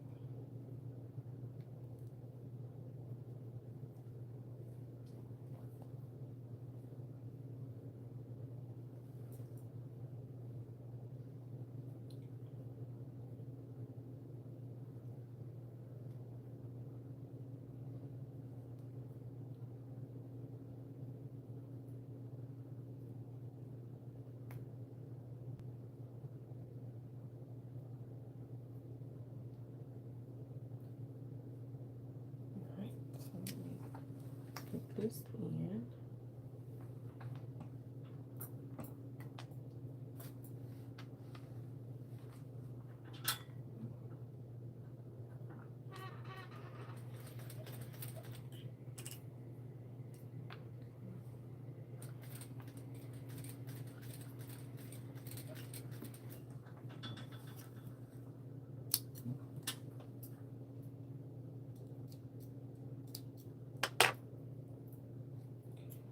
It's good. Then I can cut that excess out. Okay. Yeah. All right. So I just need to cut that excess out so it'll lay smooth and flat. And then I'll sew the rest of it up.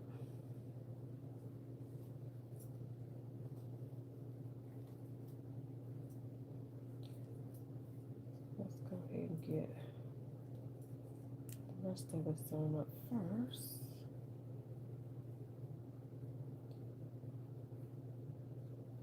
I gotta use some of these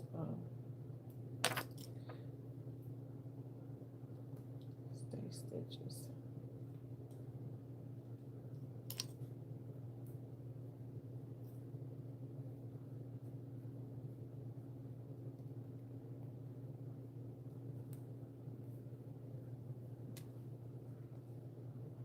Okay.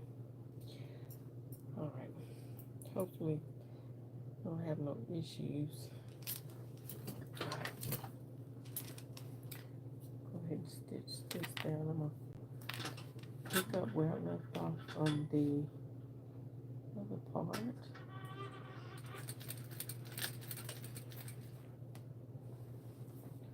I'm hearing that sound from my thread.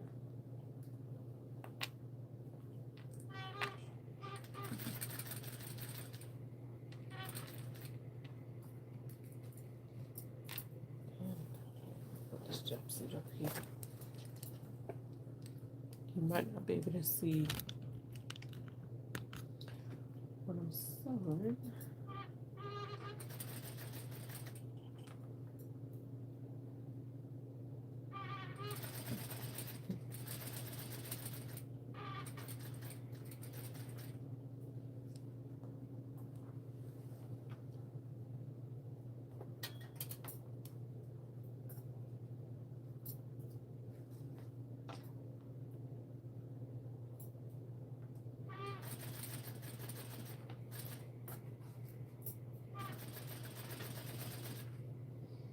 Let's see if I can get my husband to oil this machine because it's starting to come on nerves now. Sound like he's whining. Maybe just getting tired of me using it.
trim out some of that excess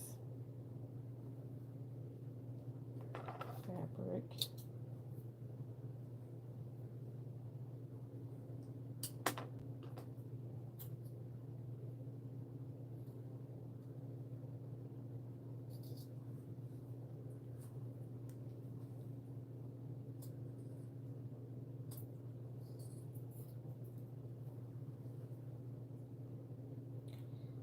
So just going in after I've stitched all of the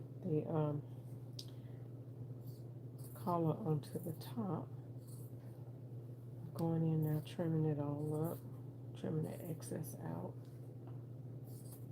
leaving maybe 3/8 of an inch in there.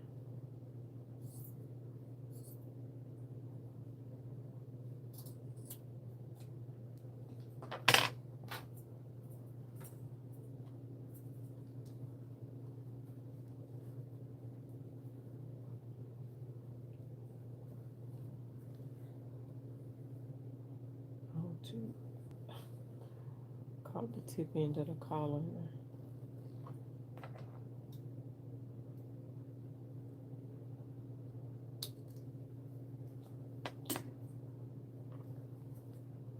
Go back in there and stitch that up.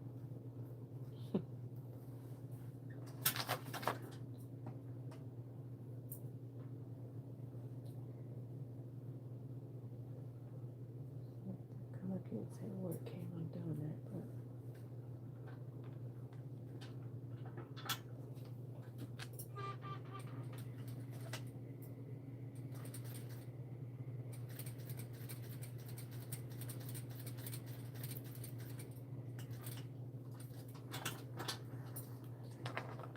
alright.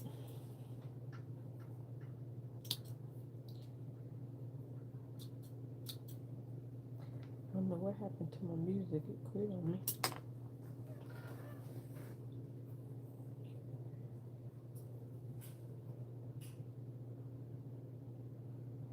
Where's my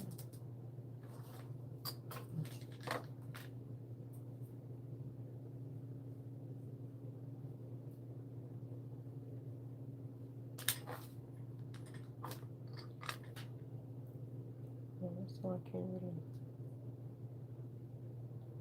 like nails, but I can't do them all the time.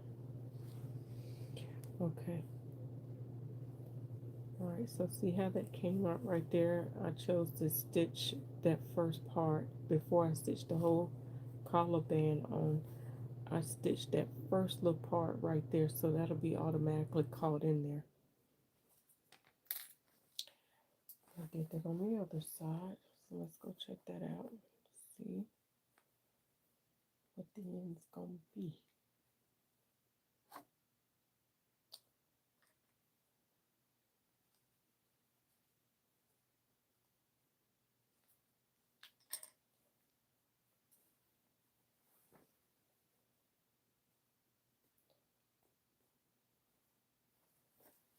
Okay, the same thing with that. And the same thing there, stitch that. So that'll be automatically inside. Right now,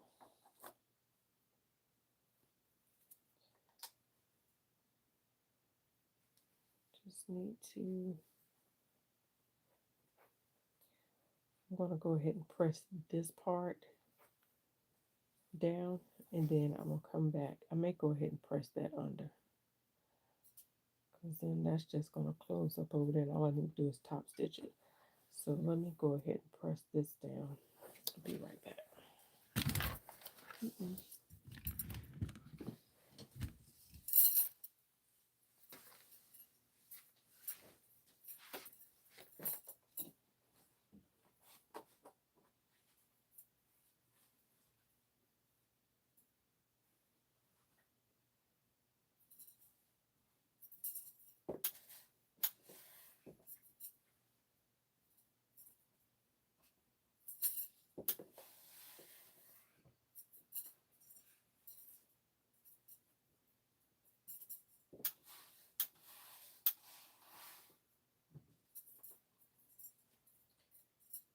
pressing this on my seam roll.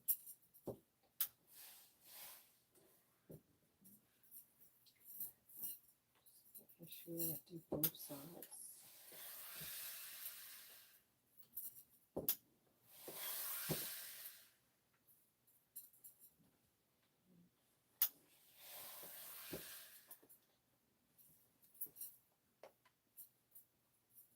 Pressing the collar and the collar band good.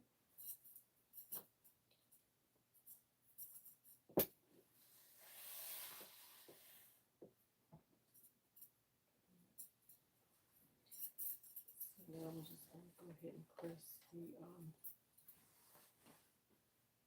facing up.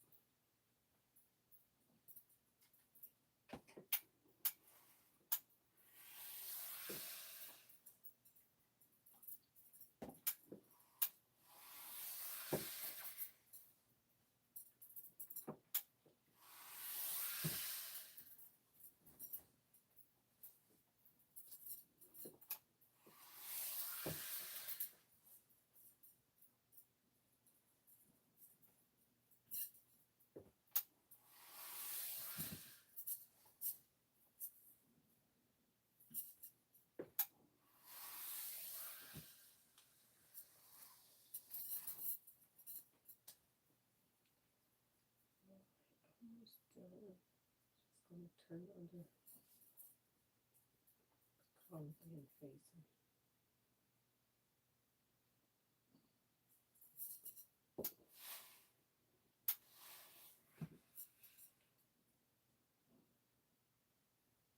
You can take time and top stitch it.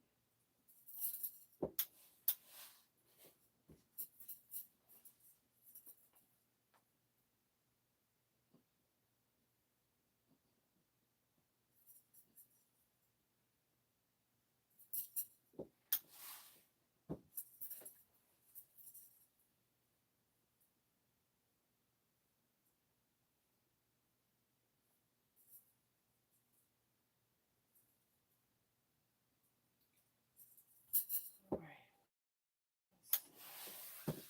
One more section to go.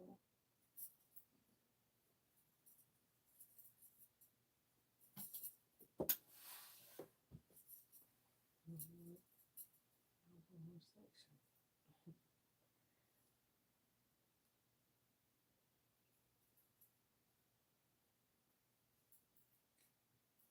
Always gonna be that one little piece that don't want to be hay.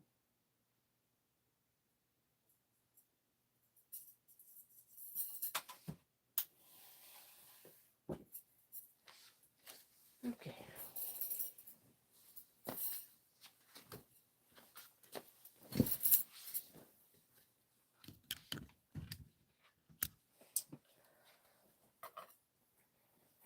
Alrighty. So now I've got that in there pressed.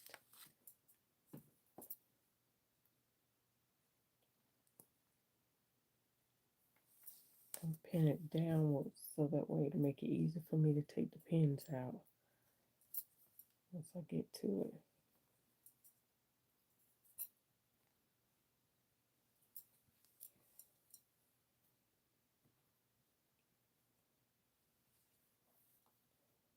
The only thing that's going to be left after this is to put my little name, my label in it.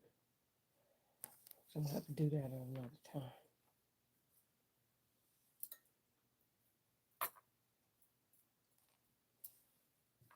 So I'm going to do that, of course, on the Cricut.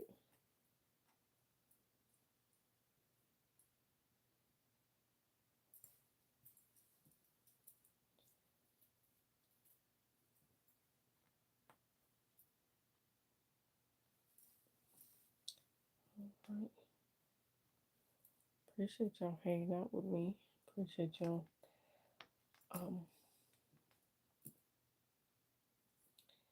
appreciate the likes.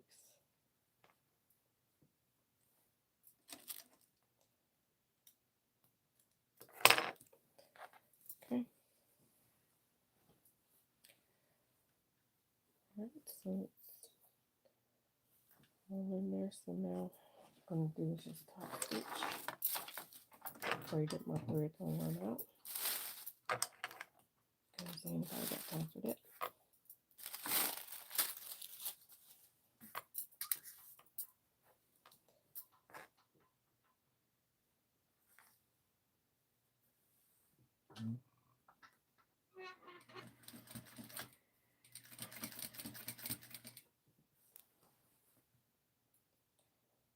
I should have top stitched. I should have did this from the outside.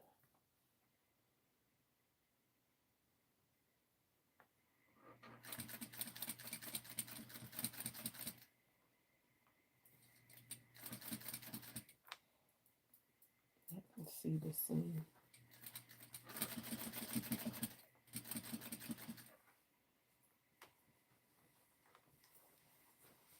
So I'm stitching the neck band down,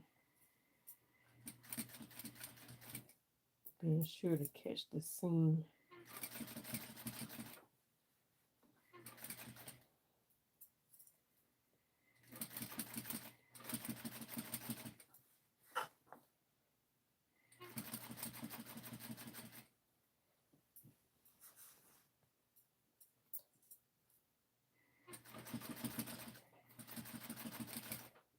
This way, when you see it from the outside, it looks the same.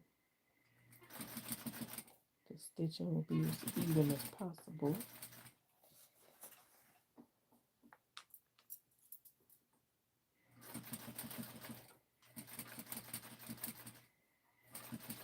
We're going to see.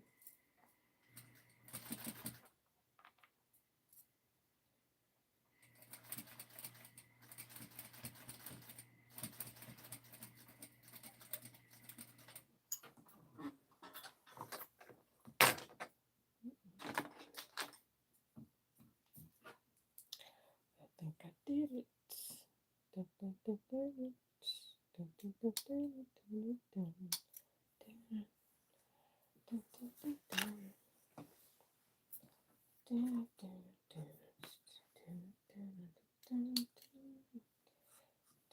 dun, dun, dun,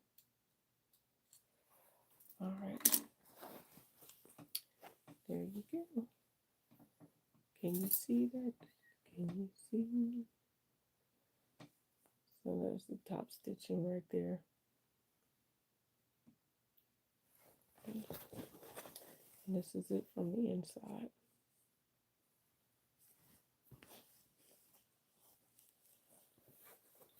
Thank you, Miss Rosalind. All right, so now I'm going to go ahead and top stitch the collar. And guess what, y'all? My thread ran out. Now, how about that? Right at the end of was able to get through. How about that? That's what I'm talking about. All right, so I rewind that. Wind the bobbin. So I add my buttons, buttonholes, and hem it, and then I'll be done.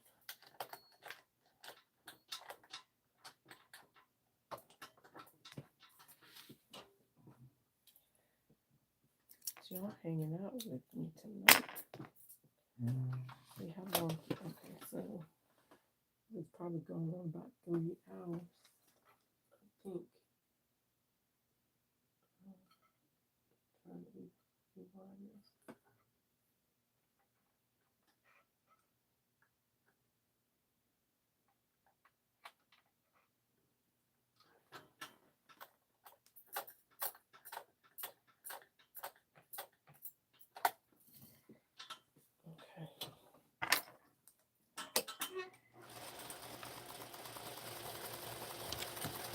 I did. I did. I want the bobby chicken. I'm glad because I tell you, I kept saying I feel like I hear it. I hear it. Like if you let it run out. I got my bobbins. I mean my buttons. There's another packet on this side.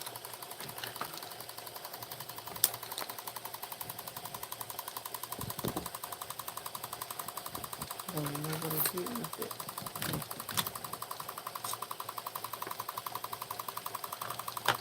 There we go.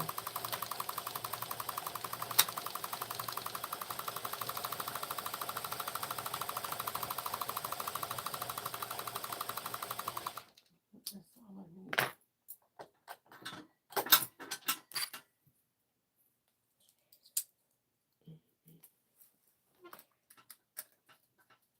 Yep, I won the chicken, the bobbin chicken.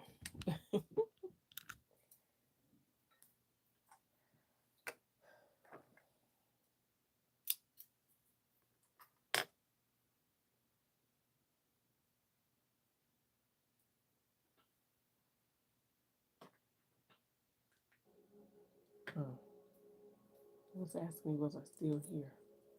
That's why I wasn't doing nothing.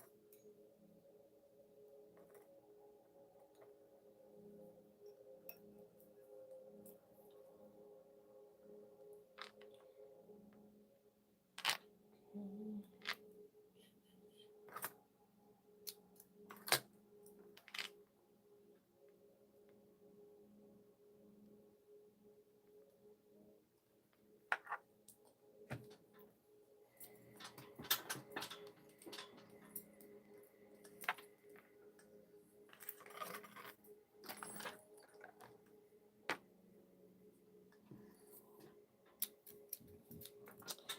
All right, so you lose. Yeah, I usually lose.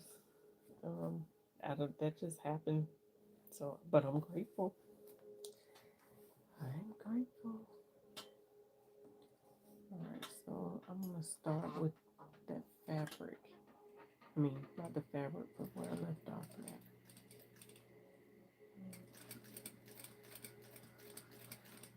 And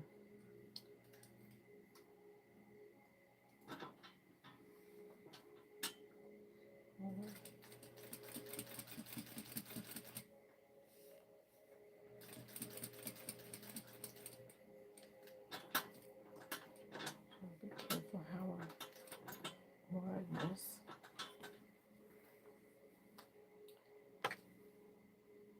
Right, that's supposed to be done from the top.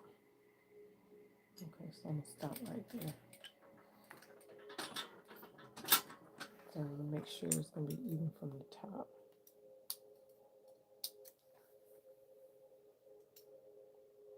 I'm not gonna do that. I'm gonna leave that on there, but I'm just gonna meet up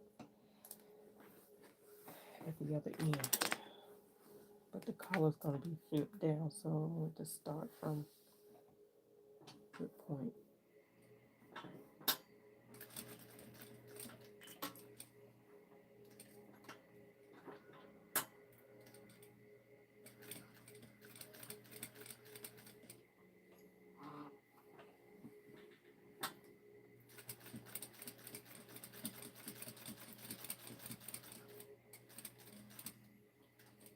Use my top stitching foot earlier.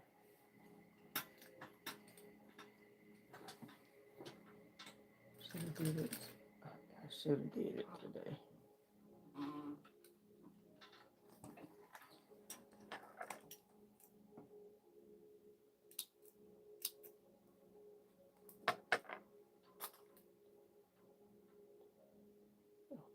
I keep picking up the notes.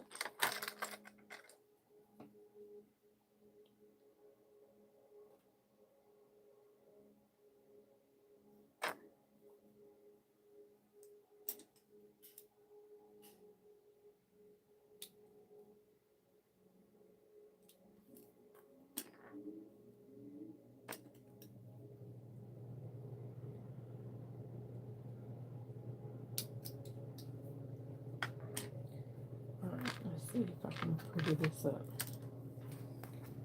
Make it look like one continuous stitch.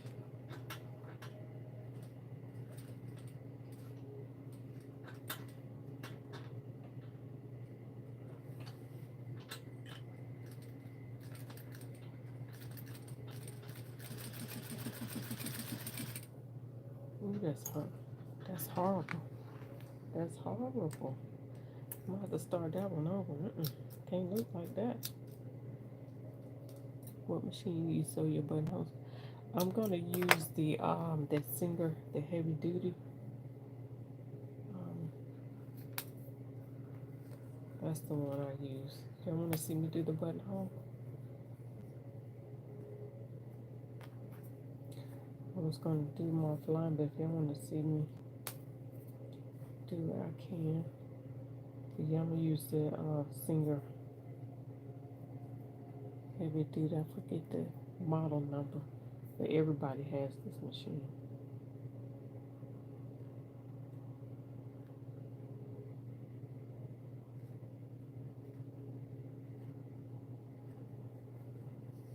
Okay. All right, I'll do the buttonholes.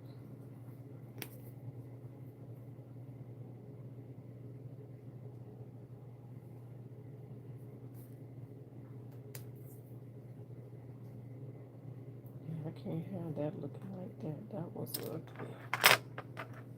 Mm-mm.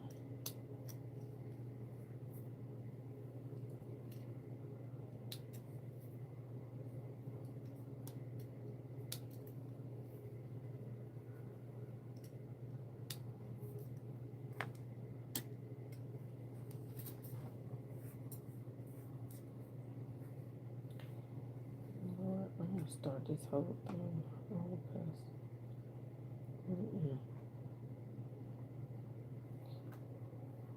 can't have that looking like that.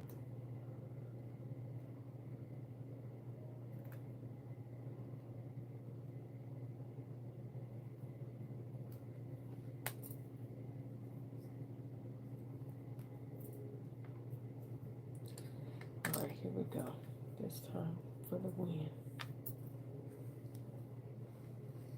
You said, what about the buttonholes, man?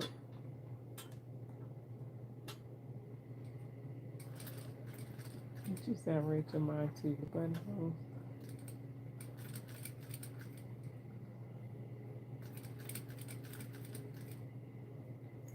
I'm making sure these stitches look right.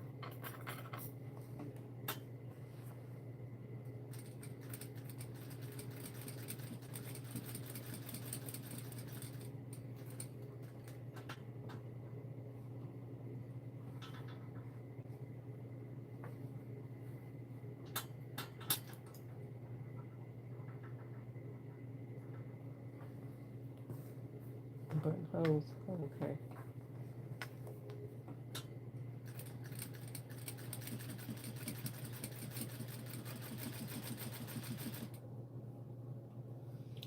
That still ain't the prettiest, but it's okay.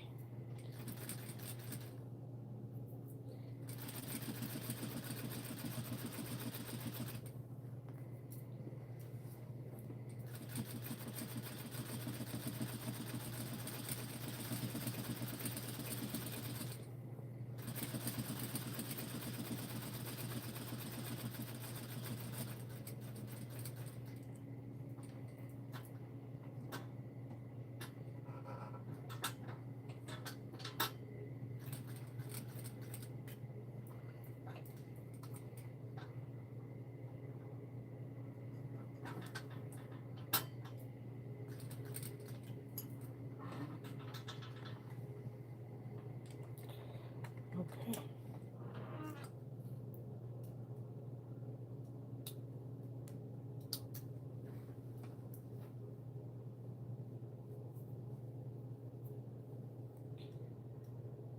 Alright, so I'm gonna have to remark my buttonholes because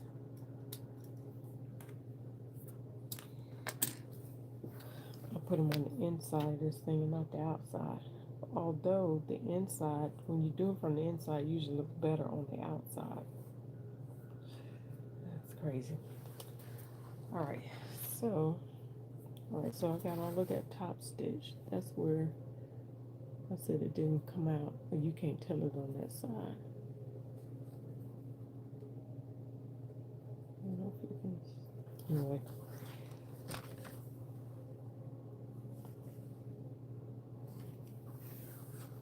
Alright, so that's done. Alright, so I'm gonna mark my buttonholes. Thank you, Mia. Let me lift this up a little bit.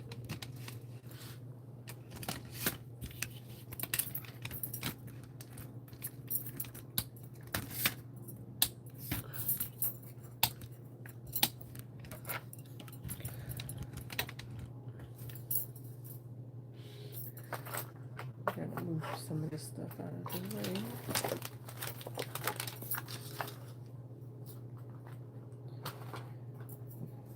Grab my machine here. Let me mark my buttonholes first. Where's that piece at?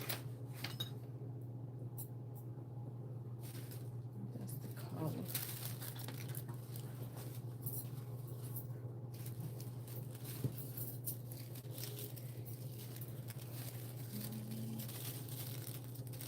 Oh, that's the collar band.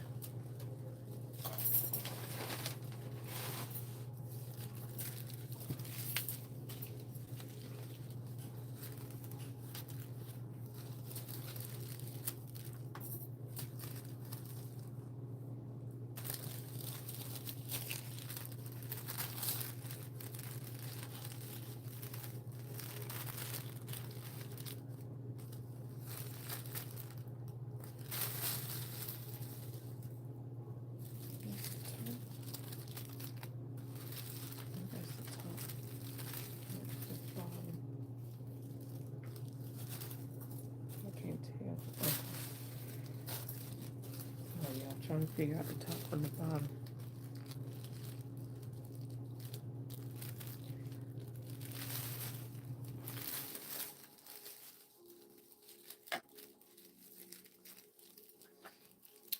So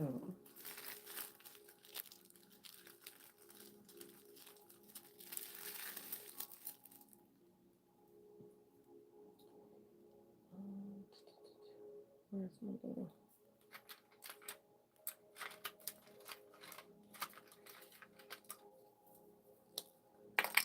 I'm gonna use one of these little pins to see if that's gonna help. So I don't know where.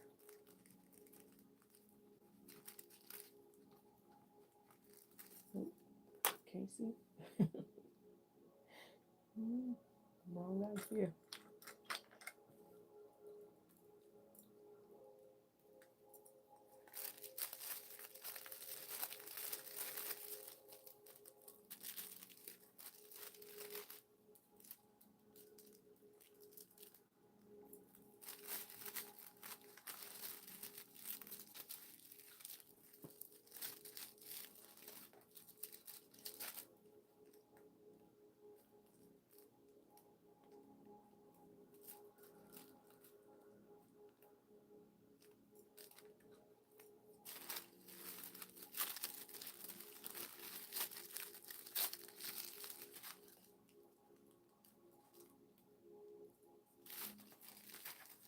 Just marking where it's supposed to be.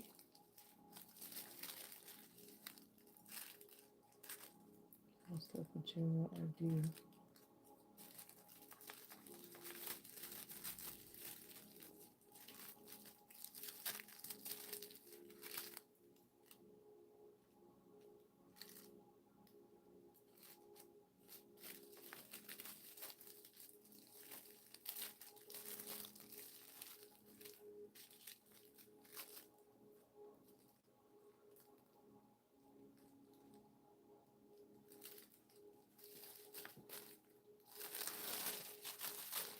Okay.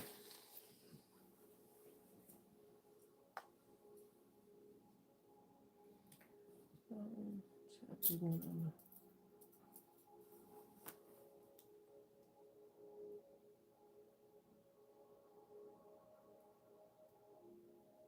guess I'll do one there. I wasn't planning on it. All right, so let's get the buttonhole. Oh wait, let me do my I can do the hems later.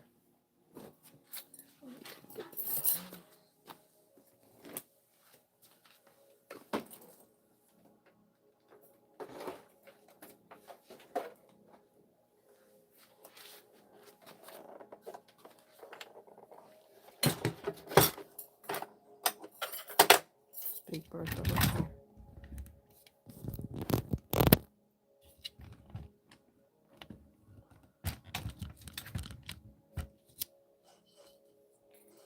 I gotta figure out what to do with her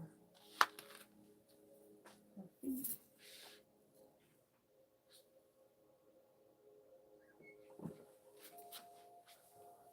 So there she is right here.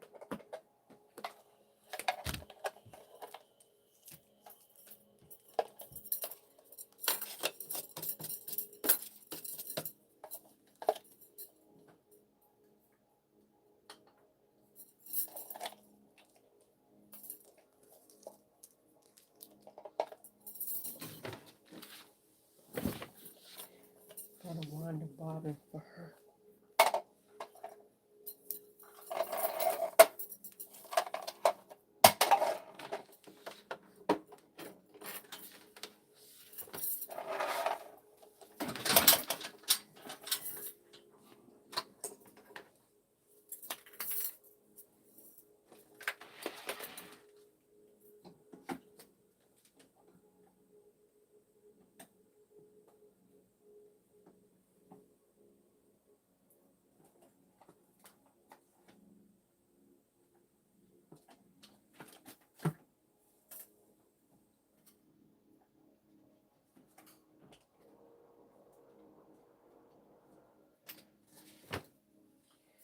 Goodness gracious, I almost didn't get this.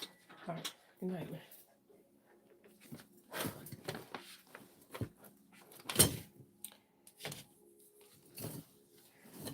I have to seriously clean the threads off of my roller chair.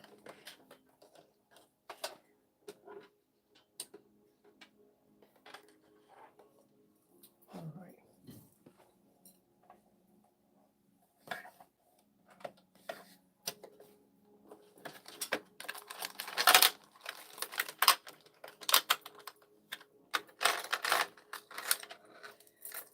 Alright, so I'm going to use my buttonhole foot. It serves its purpose, Miss Rosalind. It do. I mean, I really don't have no complaints. It's been good to me. I ain't gonna talk bad about it. I only use it for buttonholes, really.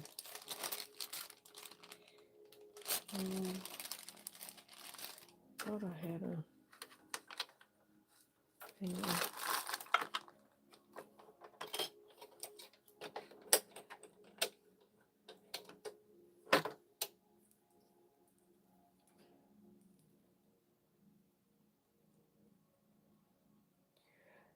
This will be a good beginner sewing machine.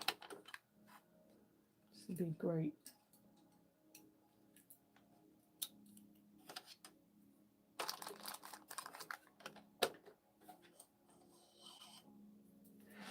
Hang on, let me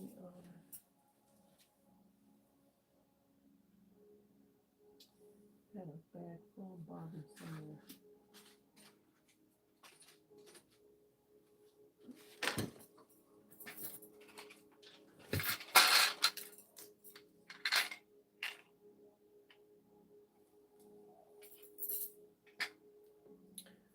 Guess I'll just use one of these. Usually I try not to line on top of one.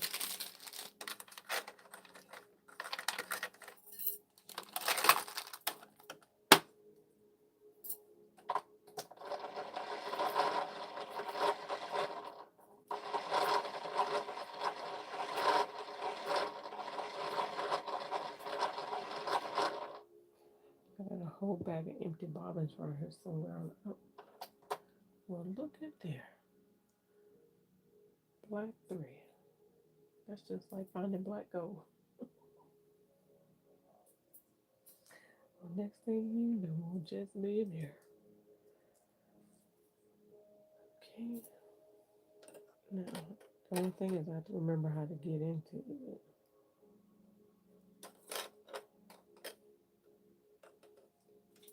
Okay.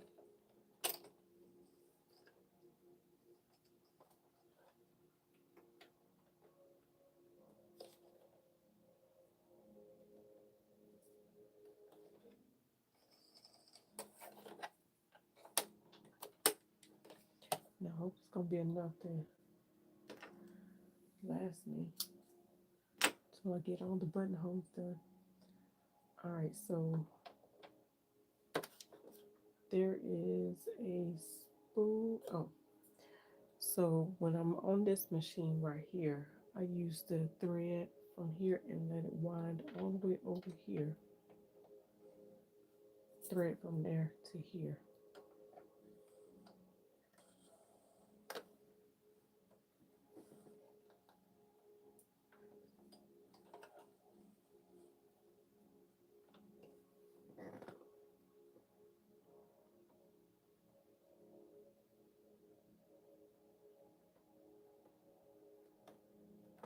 Oh, got some thread in.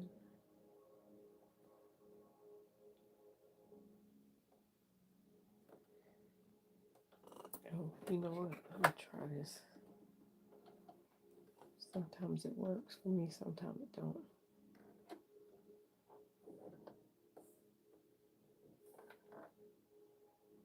Did it?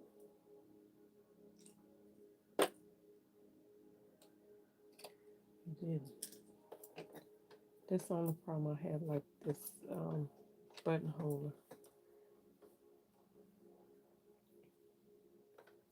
I know, right?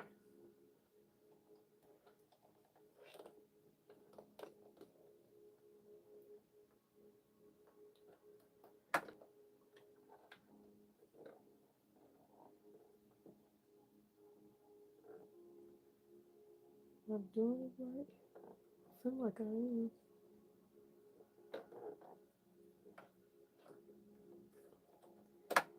What?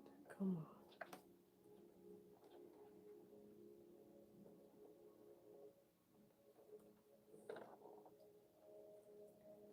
Maybe I don't have it set in the right place.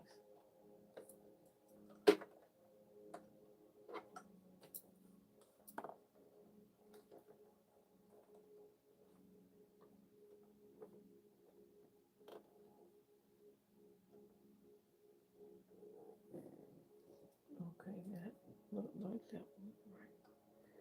You know what? See, you asked me about this machine. Now I'm about to change my mind. The little thing came off. Alright, so by the time I do all that, I'll be done threading it myself. Put some timey.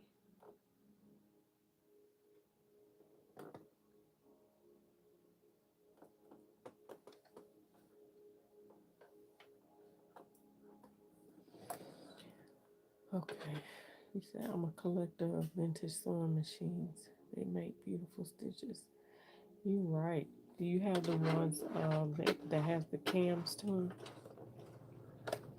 I have a Nietzsche or Nechi, Neki, I don't know how you pronounce it. I paid $25 for the machine, the cabinet, had the book, had oil in it. It was 1920 something. It's old. But the consignment shop that sold it didn't know the value, I don't believe. I bought that whole machine, the cabinet, everything. The cams, everything, $25.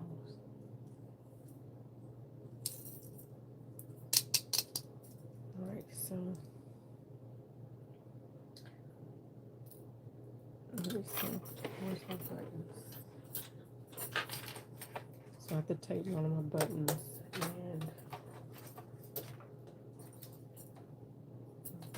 let's take the one. Put it inside here.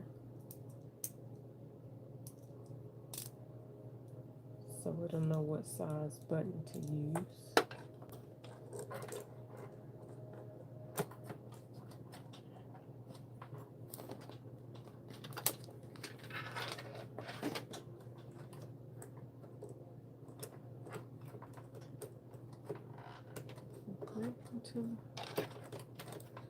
Why you want clip to the thing?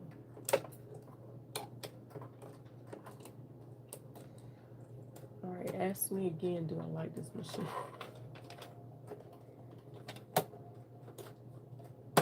For whatever reason, won't clamp onto them.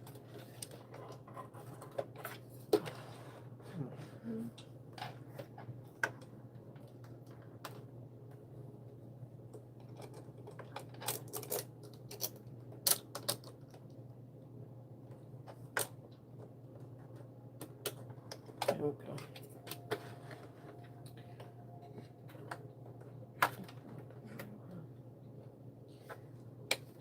Alright, so put on the buttonhole stitch.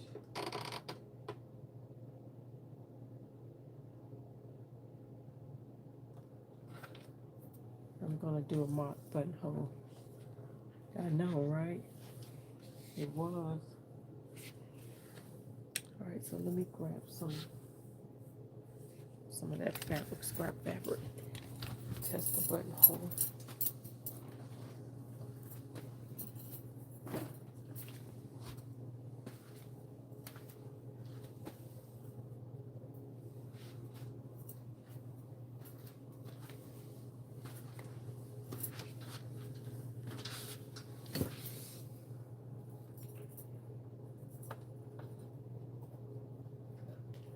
And I think this buttonhole goes backwards. I think.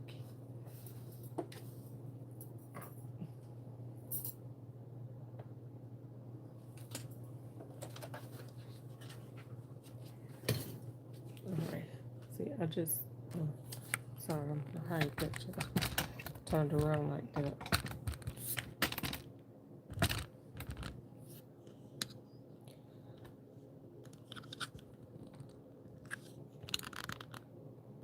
Alright, so I've got the, just do a little mark right here. I'm gonna line it up. And I want to say that this goes backwards.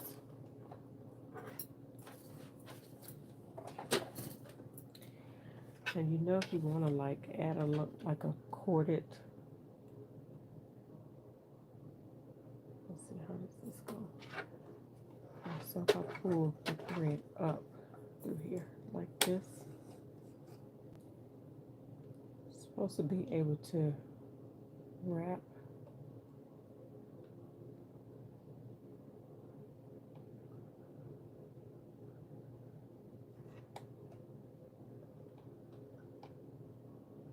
Threads. I don't know if you see there's a little like little teeth right here in front of this thing.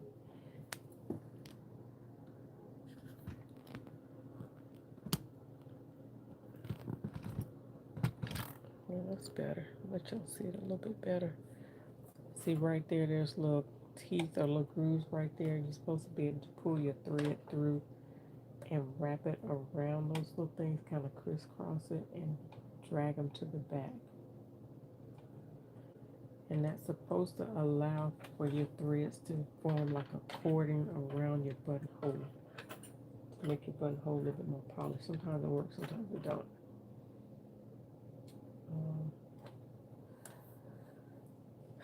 So I'm going to go ahead and push this under here.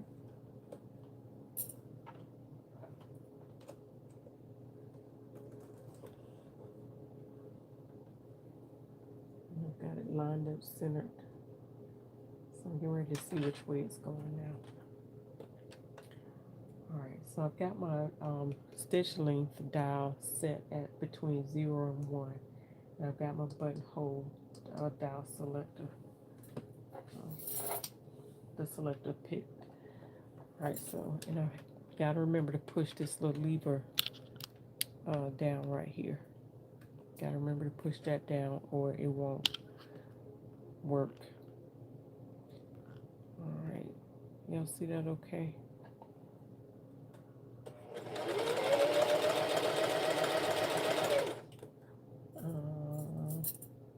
Why are you sewing in place?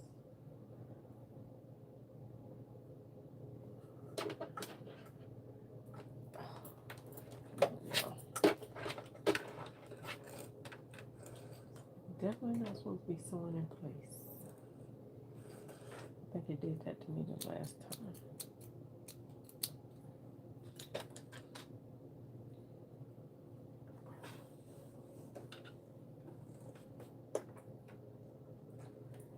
Alright, let's try this again.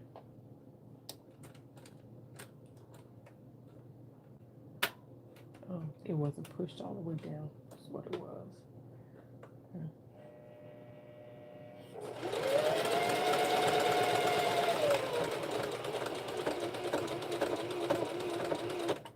It's not going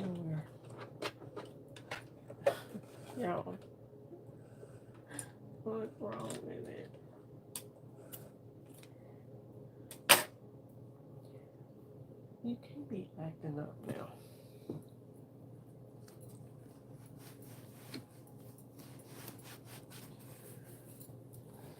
Let's see.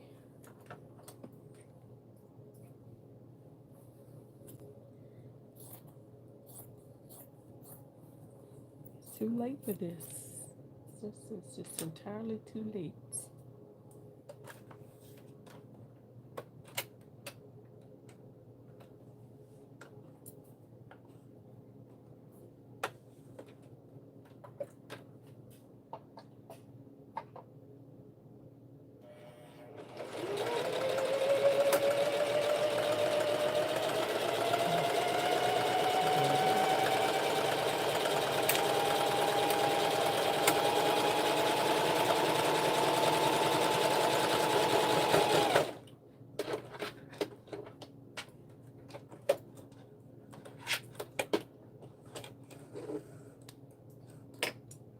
Okay.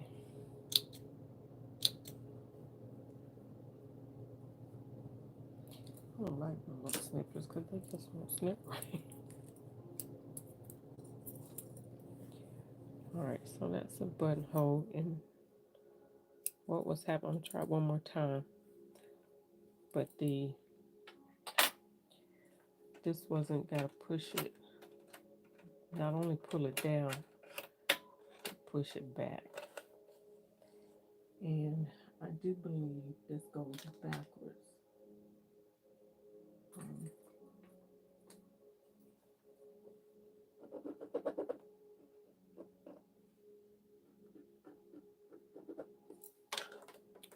So I'll try this.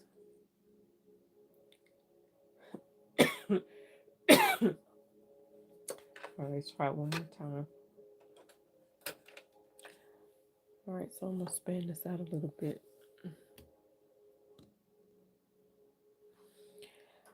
All right, so there's a little lever right here. I have to pull it down.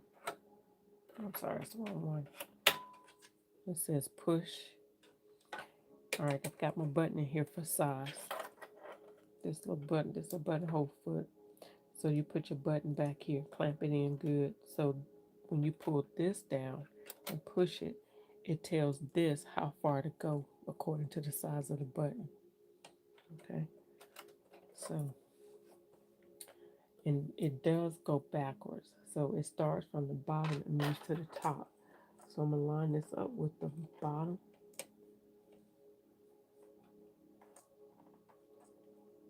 Let the little bottom line show up in that window and center it.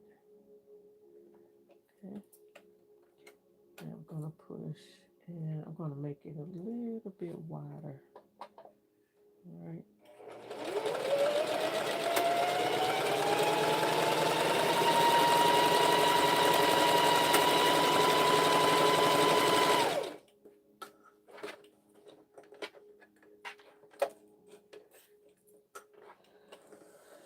The only thing about this is that one side fills in better than the other side. Okay, you'll see what I'm saying in a minute.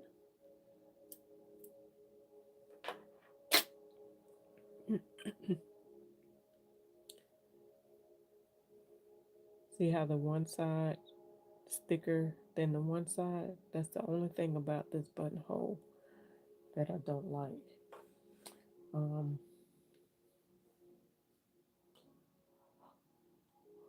Let's see if I can change this out. I'm gonna do another stitch.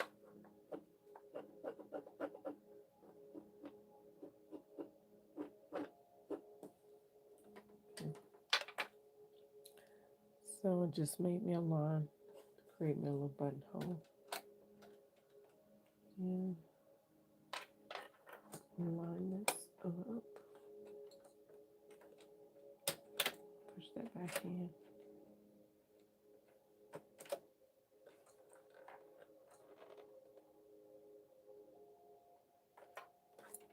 Okay.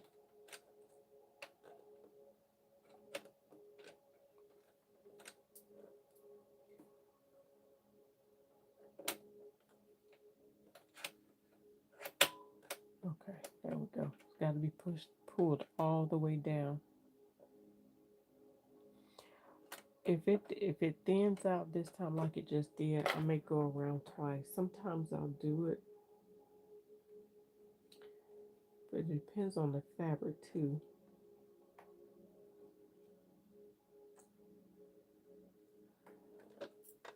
Okay, let's try this again. It's all right. That's pulled all the way down and it's pushed back.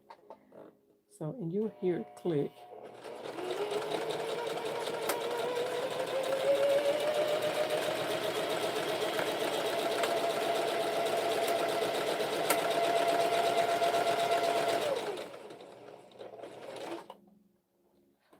All right, so let's try it one more time.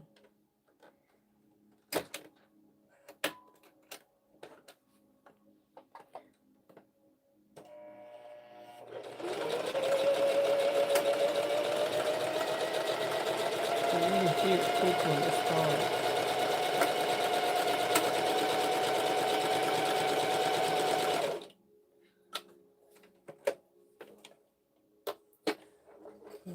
That looks much better.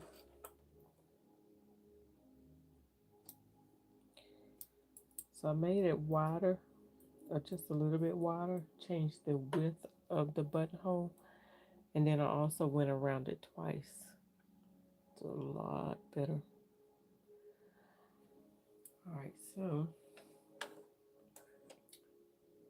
now I gotta check my buttonhole thread.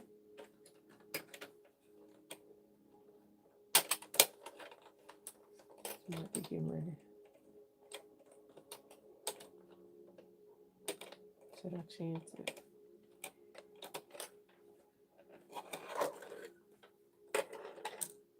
Should I play chicken?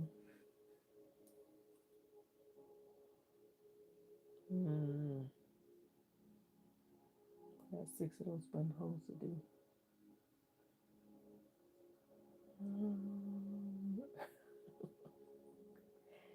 I don't think I'm gonna chance it. I'll just add some extra black thread up under there.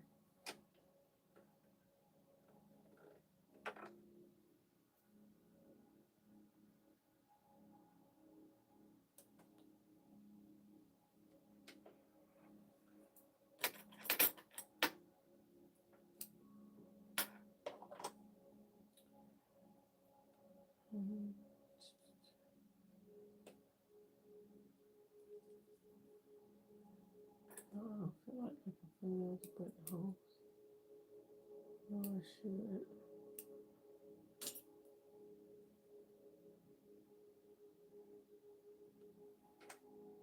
Okay, okay. Just getting to work. Okay, so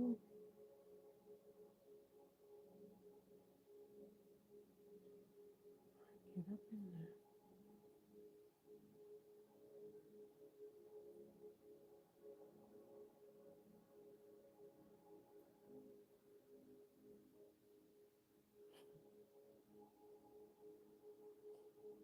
Come on. All right, now.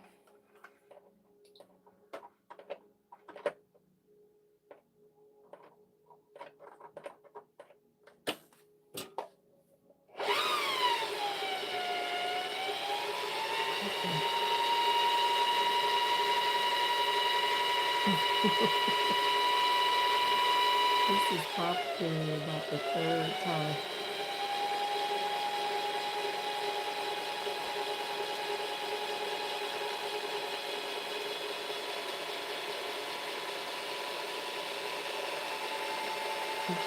It's a little chicken.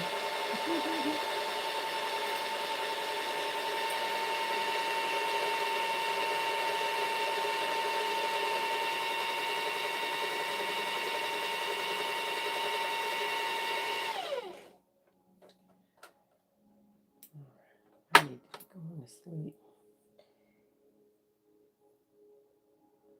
I probably put too much thread on here.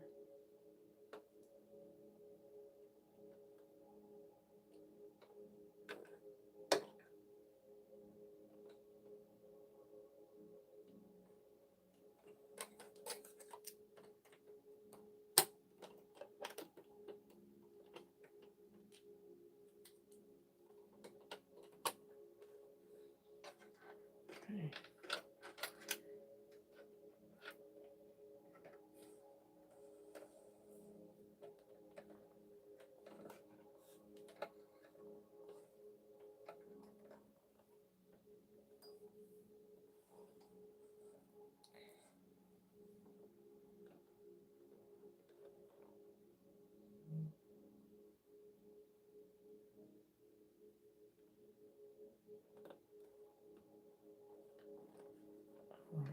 I got 6 of these buttonholes. I do 6.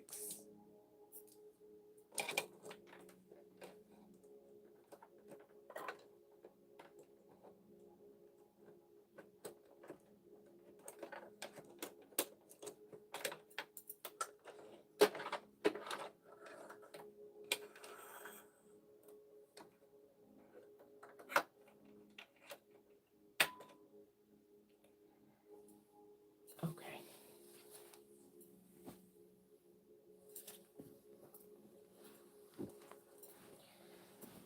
Okay, here comes the test.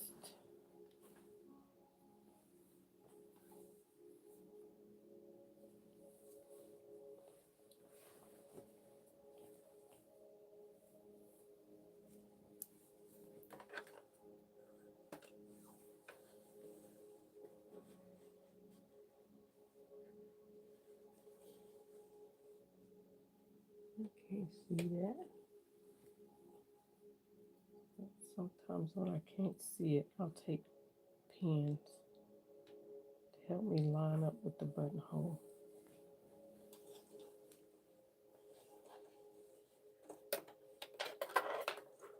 And it's going to be in the center.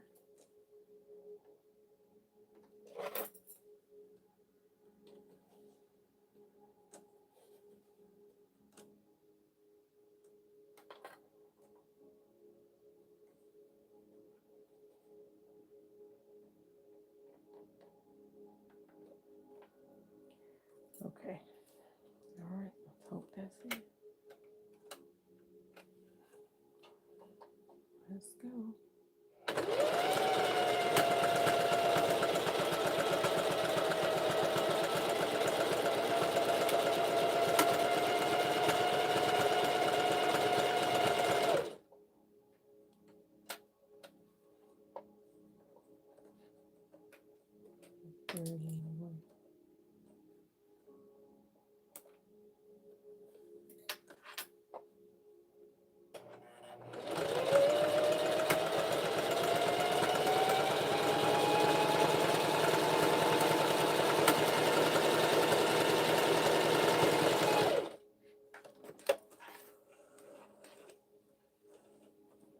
Okay.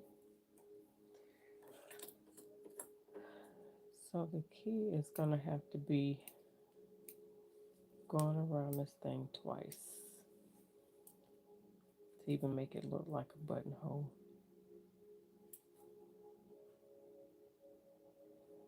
Got some white thread caught up in there.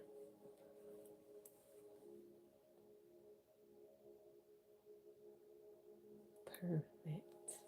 Perfect. Okay. All right, let's on to the next. Let's not waste no time. I do need to put my pen here.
2 times around.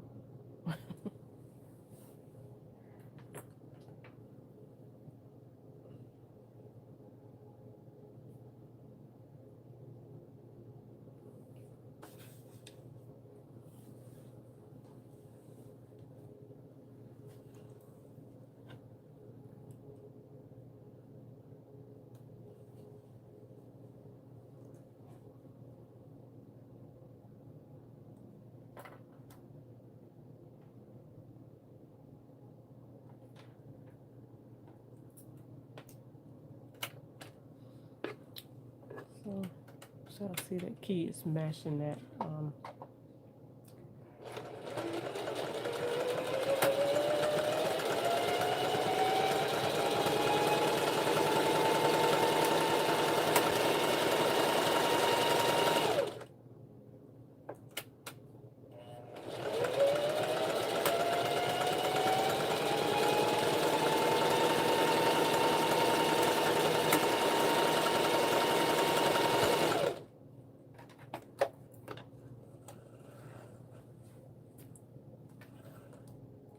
okay, y'all. Oh, I skipped one.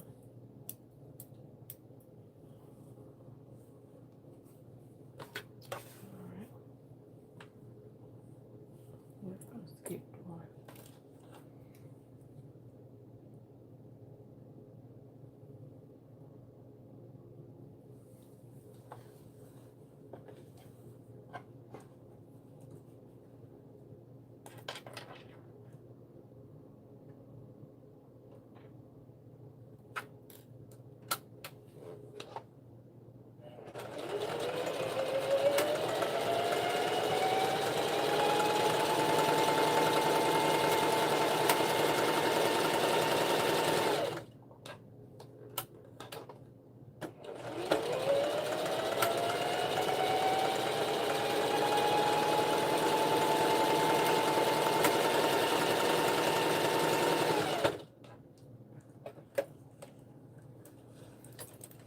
Okay, y'all, I'm cooking with fish oil, fish grease.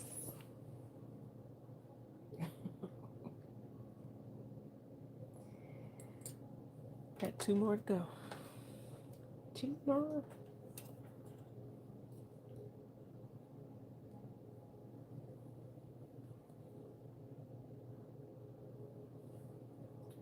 Put the other pin in so I can just keep going.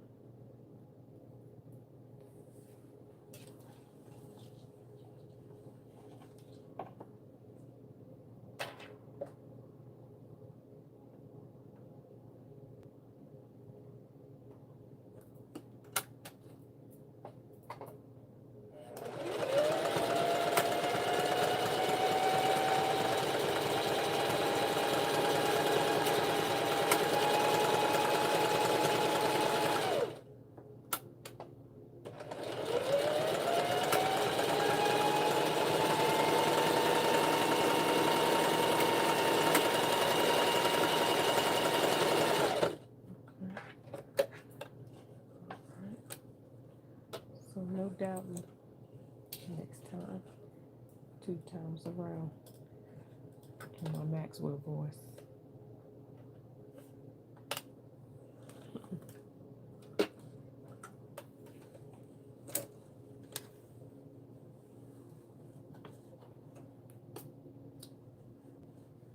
All right, let's see.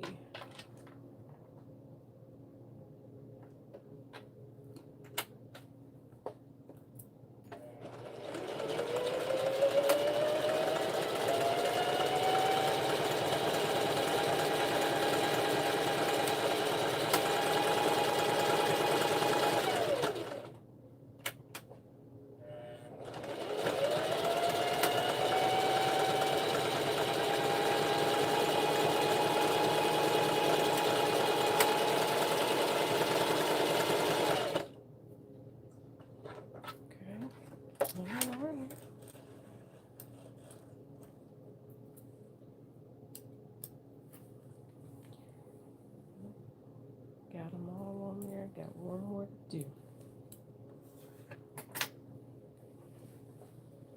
Wasn't gonna do this one, but I guess I will.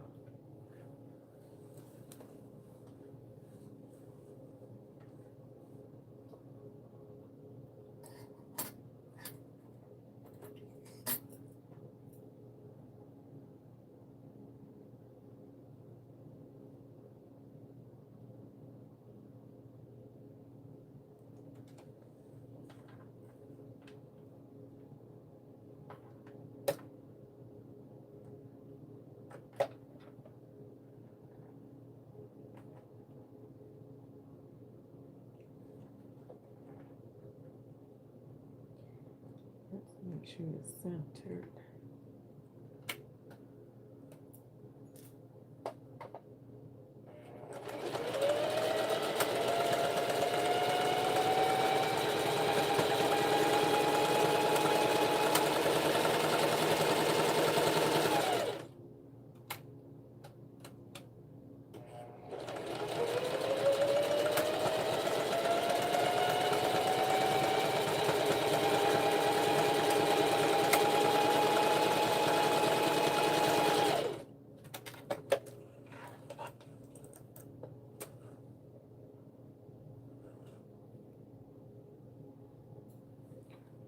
I got that one off just a little bit. But it's okay. It's not quite centered with the placket.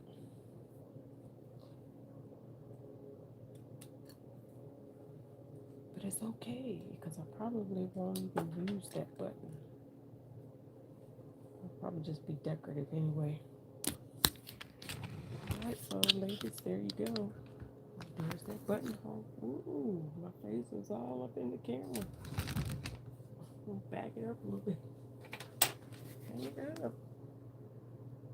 Ooh. Let me stop messing with this thing here. Y'all be seeing the inside of my brain. Alright. I love that one.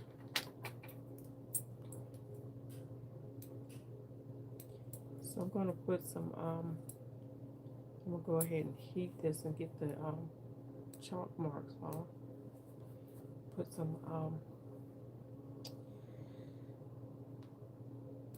free check on it. I gotta find my free check. And then she is, oh, gotta hem it. Gotta hem it. So I forgot about that, y'all. So male B, yes, 2 times around is the charm.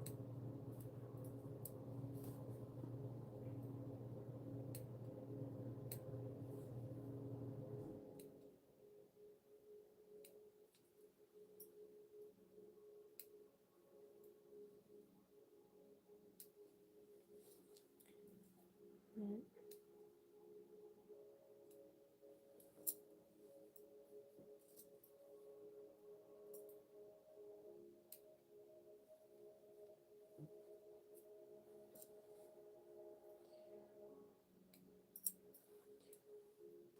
So now, let me go ahead and press out the, well, actually, what I'm going to do is mark. Go ahead and mark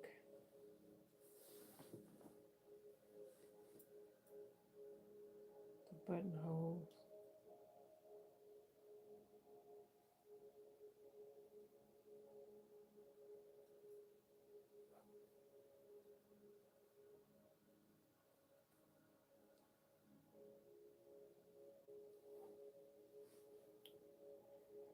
I'm not marking them all the way at the edge.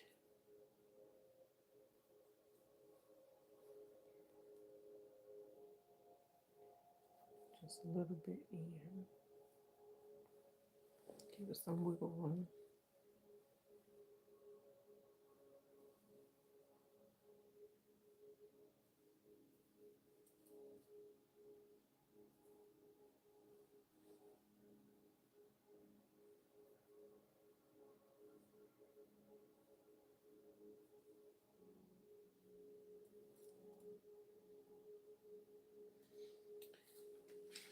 Now you know you can sew your buttons on with the foot.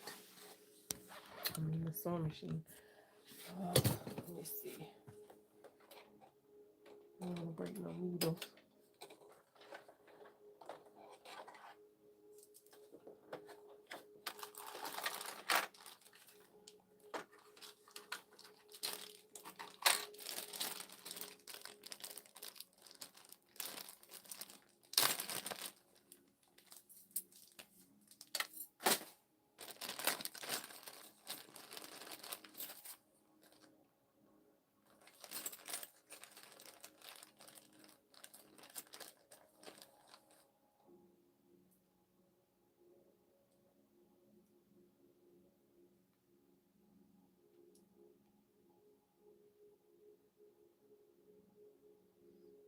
don't think this is the one to do that.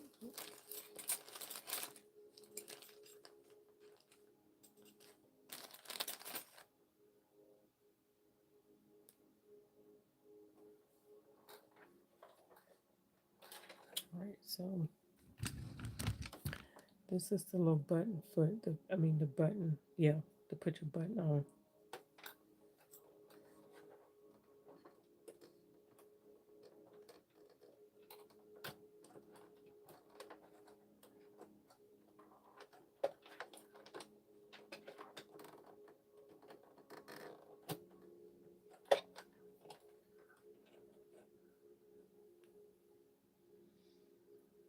Now,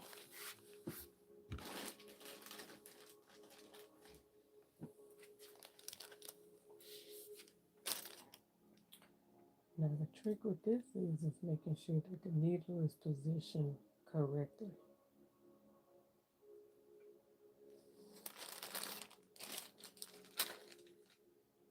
What did I do with it?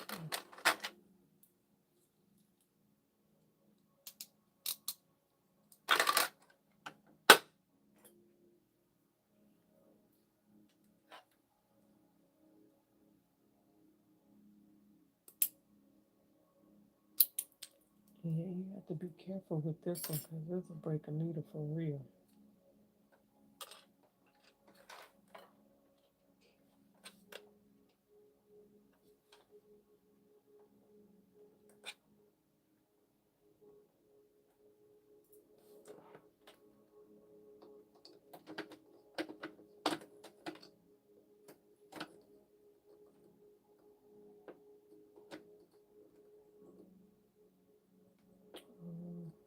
This is the exact stitch right here.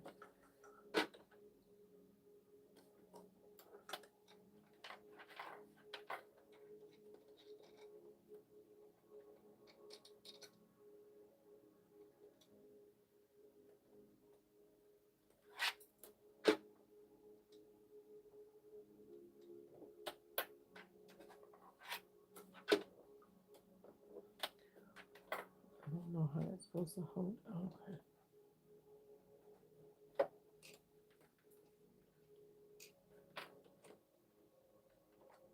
That makes sure this one is good and secure.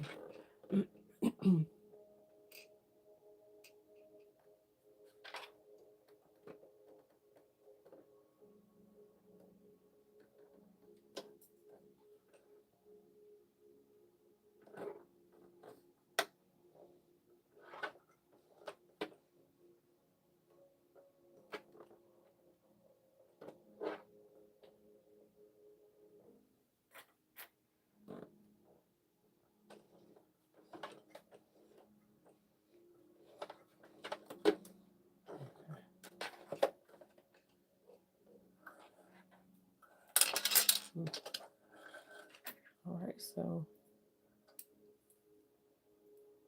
is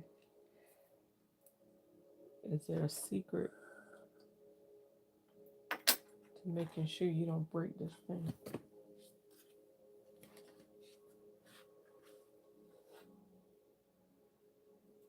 Let's see.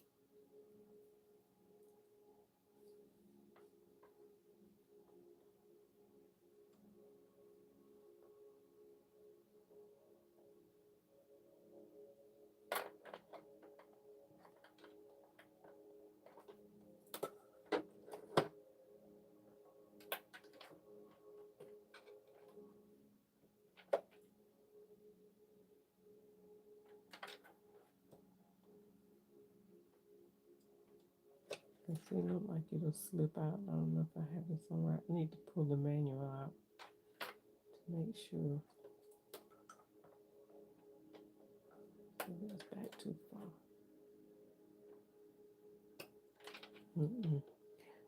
See, I need to be exact.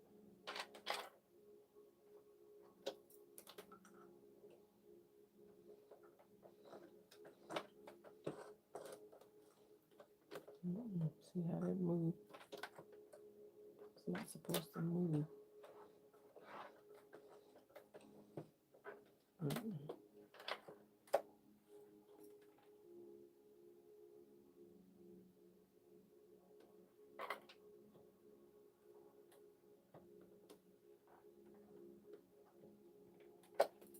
I don't know if it's supposed to sit in a groove.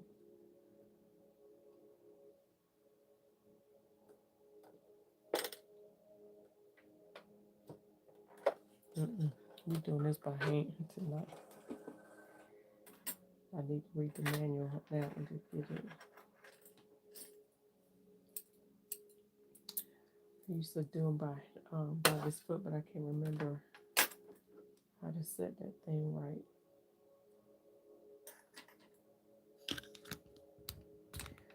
All right, y'all. I'm gonna hem this up. So I might as well hem it while I'm sitting right here on this one. Right? While I got it out, might as well hem it.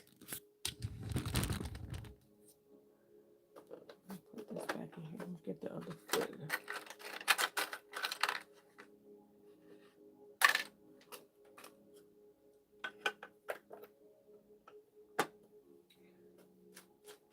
Should have a rolled hem foot too.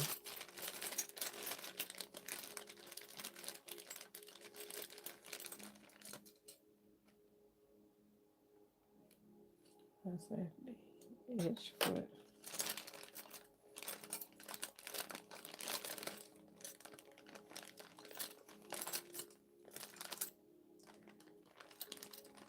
I thought this one had a rolled hem foot, but it doesn't. Probably buy one to go with it.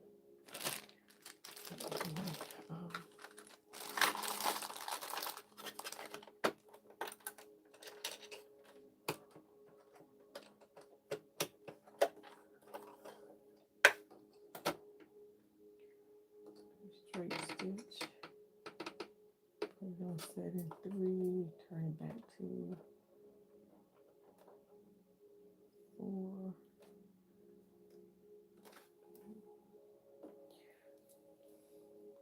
I think my feed dogs are dropped and start with moving the balance wheel by hand.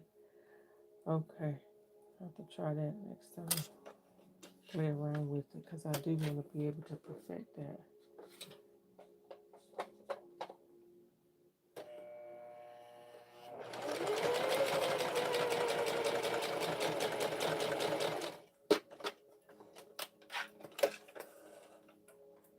Okay, all right, that's a good stitch width.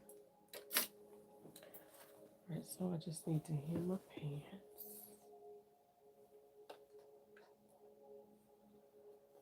Actually, I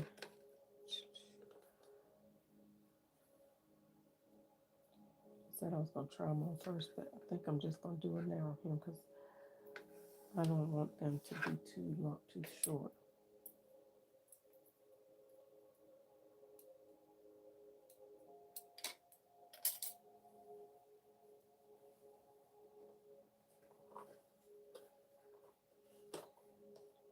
So I'm just going to put a little turn in it.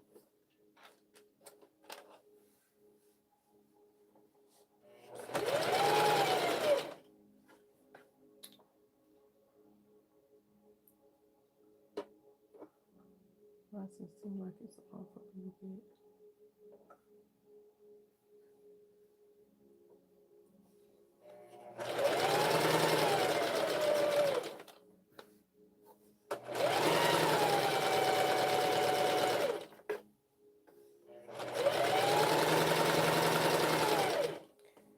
Feel funny sewing with this. I don't normally sew with this machine.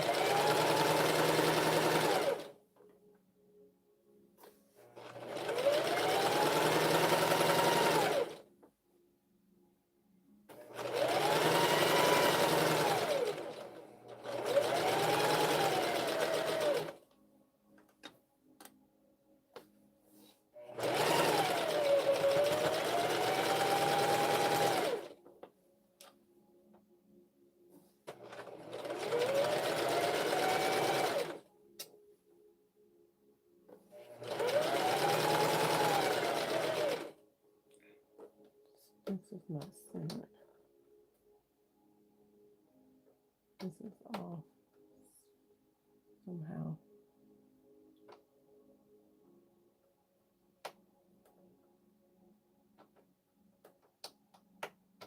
And how this is off.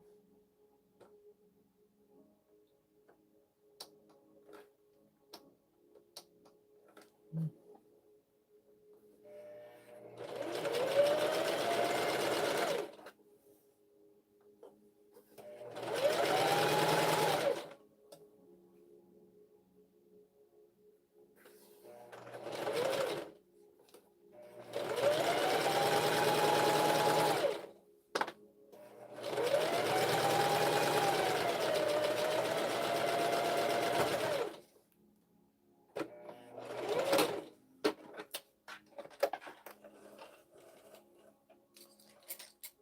All right, one more. Thank you, man. Thank you, thank you, thank you. Go in here and put these buttons on. And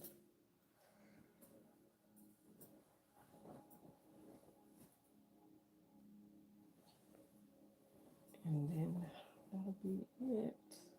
Try it on.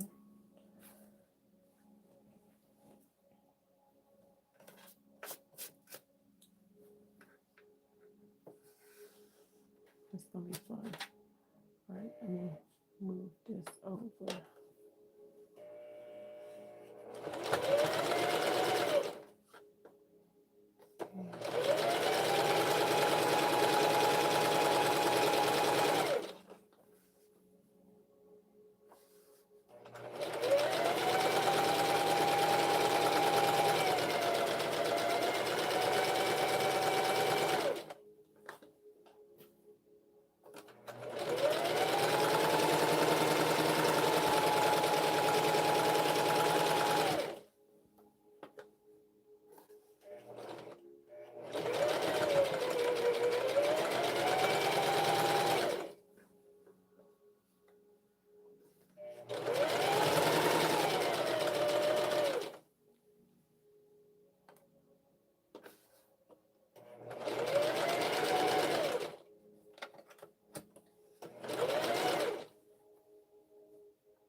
All right.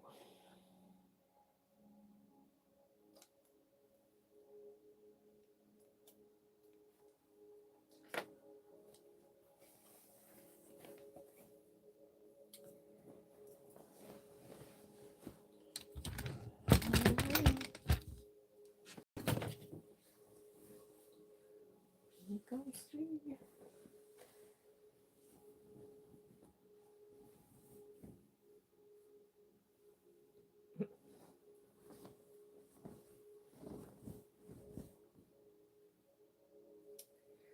Yep, I'm looking forward to it. So can't wait to try it on, test it out, and see what it's gonna be. Oh my earring. Has anybody purchased fabric from Fabric Fashion Club? I used to purchase from them years ago. Um, I mean, when I say years ago, I didn't even know they were still around. But yeah, they used to. I used to be a part of a swatch club. Like I would get swatches in the mail every so often, and so that I could see, what was new out and stuff like that. So yeah, thank you, thank you, thank you. Um, yeah, I'll try it on and see. But I'm a, I'm signing off for now. All I gotta do is put the buttons on it, and it should be done. I'll be wearing this tomorrow, God willing, if it don't look too crazy. And I'll take pictures so you all can see. Thank y'all for hanging out with me for probably about 4 hours now, I think. So carry my hips a bit because I got to get back up in about 4 hours. All right. Love y'all to life. Thank you so much. Stay tuned for the pictures. I will talk to y'all next time.